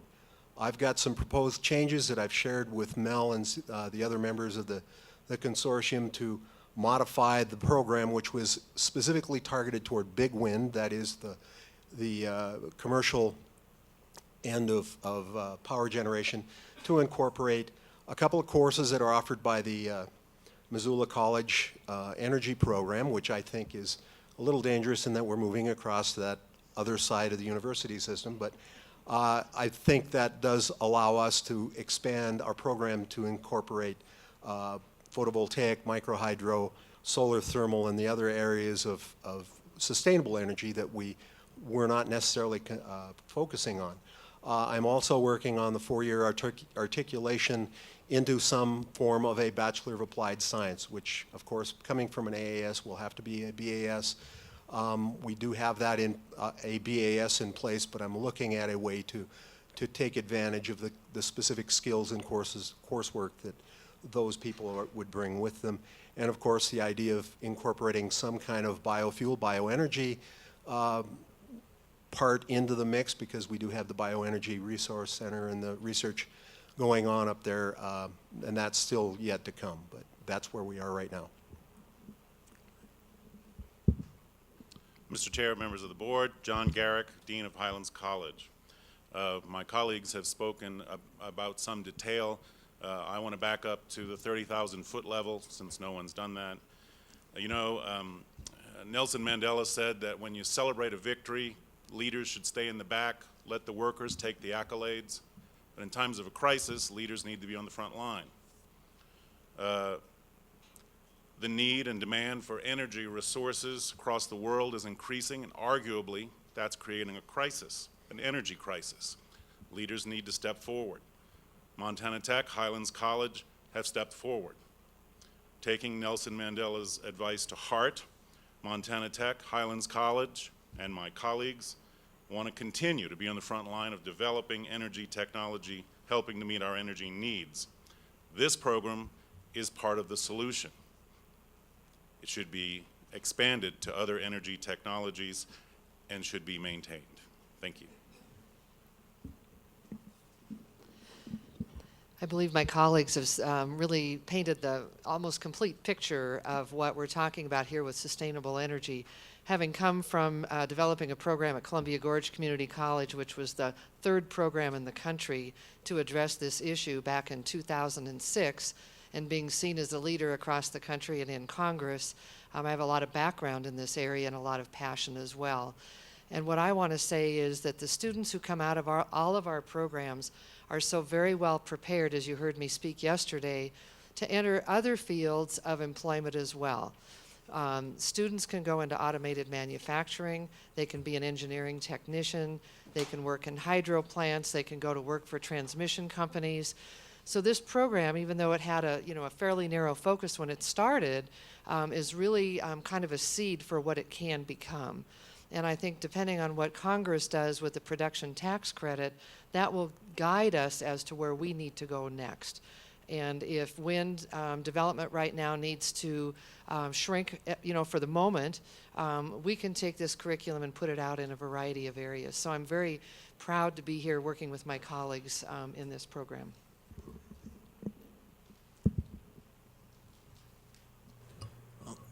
Thank you all so much. I did have one question, and could you just highlight, are there opportunities, are there ways that you have been specifically collaborating in this program? Yes, we have from the very start.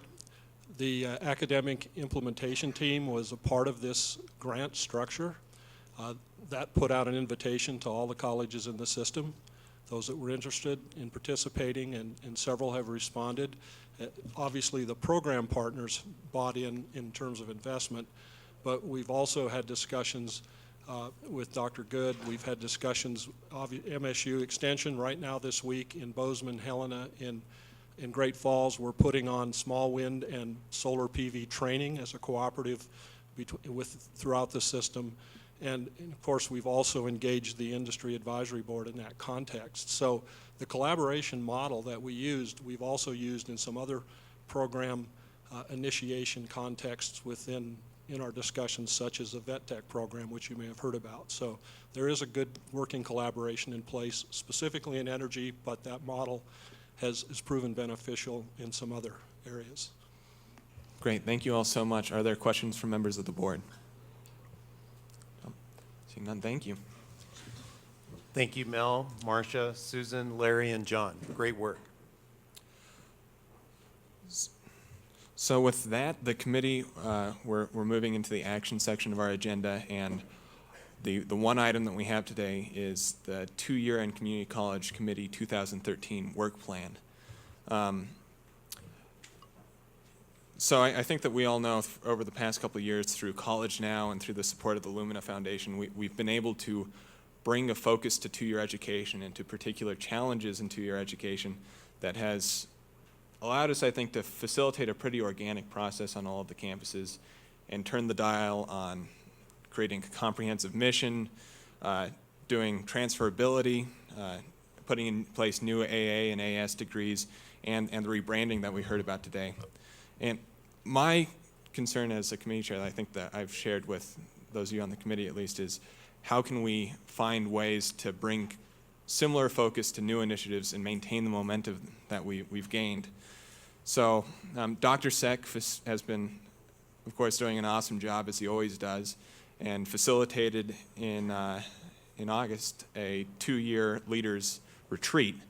And out of that retreat came some priorities that the deans all suggested and brought to Dr. Seck.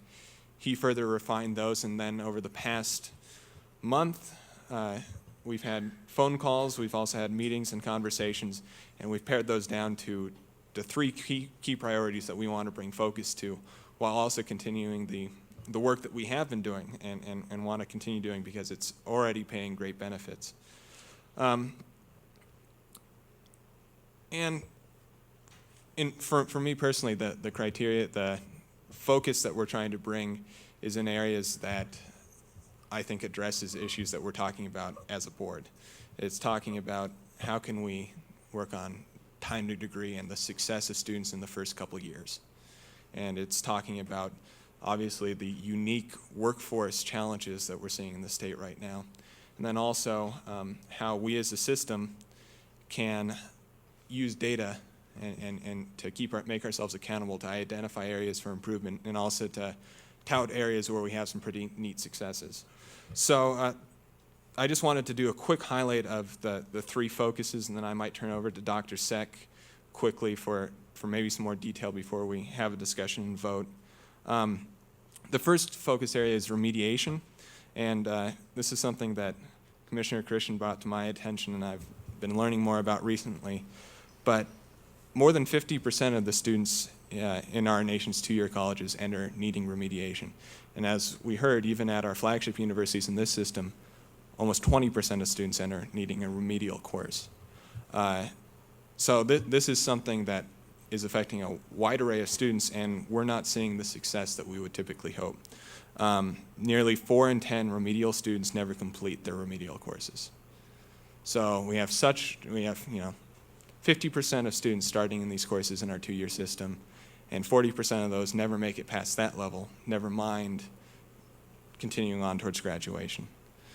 So I think the hope is by bringing a focus to this, we can find good models across the state, learn some of what's happening nationally through Lumina and through other organizations to try and figure out if there's ways that we can move the dial on how well we do remedial education. As part of that, Dr. Seck and Dr. Moisey are going to be co-chairing a task force to look into developmental education to try and find some specific strategies that we might be able to use system-wide. The second area of focus is workforce education. And as we heard yesterday and a little bit today, the state has experienced we're in a unique situation and a new challenge that's going to require us to adopt new models, to work with new partners in the Department of Labor, and to target new audiences to fulfill our obligation as a university system to meet the state's workforce needs. Part of that effort in the past year that we're hoping to expand upon is the Workforce Development Task Force, which, as I remember it, was, given the immediacy of the problem, Commissioner Emeritus Stearns actually described as a strike force. And I really want to thank, first of all, President Cruzado and Dr. Seck for leading that effort over the past year. And I'm hoping, and I'd like to get your guys' comment, that we can expand that and elevate it as a particular goal so we can see how we need to change our business model, how we need to try new things, work on how we attract adult learners so that we can meet these challenges. And then finally, the third focus came directly out of that 2-year retreat and a new tool that was presented to the deans and CEOs called the Voluntary Framework of Accountability. And I think, as Tyler Trevor reminds us every meeting, we can and we should probably use data to inform our decisions. And this seems like a tool using nationwide metrics and measurements to choose areas that we want to focus on and to start making some specific measurements to 2-year education and hold ourselves accountable, find areas where we can tout our success, and also find areas where we can focus on improvement. With that, I'll turn it over briefly to Dr. Seck and before we open it to discussion. Thank you, Chairman Teal.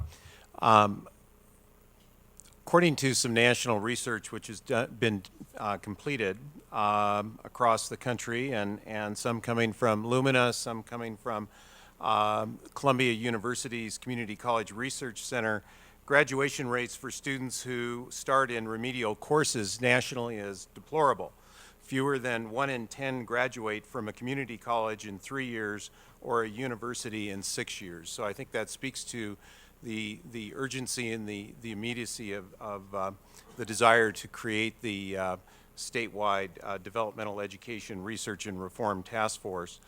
Also, with respect to workforce development, I'd really like to shout out the great work that President Hickswa and our good chancellor from MSU Northern has done with the working with $9,000 that was presented to us from Senator Baucus. They were able to put together a brochure, and that brochure has gone out statewide, and we're working on now moving that to a web presence which will present all of the non-credit workforce development training opportunities available through Montana's 2-year colleges. So Chancellor Limbaugh and President Hickswa, great job. Thank you. Also, with respect to workforce development, just to add to what Chairman Teal said, I think it's also important to note in light of some of the earlier conversation, Montana's public 2-year colleges did graduate close to 2,000 students last year, which are students who are basic to the infrastructure of our state, from nurses to carpenters to network technicians, surgical technicians, on and on and on. So we need to continue that work, but we also need to look at things like credit for prior learning. How can we advance that? Stackable credentials, flexible delivery which we spent a lot of time on here at Highlands College on Tuesday this week with the deans and CEOs. Chairman Teal, I'll pause there and Thank you. So I know that we're meeting in October to discuss planning in more detail, but we're hoping to just get a bit of a reaction from the board on these priorities and some of the proposed methods for implementation. So I'll open it up to discussion. Regent Teal, thank you. I think it should be noted that your committee is putting forth the first work plan. Good job. Your organizational skills and leadership are to be commended. You're doing an outstanding job. I wholeheartedly embrace what we've put down here. In particular, important to me are some of these post-secondary K through 12 relationships. If we're going to be taking on time to degree initiatives, I think right there we've got some not only college preparation opportunities, but the pathway programs offer a lot of opportunities for people to enter the baccalaureate programs that we offer at accelerated pace by utilizing those. So again, you've got my complete support, and I'm committed to help in any which way you see fit. Thank you. Other comments? Just to Regent Krause? No, thank you. Just a couple, the virtual 2-year, the workforce training, how we invade K-12 and make senior year count. That's one of them, I think. Whether in between senior year of high school and that freshman year we can get some people enrolled in the developmental classes that they need. Those are the kind of things that I think about right away. Certainly if you're able to come in as a returning student, a student over traditional age, and you're able to stack, I'm just going to call it what we used to call it 011 math, 012 math, all those, how do you remember what a quadratic equation math is, and get to where you're taking classes for credit right away in the mathematics or in English, either one. How do we stack those in a semester? The semester makes us a little less flexible than we used to be. So how do we have half a semester that teaches that class so you can take 2 of those at once in series, so that you're getting people through either on their 2-year side or on the 4-year side? How do you accelerate that developmental side? I throw that in there as a big deal for not only incoming high school students, but also students over traditional age. Thank you, Regent Krause. And I do want to note, I think that a lot of those concepts are included in sort of the call for this developmental education reform task force. It's Dr. Seck. Chairman Teal, Regent Krause, I'd just like to emphasize that in developing this plan, this work plan, the Office of Public Instruction, our K-12 partners are integral literally in every strategy and goal presented. Regent McLean. Thank you, Chairman Teal. I just want to reiterate my support for the work plan that you've put forth, and I look forward to attaching specific initiatives to what you have here and working with you to help roll them out. Thank you for your leadership and direction here, and thank you, Dr. Seck, as well. Thank you. Are there other comments before? Yeah, Commissioner Christian.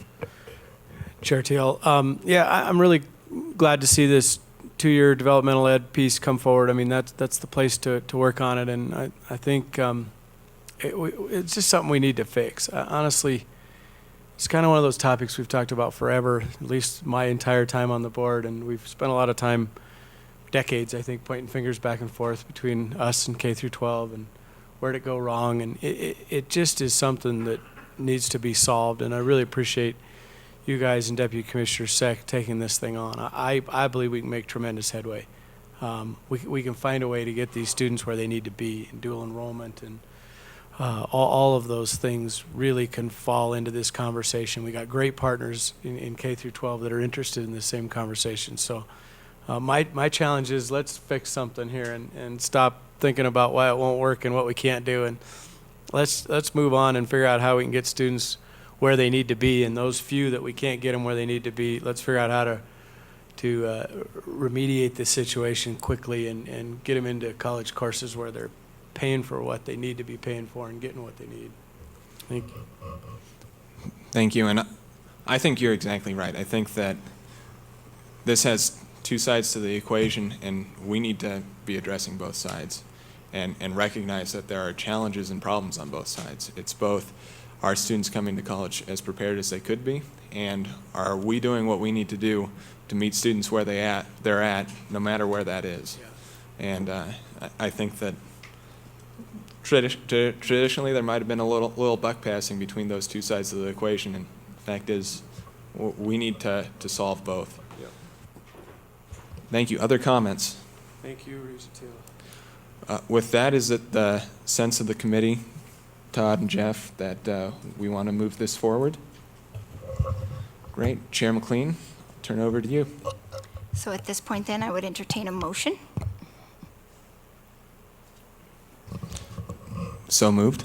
Thank you. A motion has been made to approve the two-year and community college committee 2013 work plan. Is there any comment from the board? Any comment from the board? Public comment? Any public comment? Any public comment? Any comment from the board? Okay, motion has been made. All in favor, please signify by saying aye. Aye. Opposed, same sign. The motion carries. Thank you, Regent Teal. Okay, now we will move on. Yes, Regent Buchanan. Thank you. Before we deter the conversation away from two-year education, I had a follow-up thought related to a conversation yesterday. And it relates to this commitment that I heard from a couple of members on the board, in particular with some of the challenges that the community colleges in Eastern Montana are having. I want to compliment the board on the resolve to reinvent there. I heard the statement saying reinvent.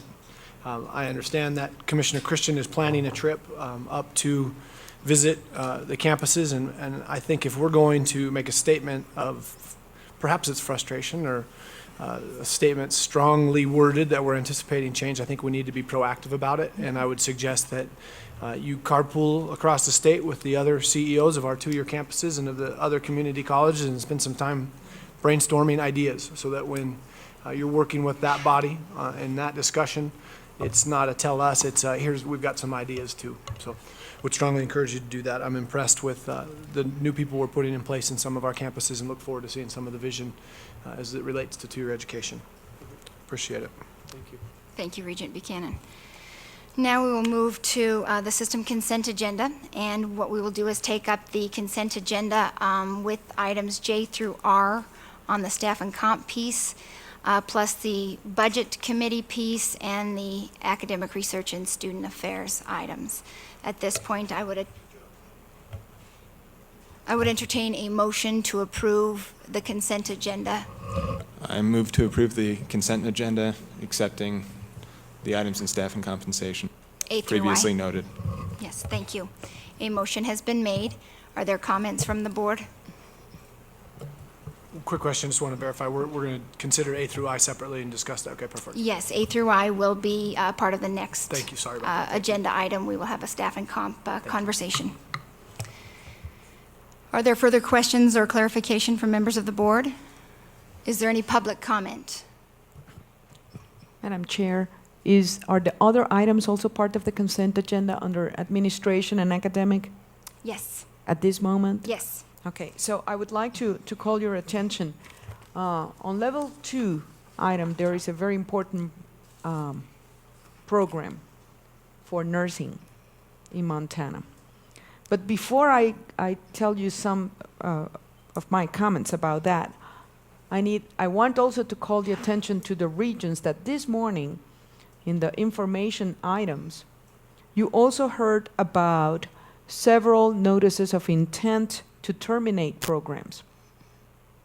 And we had some of our two-year programs coming forward, but I want to underline the fact that the College of Nursing at MSU Bozeman submitted a notice of intent to terminate Postmaster's Family Nurse Practitioner Certificate and a notice of intent to terminate Masters of Nursing Advanced Practice.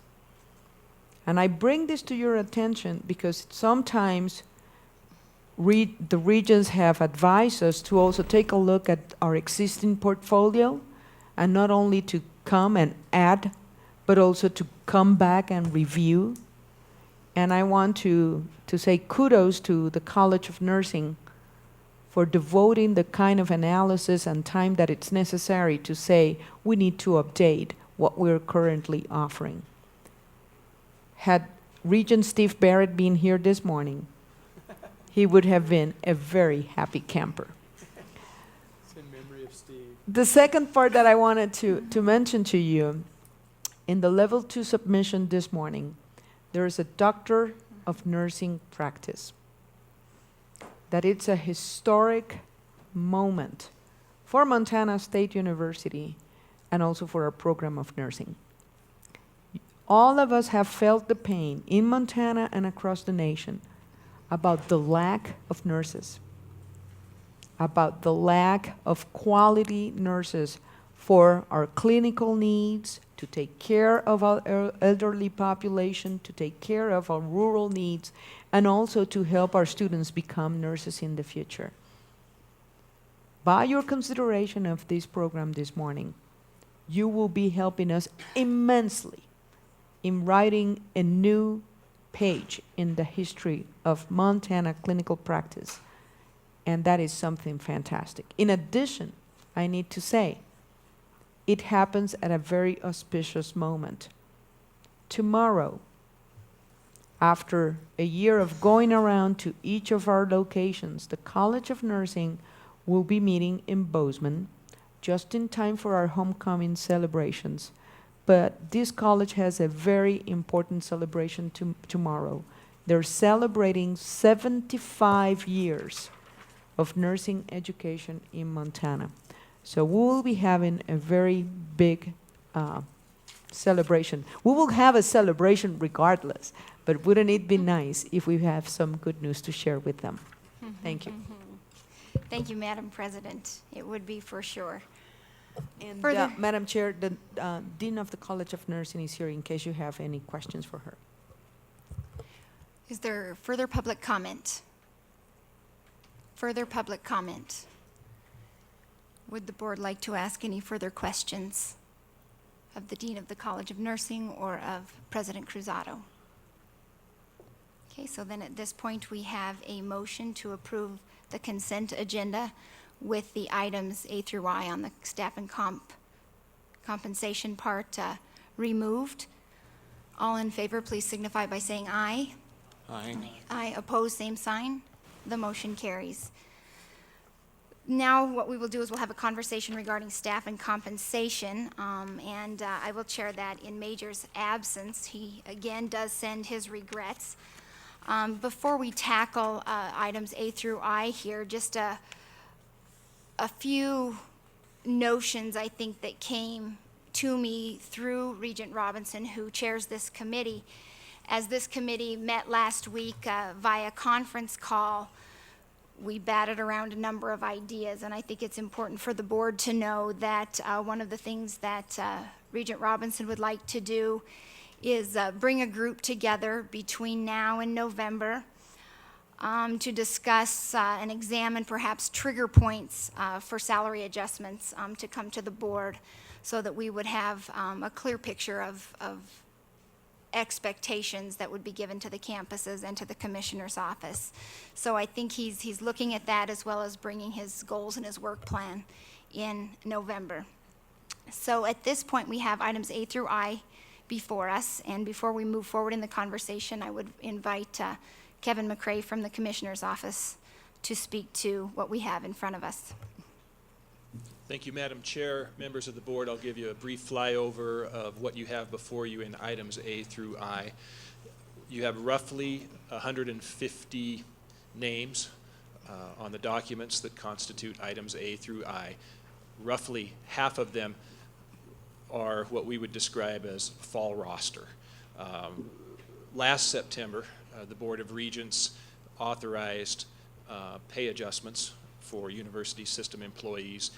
Those adjustments generally consisting of 1% plus $500 adjustment effective last October 1. And at the same time last year when the board did that, gave the commissioner guidance and the campus's authority to prepare for this coming October 1 of 2012 to implement adjustments of 2% plus $500.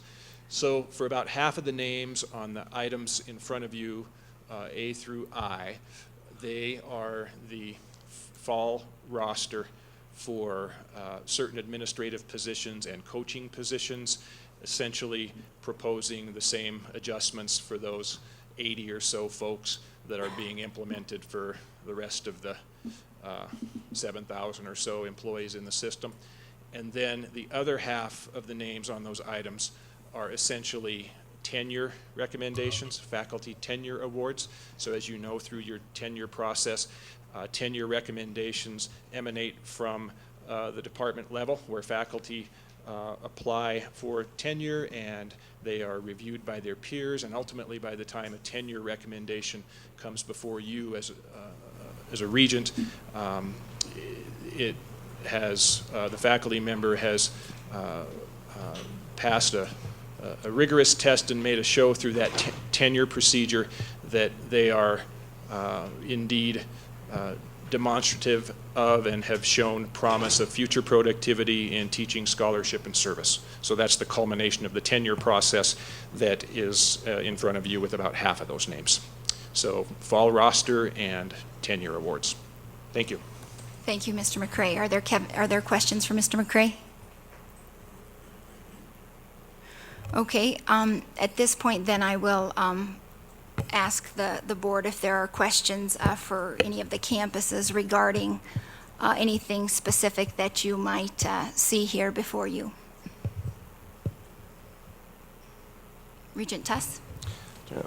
Madam Chair, I appreciate Regent Buchanan bringing this off the agenda to discuss separately. I had a question of President Cruzado. President, you have a coaching position here, which is a coaching position, which is Yes. rather large increase in fact, a 47% plus increase in salary. Could you explain that to the board? Sure, absolutely. This is related to our head coach for women's basketball, Trish Binford. And if it's true that if you take a look at the percentage only, it's a 47%, I also need to pay attention to you that the fact was that we started out with a very low base. That's why the percentage appears to be very, very high. This last summer, after 8 years of a very successful career at Montana State University, one in which Coach Binford has become the winningest coach in the history of our school, one in which I need to tell you that the women's basketball team contributed significantly to the fact that Montana State University received the Big Sky President's Cup only for the second time in our history,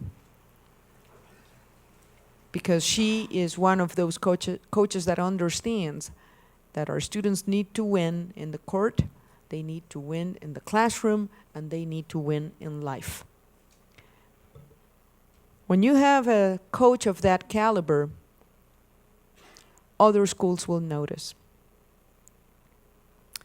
And without going in the market, this summer, Coach Binford received not one, not two, but 3 offers from regional, very large schools. One of them she had original ties to. So when you see that, it's not only based on her exemplary record, which contributes to it, this is also a retention offer. And I was placed in this very difficult situation of what should I do? Should I just not counter and then risk losing her and find myself in this situation? I would have gone out, spent a lot of money in a search, and probably have to end up paying the same amount of money of her new proposed salary to a new coach that would have been a new entity at Montana State University, new and unproven. In Coach Binford, we have found the stability, the attention to quality excellence, and the dedication to preparing well-rounded students. I should also call to your attention that even with this salary increase, Coach Binford's salary will still be below her counterpart. So for all those reasons, that was the proposal that we submitted. And as you know very well, athletics, in terms of hiring, they move very fast. So we needed to make a counteroffer quickly in order to retain her. President Cruzado, thank you. That's an outstanding explanation. Thank you. Further questions from members of the board?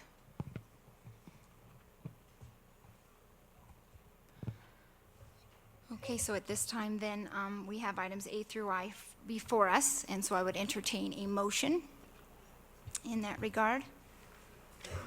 So moved. Thank you, Regent Tuss. A motion has been made to approve items A through I on the consent agenda, staff and comp consent agenda. Are there any questions or comments from members of the board? Regent Buchanan. Thank you. I'm not going to support this, and I'm going to give some context as to why, and be brief. Let's remind ourselves where this money's coming from that we're committing. We, on our priority list that we communicate to the state, include a lot of messaging, one of which is affordability, which we've talked about quite a bit. The money that was generated from this is the result of a two-time tuition increase, one vote over 2 years that increased tuition on the students in our four-year campuses, which represent over 70% of the students who we work for, a greater than 10% tuition increase. So, in my opinion, we've got to come to some conclusion as it relates to this statement that we're prioritizing affordability. We either have to recognize that we're turning a blind eye, or we need to make a statement that it's moving down the list, because our votes and decisions like this reflect the values and priorities that we place and try to communicate to the state. That concludes my comments. Thank you, Regent Buchanan. Further board comment? Thank you, Madam Chair. For anybody that thinks Regent Buchanan and I think just alike, here's an example where we might think a little differently. It isn't at all, and he didn't actually say this either, but I know there was a question about the basketball coach at Montana State University. That one does not give me pause. Primarily, for me, for the first thing, Title IX is real. It's an exemplar. It's probably one of the biggest movers and shakers in women's equality, and it will result, in my opinion, it will result in a female president in the White House. They'll come from college athletics, in my opinion. I think that'll be the way it goes, and not a coach, but one of those women that participated in that will become president, in my opinion. And having said that, I know that it's also a reality that it's that college athletics funding is a tricky funding thing, and a primary source of funding for college athletics is men's football, and so.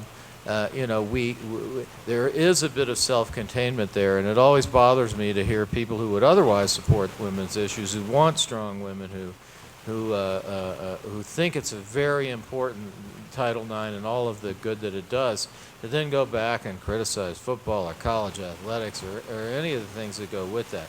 That is the program that's moving that forward, in my opinion, and so I think it's a matter of equality with the men's side. I think it's a matter of revenue generation in that sport, and also winning the whatever it was called, I can't remember, best in the Big Sky. And I think it's for me, that one was a relatively easy issue because of those things. Where I give pause is that I see a number of increases in other administration across the board here, including Ochi, which not the commissioner himself, but just the whole what's on there necessarily, that gives me a little pause, but because I don't think this is what happened with the rank and file, and so it does give me pause that you know, this is the red line moving up, you know. I don't agree that that the red line should include anything but a net from athletics, for example. But I do agree that as we increase what we pay our administrators, our highest paid administrators, and as an absolute value, it's very high. And as a percentage, it's still, you know, there's some 2.5%, 3%ers in there. It's very difficult to look at what's happening all the way across the board and see what's going on with the, you know, with the administrator. So I know that when you compare it to our peers out there, that, you know, we're all underpaid and we're eating the mountains and all of those things that we always talk about. But I do have it's those that give me the heartburn. If we're going to send a message with this coach's salary, it is that that the women's side of college athletics matters, and it matters more and more to us every year. Thank you, Regent Kraus. Further questions or comments from members of the board? At this point, then we'll Madam take public. Chair. Yes, Regent Williams. I'll associate myself with Regent Kraus's remarks. When I first saw a 40+% increase, I'm sure like the rest of you, I was jarred by that and sort of thought, no way, but why? You know, why are we doing this? And so I talked with several of you, including the chair. And it seems to me that in this instance, we may not, speaking for myself, I don't think I'm going to vote yes, but I don't think I'm voting on this particular coach's salary.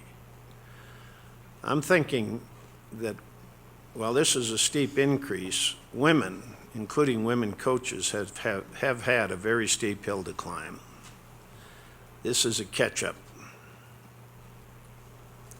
And it does seem to me on that basis it deserves our support, because we do have to take great strides, maybe as high as 46% strides, to move women closer to men in being recognized for their value. Thank you. Thank you, Regent Williams. Is there any public comment? Is there any public comment? Any public comment?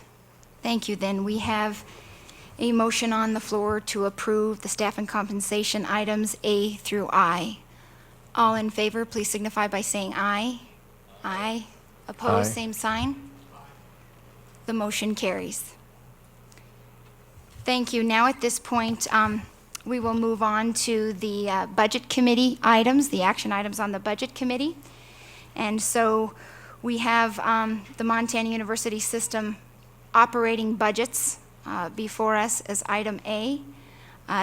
Deputy Commissioner Robinson, is there anything that you might add before this board moves forward in regards to this piece? Okay. Are there any questions or comments that the board has in regards to item A on the Administrative Budget and Oversight Committee action items? We did participate in lengthy conversation, lengthy questioning sessions yesterday. And so I would imagine that folks got the majority of their questions answered. So at this point then, I would entertain a motion to improve fiscal year 2013 Montana University System operating budgets. Regent Buchanan. Madam Chair, I would move that we approve this budget as presented. I would include a provision that we make a 2.5% reallocation, move those funds to prioritize and provide the resources to move forward many of these broad priorities that we've been talking about. I believe that if we are able to set those funds aside when we go to the legislature to ask for money, when we go to the governor's office to ask money, we will have the opportunity there to match requests increase our attention to some of these priorities that we have been talking about without taking action for so long. 2.5% would have to come from the unrestricted budget. The unrestricted budget is about $500,000, about 35% of the entire budget proposal that's in front of us. The total would be close to $35 million. I think the priorities that come to my mind, and it would certainly beg board direction to do this and pick the items where we focus. The list of needs is certainly not short. We have a red line statement from our friends at MEA-MFT that continually tell us they want more resources in the classroom with faculty members. We have an initiative to develop developmental programs during the summer on the table that's going to need some funding. We're asking the legislature for WWAMI funds, for WICHE funds. I put a letter in front of each of my peers this morning regarding from a higher ed expert, and his statement is, you guys can control our own destiny. We do not need to hold ourselves in waiting for funds from outside of the system. So with that, I do move we adopt this budget and reallocate 2.5% of the overall budget towards elevating the priorities as described and further defined by this board. Thank you, Madam Chair. Thank you, Regent Buchanan. Commissioner Christian? Madam Chair, Regent Buchanan and I were talking at the break, and I just want to make clear for board members, some of you new to the process, that we keep kicking around sort of two different budgets, if you will. The budget in front of you today is the 2013 fiscal year, which started July 1 of this year and runs through June 30th of next year. So that is the current budget that we're in. When we're talking about our budget planning process, even the conversation today about the governor's proposal and so forth, we're talking about fiscal year or the biennial budget 2015, or fiscal years 2014 and 15. And so I just want to make sure everybody's clear when we're talking about it, which budgets we're affecting. We are underway under the 2013 year. It started in July and will run through. And so I think, need to take those budget year considerations into your process here as you deliberate the proposal on the table as well, and just to fully understand what years that you're talking about when we're having the discussions. Thank you. Are there further questions from members of the board? Regent Tuss. Commissioner, could you speak to Regent Buchanan's 2.5% issue? I want to be very clear that when we vote on this, that we understand what the implications are fiscally for your office and for the system. Regent Buchanan and I haven't talked about this at all, so I haven't really given it a lot of thought. I will share my, I guess, initial thoughts. I think it's a great idea at some point.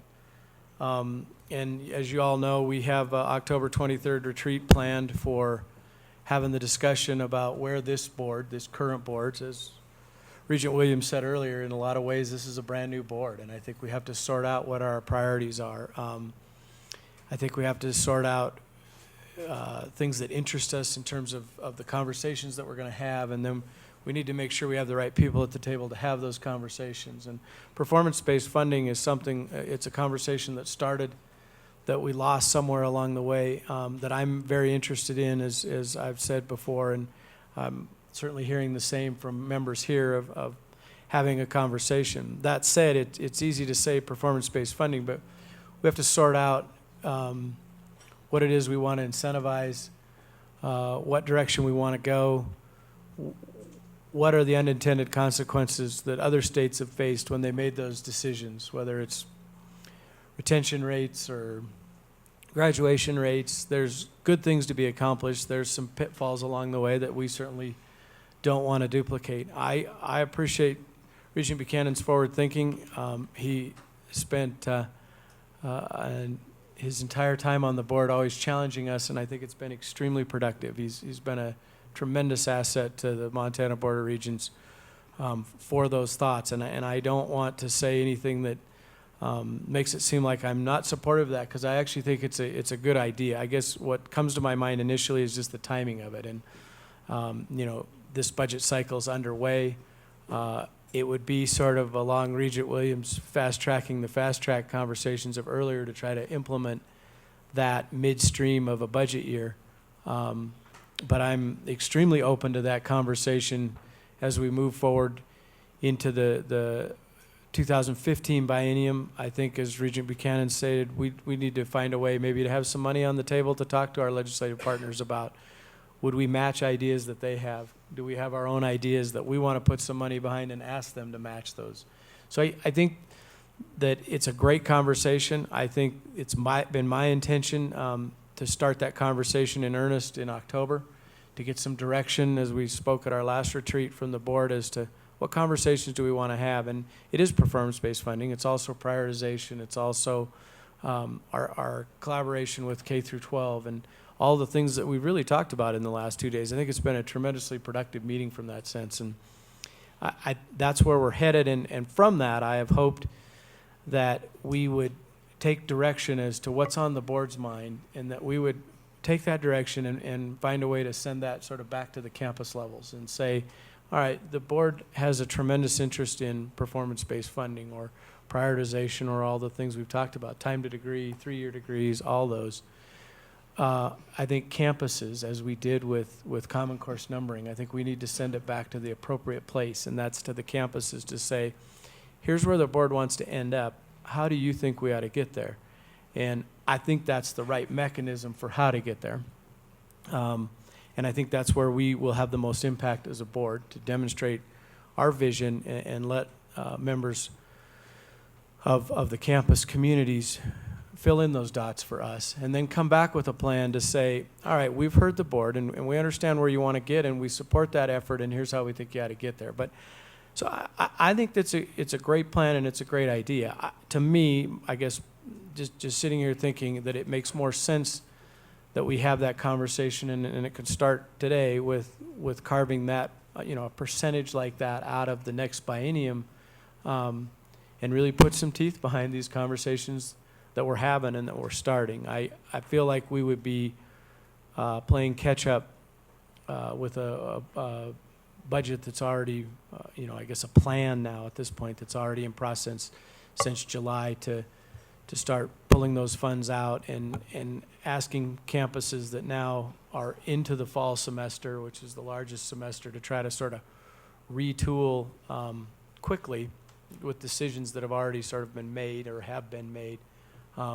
It would put a lot of burden on the spring semester, I think, to try to achieve these reductions that would need to happen in order to create that pool. And so that, like I said, we have not talked about this at all, so it causes me, I guess those are my initial reactions, that we would be playing hard to catch up. But I think it's a good plan, and I think Regent Buchanan has done a good job of challenging us, and I think this board seems very receptive to those, and if that's the direction we ought to go, I'll be supportive of going there with whatever this board decides. I guess my final thought is that it probably makes more sense in the next biennium. Thank you, Commissioner Christian. Regent Buchanan. I do want to respond to it, and I think I want to directly respond to your question. How do we do it, right? First of all, we're talking about 2.5% of a $1.4 billion budget. I don't know what entity, public, private, has not had their budget swing by these amounts over the last 4 or 5 years, and much greater amounts. So the process would be, in my opinion, a reduction process would have to occur. We're going to have to find that 2.5%. In the past, it's been led bottom up. We get proposals when the governor said we're going to cut 5%. Campuses put together a plan, gave it to former Commissioner Stearns. We approved it or disapproved it. I would propose that we give guidelines to OCHI. OCHI then works with campuses under the parameters in which we have said, here's where we would like to do reductions. In the past, content in that discussion has been across the board, selective removal of initiatives, investments. I think that would be the nature of the discussion between us. Relating to the funds that we would create, I wholeheartedly believe that performance-based funding doesn't occur until you have funding to drive performance. Again, I think that the things that we would need to consider are the things that we've already publicly demonstrated as values and priorities.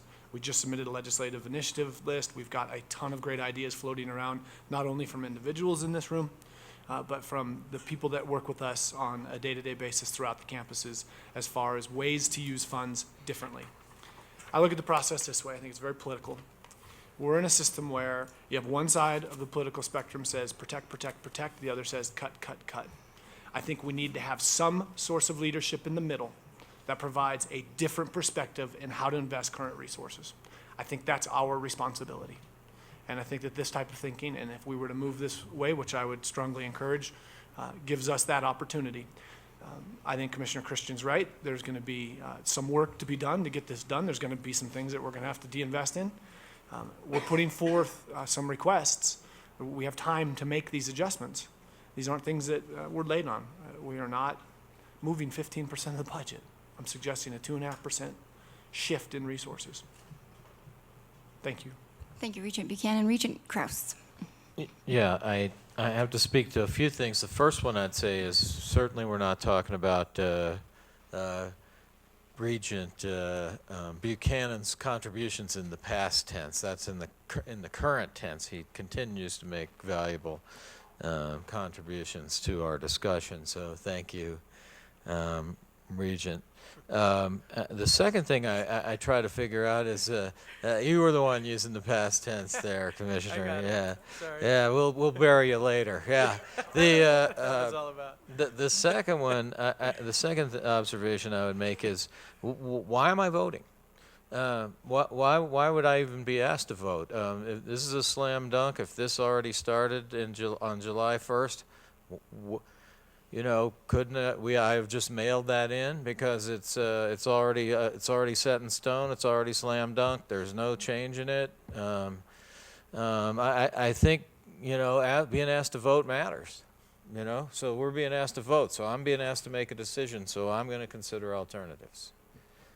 I want to put that out there. There's no rubber stamping over in this corner. And I think I've said from, when did we get appointed? Sometime in February, that I don't support tuition increases, and I'm so grateful to the governor for proposing a way not to have that in the next biennium. I certainly understand what we're doing. I'm a budget officer. I understand what we're doing here in the second year of the biennium and what we're talking about doing. 2.5% would be pretty doggone big. And so 0.25%, 0.5%, I see some percentage there that we could begin to address something this year. That's one thing. I think a second thing that really matters to me is I heard some discussions yesterday about, and the way it's kind of presented, of course, is that it's spending authority. Here's your spending authority, okay? And yet we're promising spending authority, and I saw some dubious enrollment projections, and or enrollment projections of which I was dubious, and something like that. I don't think they themselves were dubious, but got to watch myself because I'm here in higher education now. And I think that what I'm worried about is that there's nothing in this budget that is going to allow us to respond to some serious issues that are out there. That you know we might be called upon to. I'm not willing to give up an institution in trouble, you know, and I think sometimes it's going to be difficult to accomplish that without resources. And so I'm a little bit troubled that there's nothing in there for our initiatives, and there's nothing in there for, I mean, there is some in there. There is a lot in there for our initiatives, but that there's, and I didn't hear Regent Buchanan talk about performance budgeting in his original discussion. Really what he talked about was that we need some funds to accomplish some of these things that we brought up over the last 2 days, that we brought up over the last 6 months. And so I think that's what he's talking about. So I think for my clarification, and if the rest of the regents would like to weigh in on this, my question is, what are you doing here with your vote? Are you actually voting on this budget that's already been passed, and by the way, we're just whatever? Or are you, given that extra bit of thought to what it is that we're doing here with passing this budget? And then second, are we allowing ourselves room to deal with what's coming up in the next, through June 30th? So those would be a couple of things I'd ask, and maybe the commissioner can help me with that as well. Chairman McLean and Regent Kraus, the answer is absolutely not rubber stamping. That's why we're having the discussion. It's free to change this thing any way the board desires, and we'll work with the board to make sure those changes get implemented. So it's absolutely not the case. I think the thing to understand about the budget process, or how we go through the budget process, is it's sort of two steps, and we alternate back and forth a bit, which is certainly was confusing to me as a board member and continues to be. But we generally start a year ago, November, we started working on the fiscal year 15 biennial budget, and then we approved that budget in May, and ultimately, as that thing moves forward, we'll have spending authority. So, the budget that we're talking about here today, 2012 and 13, was really a budget created in the fall of 2011, approved by the board in 2012, and this process is not a rubber stamp. It's not after the fact, but it is part of granting spending authority based on current enrollments and the rest. So we've always had sort of a two-step process in the procedure of how we do our budgets. We have the budgeting process, the plan, and then the authority that comes each year in September with the current budget underway. And part of the mindset of that, I believe, is that we're then granting spending authority based on the budget that we'd created in the past, taking into account current situations, current enrollment, and possible trends or things that affect us. And we've adjusted those budgets based on the most current data, because we do it 2.5 years before it's actually coming to be, especially when you're talking about the second year of the biennium. So it's absolutely not a rubber stamp, but it is sort of a process. And if this board, I certainly believe, has the authority to make those changes if it sees fit, and we'll find a way to implement those changes if that's what we want to do. But I think hopefully that answers your questions. That's sort of the two-step process that we went through in the past to get where we're at. Thank you, Regent Kraus. Commissioner Christian. Regent Teal. I wanted a point of clarification on a couple things. First of all, can we hold over funds from one biennium to the other? Because it seems both of the cited purposes for this motion are saying we want to have a pool of funds that we can use either to allocate via performance-based funding or to use to partner with legislative dollars on specific initiatives. I think that those are great purposes. I'm more wondering about the semantics of, can funds from spending authority from fiscal year 2013 be reasonably used for that purpose? On the performance-based funding side, we don't have, I think, an idea of metrics by which we would allocate those right now. And I think that there's an important process that does need to happen in order to do that responsibly. I think, I'm remembering Regent Williams' comment earlier about putting great proposals through before you fully understand the possible consequences. So, I have some discomfort with the process there. The other question I have is, it seems like money that would be partnering with legislative priorities would be coming in the fiscal year 14 budget. So, those are just kind of my semantics questions that I'd like to understand. Deputy Commissioner Robinson has joined us, and I think is best prepared to answer the holdover question, because it's a very good question. Regent Teal, you always amaze me. Madam Chair, members He's a of the, student from MSU. members of the board, The appropriations that we operate under are referred to as biennial appropriations, and our appropriation authority from the state ends at the end of this fiscal year. Campuses do have some limited authority to basically move money into the reserve funds. There are some campuses that may be at the max, which is a very small 5% that can be allocated or accumulated in the revolving reserve. So there is a little bit of flexibility in terms of the use of reserve funds, but generally what we have, when we talk about moving money into the reserve funds, we have generally thought about we spend state appropriation dollars, and what we move into the reserve account would be perhaps some tuition dollars that may remain unspent at the end of the biennium or end of a fiscal year. I would, Madam Chair, if I could just ask a couple of questions. I just want to make sure that when we use the terminology, when we talk about unrestricted, the unrestricted budget, current unrestricted, we understand what we're talking about. So, Amy, could you click on the MUS operating budgets, and in the summary, University System summary, the Schedule 3 is the system current unrestricted. So this is the total that for the budget for fiscal year 13 would total about just over $500 million for the year. And it includes the campuses, it includes the research agencies, it includes the community colleges, and so we end up with $500 million of sort of spending authority. We're looking for spending authority to that extent.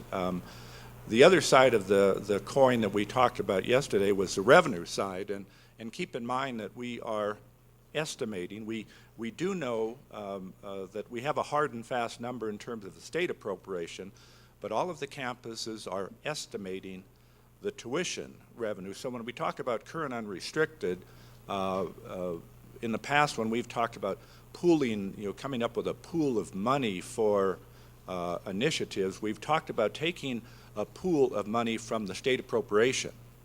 And when we talk about a percent coming out of current unrestricted, the funding sources, the main one obviously is the tuition, and the state appropriation is somewhat smaller. We looked at the percentages yesterday in terms of a sort of a 58% tuition funding amount. So I think we just need to make sure that if we're moving forward on something, I would like some real clarity on what's included in the definition where we would apply the 2.5%. My calculation of the 2.5% would come out to be, on this $500 million, it'd come out to be what, 12.5 million.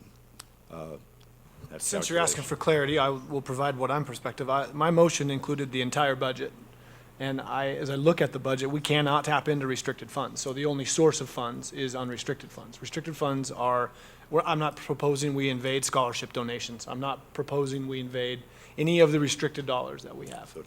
So it's just current unrestricted. I think that, as far as I understand the budget, that's the only place we have flexibility left. The rest of the money is restricted, if I'm right. The only other clarification I'd like to make, I'm not saying only use it for bait to lure in partners, matching money with the legislature. We have, how big is our LRBP plan? Why don't we take care of a few of those right now? We have, if we create this funding, and I think our definition would probably vary about performance-based funding. I mean, my perspective is not specific to any one metrics. My perspective is if we want to incentivize some behavior and we have funds to do it, we could apply those funds right now. If we want more vets in this state, we don't need to ask the legislature for the $2.3 million to go do this program that we discussed and approved this morning. We can pay for it. Or if they fail to fund it, we could pay for it. I mean, I don't think that I'm necessarily at all saying, let's take the next 6 years to decide how to use these funds. I'm of the belief that these funds are there because the tuition-paying students that are there now deserve to use them. We've got to use them. Thank you. Well, thanks for that clarification. I suppose I still think on a lot of those things, on all of our system initiatives, on all of our legislative initiatives, on the LRBP process, those are things which we're still going to be in conversations with the legislature about. It's very good for us, I think, to be able to talk about our priorities with the legislature, you know, share those ideas. But as far as spending authority, to my understanding, that we can utilize this year on projects in real terms, I think that it's difficult just because of the process that we have to have through accounting and through the state to make that happen. I think what I would prefer to do is at our October meeting, since we are already planning on having a discussion about making a commitment with the governor on tuition levels and our base funding, with that, come up with a way to make a commitment that we as a board are telling campuses and telling the legislature in our fiscal year 14 and 15 budgets, we're going to take a portion of that out of the state allocation in some way for these particular uses. And we can say we want to use those in the most efficient manner that we can on system priorities. If we want to use what would be a traditional performance-based funding, we can do that. If we want to come up with ways to incentivize campuses which are already having their own sort of models on strategic plan alignment, if we want to put more funding into those sort of items, I'm absolutely supportive. But I think that just from a mechanics point of view and from an appropriate planning point of view, I think I would prefer that process.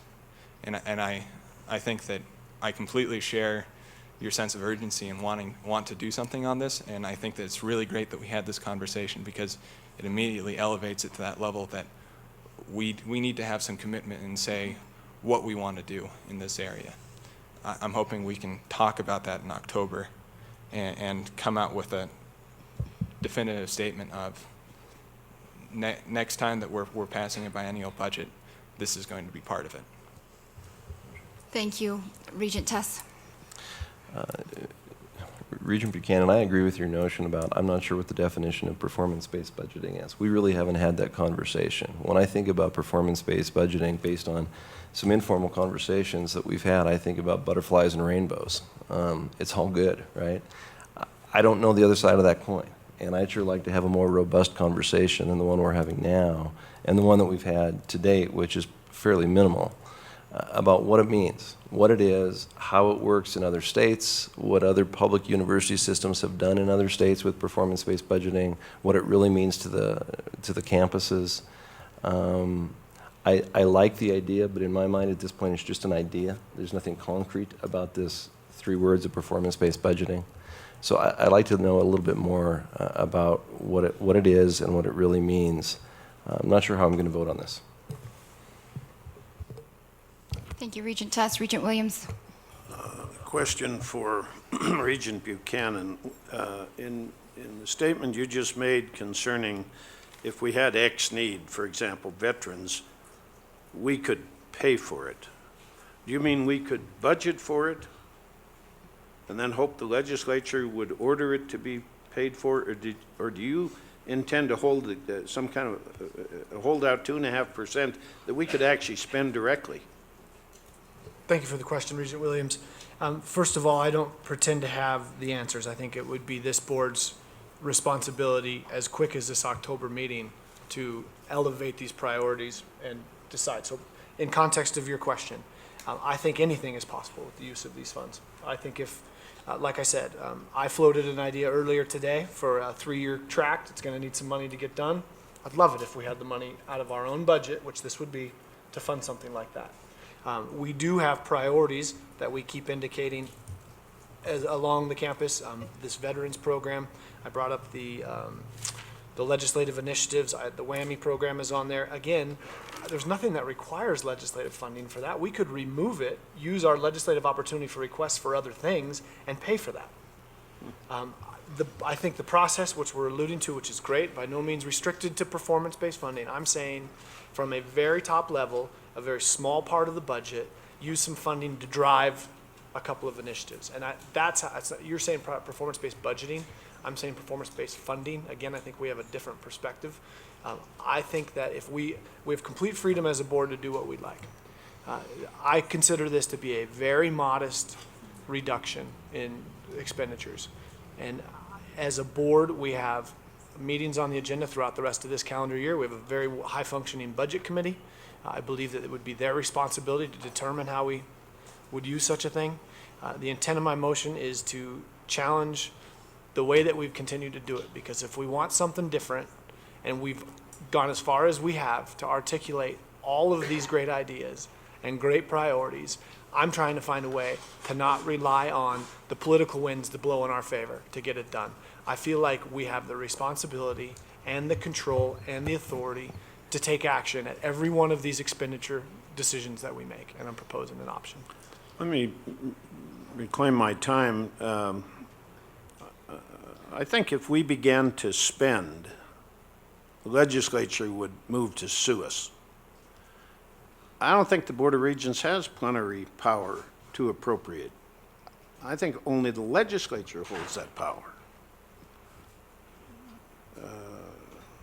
Commissioner or one of your staff?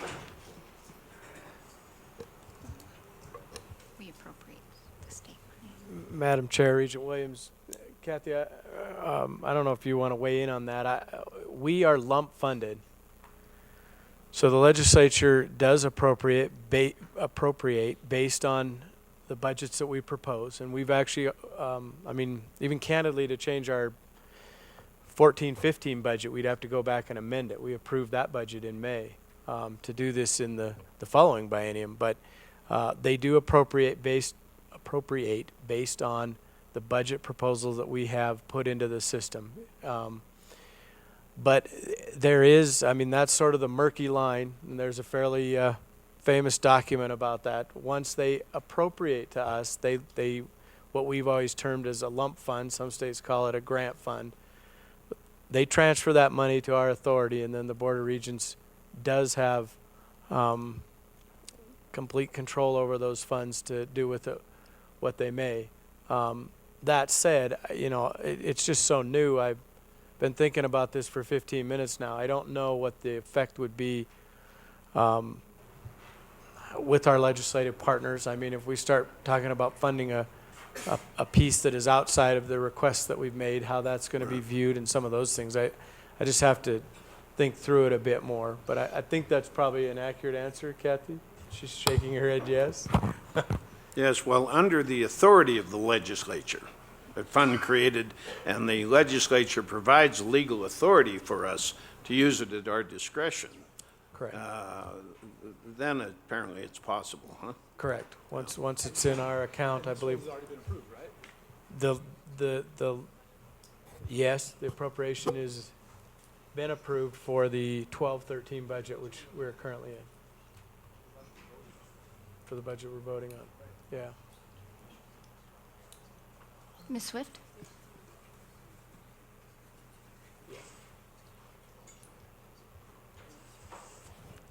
I think that while they're visiting and maybe preparing to respond to Regent Williams' question from the legal perspective, I guess I'd just like to weigh in a little bit. Wait, Kathy, what? Okay. You don't need to. I can.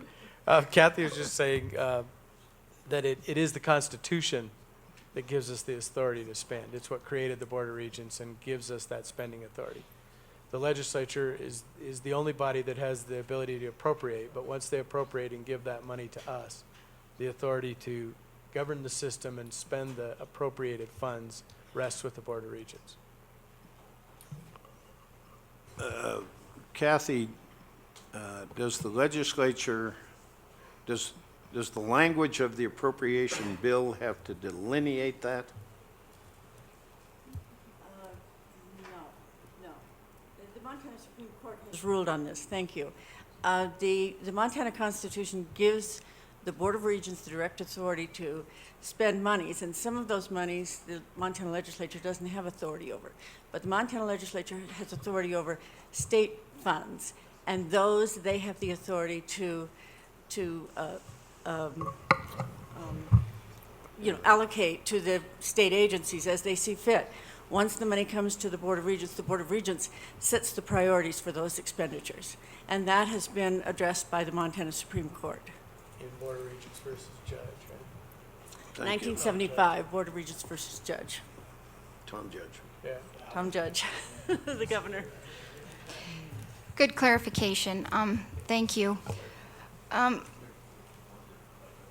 I guess I'd just like to weigh in. I have a couple thoughts. I think that the idea is a very good one. However, I would say that I think at a different time, perhaps, upon the state legislature and their work completion next spring, before the board has decided on the allocation based on our new allocation model, which could well be approved by then, that would seem to be perhaps a better time to have that conversation. I think it would allow for full vetting of this board about the allocation as a whole, as well as just exactly what is the direction of this board. And I sense some consternation about the fact that we lack a clear direction. And I'm not saying that we couldn't get there, Regent Buchanan. But I think that it would be important for us to have a clear vision and a clear vetting and an understanding, and in all fairness for the public and for the campuses to have a clear vetting and understanding of just exactly where, and although it may seem like not a large amount, I think $12 million is quite a large amount, more than I will make in my life. It could impact a campus or campuses and their ability to impact instruction. So I think that it would be very important for us as a board to have a very full vetting of a proposal like this and give it full consideration of what our, and I would offer that we need to give full consideration of what would be a reasonable amount of us to set aside from what the legislature would provide us with once they have completed their work next spring. So that's where I am at, and with the motion as it is, I guess I would have clear reservations about the lack of clarity as to where the money would come from in the budget as presented, and just exactly what we as a board would want to do with it. And I think that we need to provide more vetting opportunities for that. So that is where I am at. Further questions or comments from members of the board? Regent Teal. Yeah, thank you, Chairman McLean. I just wanted to make the comment, I think that sometimes we talk up here and we fail to reflect that campuses do have very good processes, oftentimes, for allocating budgets in a prioritized manner, in a strategic manner. And I think that we've heard some examples, particularly, I'm familiar with the process at MSU Bozeman, and we heard about some of the processes that are happening at MSU Northern to that regard. And I think that deserves some recognition, and honestly, for this year's budget, as late in the game as we are, I am loath to try to change that, to say to campuses, we're going to withdraw part of this funding and therefore part of the work that has gone on the campus level. That being said, I don't think this is a can that we can kick down the road until we're working on budgets next time. I think that I would very much like to have a conversation of, can we outline by October or November, maybe even as the commissioner mentioned, amend our budget estimates for fiscal year 14 and 15 and say, we plan to set aside a portion of funding that we can use for this type of work. And that way, as campuses are working on their planning over the next year, they can incorporate that in a more organic, fluid process. So just from my perspective, I'm not intending on voting for the motion as it's currently amended. I would suggest that after this motion, we charge the commissioner's office to probably provide us some homework and to set up a process so that by October we're prepared to have a discussion of how can we do this for fiscal year 14 and 15, what makes the best sense, how can we start working on the processes to determine how that chunk of funding is used, so that we're doing this in a manner that's inclusive and recognizes the work that goes on our campuses. Thank you. Thank you, Regent Teal. I think that that's a very good, reasonable proposal, and I think it would fit in nicely with our conversation on October 23rd.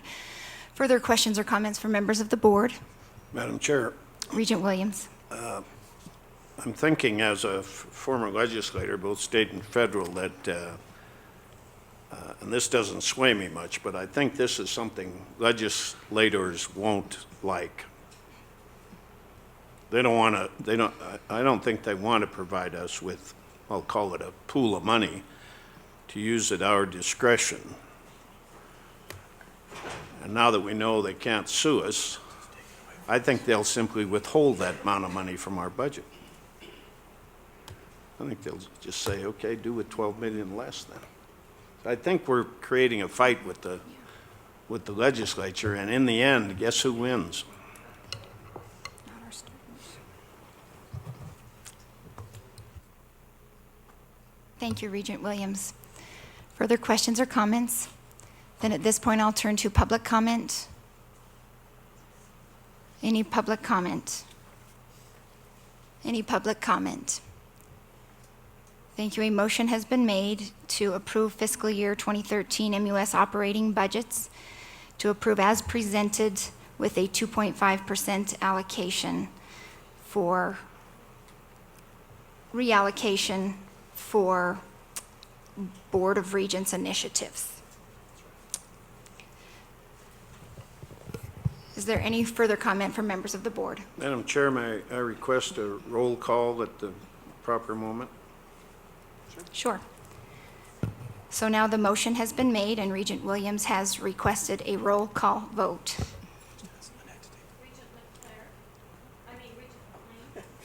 No.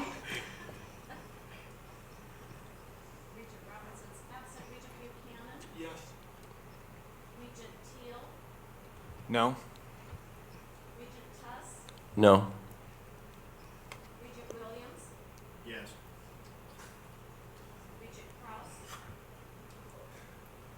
Yes.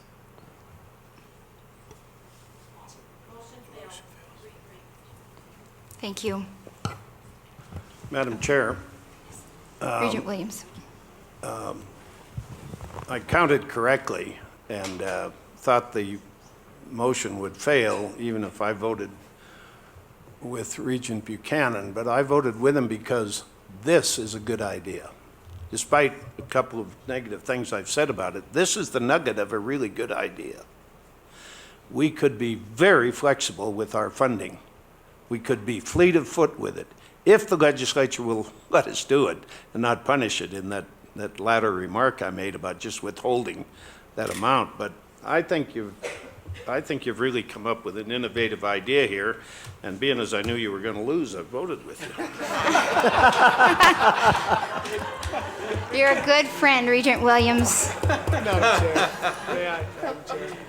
Regent Buchanan.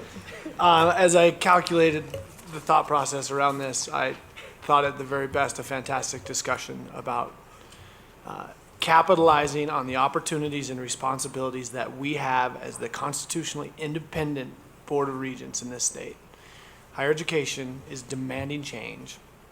I feel like we're presenting a responsible budget here, and I think that this discussion was extremely productive. I would not say that I agree or disagree with any one element. I think it was fantastic and lots to chew on. I'm going to continue to use my opportunity in this seat to try to force us to act on these things that we keep saying we want to do, and I'm appreciative for consideration to the motion. In the present tense. Please don't allow. All righty then, at this time I would entertain another motion in regards to action item A. Move to approve? Thank you. A motion has been made to approve action item A, to approve the fiscal year 2013 MUS operating budgets. Is there conversation from the board? Questions or comments? Regent Buchanan. I am going to vote no. In this morning's conversation, constituents sat in front of us directly related to the PhD program here at Butte and dared us to take the risk that's being asked of us to do things a little bit differently. I appreciate everyone else's support. I do believe this is a responsible budget, but I think we're missing an opportunity. Thank you, Regent Buchanan. Further questions or comments? Regent Teal. I was just hoping as as part of the conversation, as a follow-up, could we just hear from the commissioner as to, can we develop a process so that by our October planning meeting, we can have a discussion about this? And I'm interested in helping to craft that process if Todd is. So, Madam Chair, Regents Teal, we absolutely can. And we can do it in conjunction with the October meeting. We can do it in conjunction with the November board meeting, whatever is the preference. You know, that, I guess I'm thinking out loud here, but the October 23rd, we have an agenda plan that sort of explores many different options. This could be one of those, or we can redo that agenda. I mean, that's something we could probably talk offline, but the answer is we absolutely can. Whatever the board's desires are, that's exactly where we can go.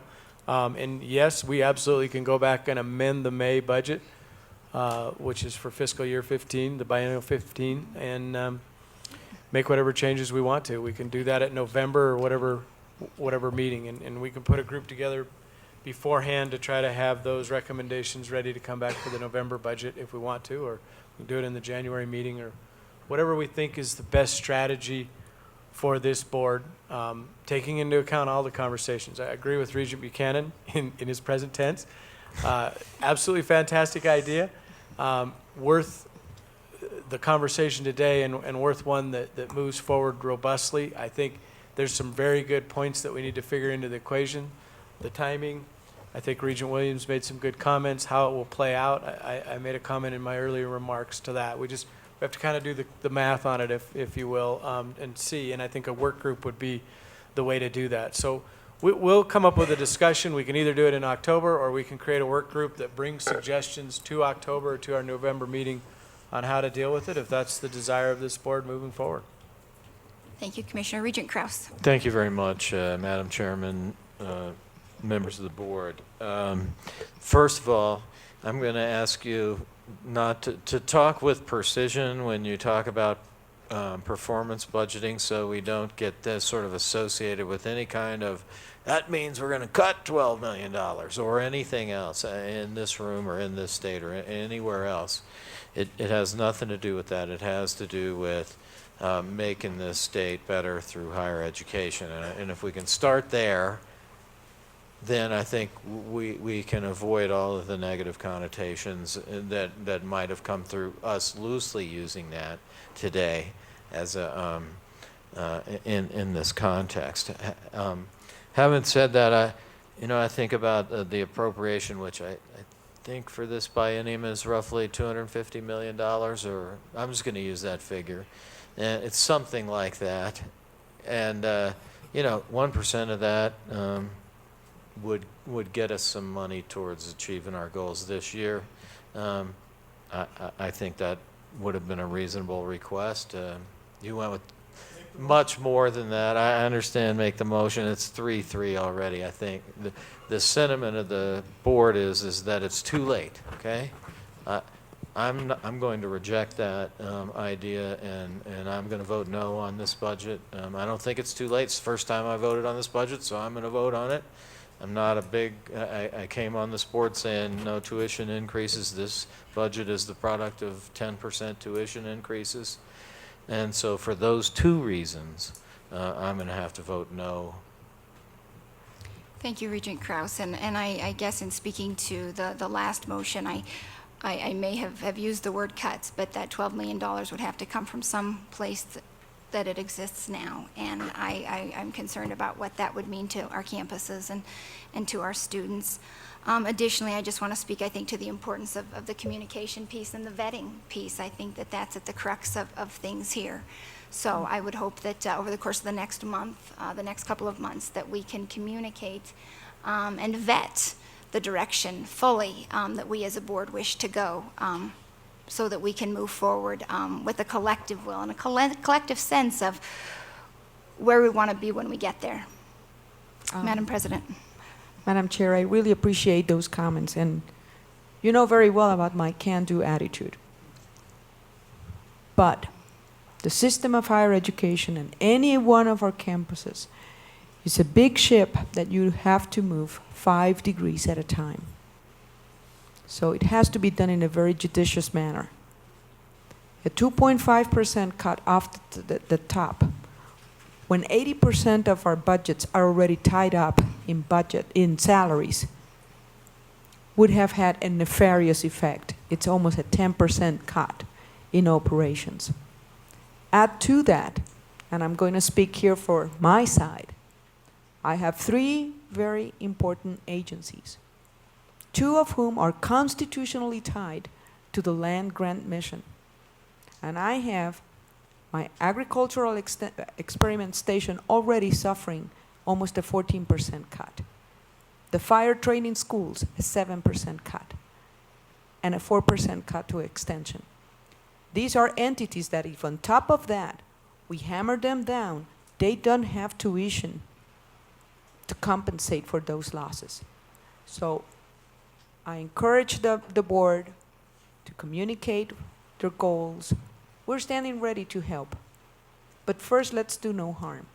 And when we take this back to our constituents, they really appreciate when we don't take them by surprise. Thank you.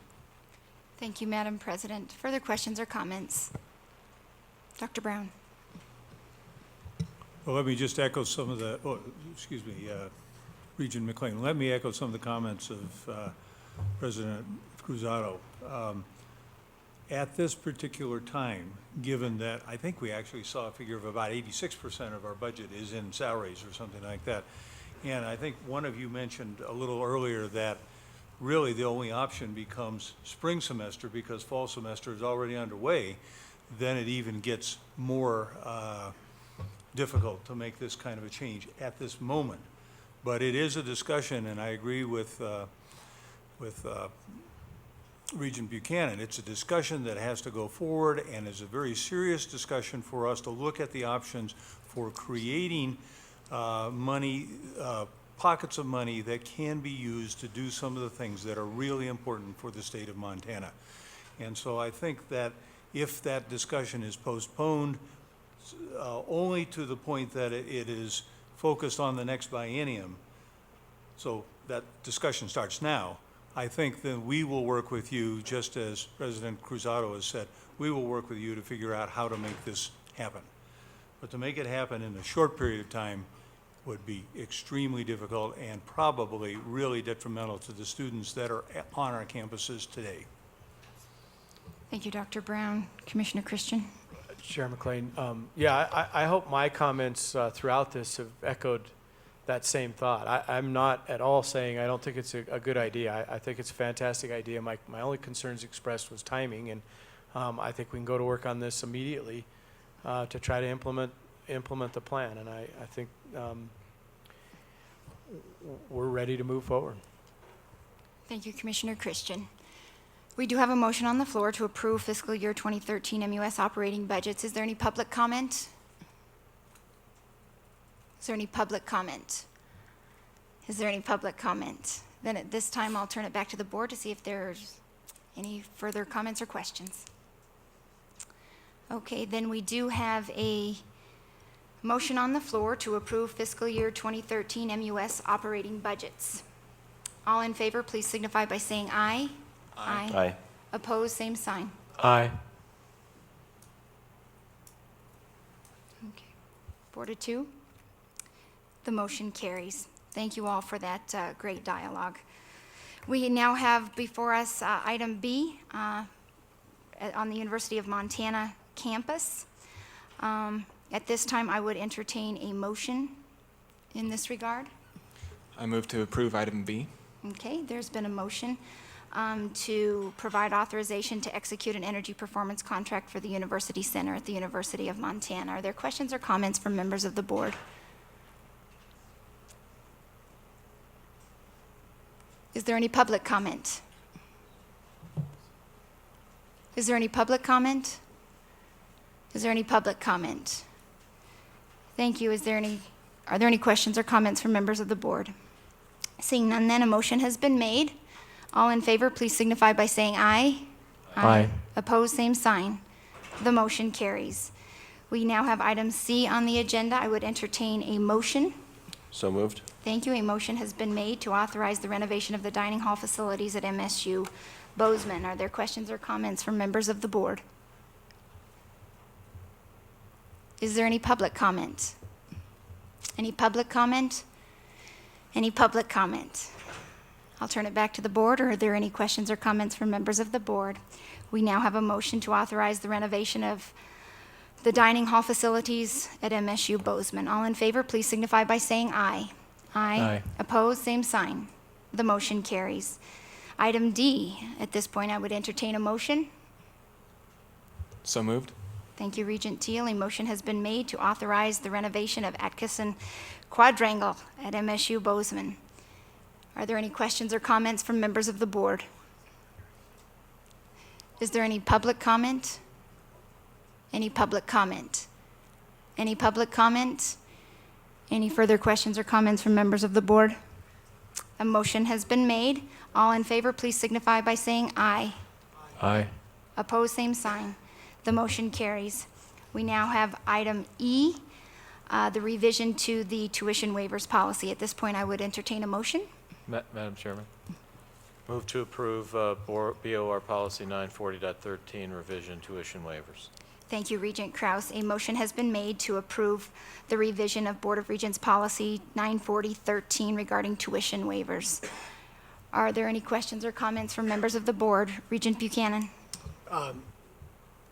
Request for consideration yesterday for the inclusion of academic expectations related to the receipt of tuition waivers. I'd request any feedback from that request for inclusion. Yeah, since I made none, the none required, Regent Kraus. Okay.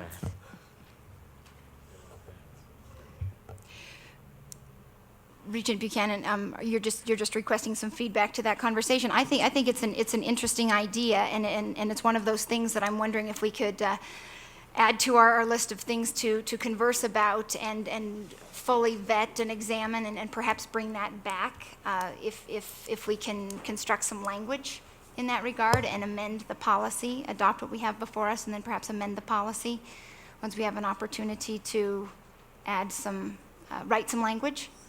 Does that sound, is that what you're asking? As the committee proposes the motion, I would remind us that I hear commitment to doing these things, and I'm seeing an opportunity to do it, and we're under the hood here. I don't think any of us wants to open the hood of every, we don't want to keep doing this. So I'm going to vote it. I'm supportive of it.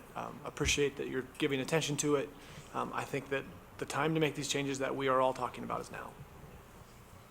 Madam Chair, I just will respond a little bit. I understand what Regent Buchanan is saying. I'm trying not to mix my metaphors here, and what I'm looking for with this document, with these changes, has to do with maximizing revenue to the university system and providing a way for our budget officers and university presidents to attract out-of-state students and also find that ideal student mix. And so, sometimes there are going to be people who will take more than 4 years to graduate, and they're exemplary students, and they're from out of state. And so I got to tread carefully there on that one. So I'm going to. So I did think about it overnight, and I couldn't find a way to unmix those two right now.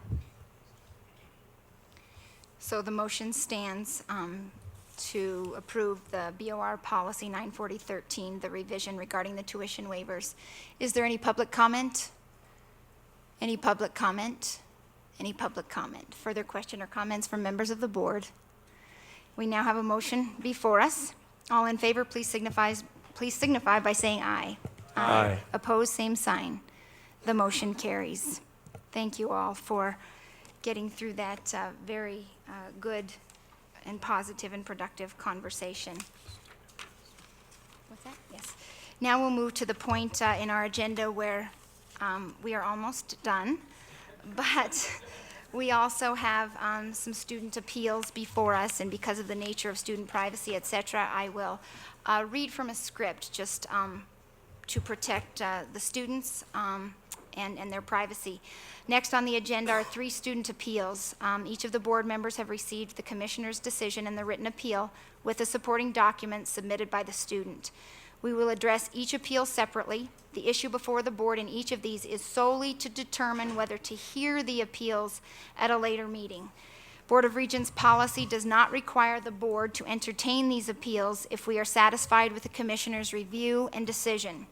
These appeals are confidential, so we will not be addressing these students by name or even identifying the campus involved, nor will we address the facts or the specific issues today.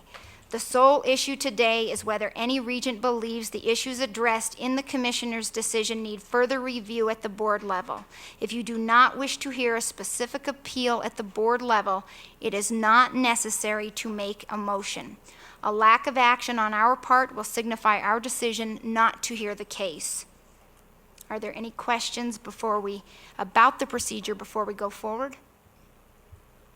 Thank you, and I guess I would just remind us that at this point we're just determining whether or not we want to hear an appeal. We will look at student appeal number 1. I will entertain a motion to hear this appeal. There being no motion to hear this appeal, the request that we entertain this appeal is denied. The commissioner's decision is upheld. We're now on to student appeal 2. I will entertain a motion to hear student appeal 2. There is no motion to hear this appeal. The request that we entertain this appeal is denied and the commissioner's decision will be upheld. Student appeal number 3, I will entertain a motion to hear this appeal. There being no motion to hear this appeal, the request that we entertain this appeal is denied. The commissioner's decision is upheld. We now move to the portion of our meeting where we allow for public comment. Is there any public comment? Have we worn you all out? All right.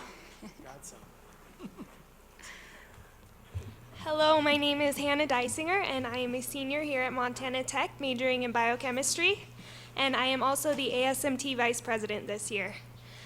Because of the education that I have received here at Tech, I was able to do summer research at the Massachusetts Institute of Technology on human mute Y glycosylase homolog and its role in modulating alkylation damage.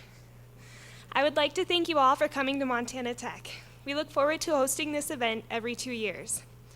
Because of you, we have seen many positive improvements to the Montana Tech campus, such as the Natural Resources Building and renovations to the Hyper, the Mill Building, and the Health Sciences Building. In addition, College Now has transformed our Highlands College campus. We've also seen statewide improvements, such as the Common Course numbering system and low tuition increases. We are the only institution in the state continuously competing against schools such as Oklahoma, Texas Tech, Michigan State, and other elite universities. However, these are academic, not athletic competitions.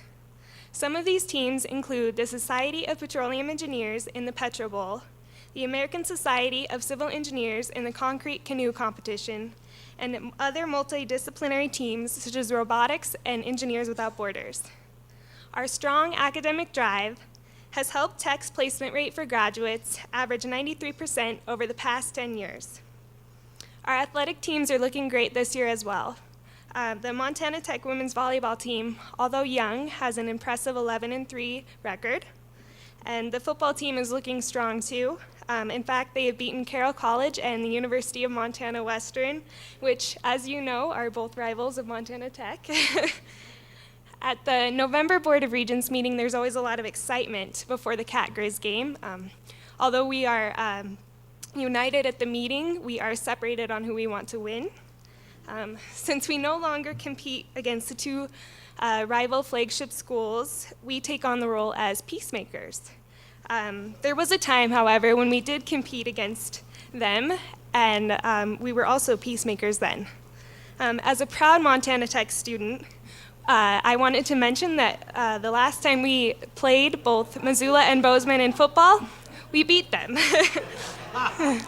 So as a souvenir, we would like to offer you a print of the painting by Butte artist Mike Hamlin entitled The Peacemaker. Thank you all for coming, and I hope you have a safe trip home.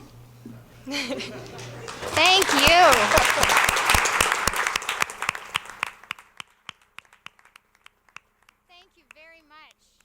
For the print and for the wonderful remarks. You are the reason why we have such deliberative conversations that you've had an opportunity to be a part of today. Thank you very much.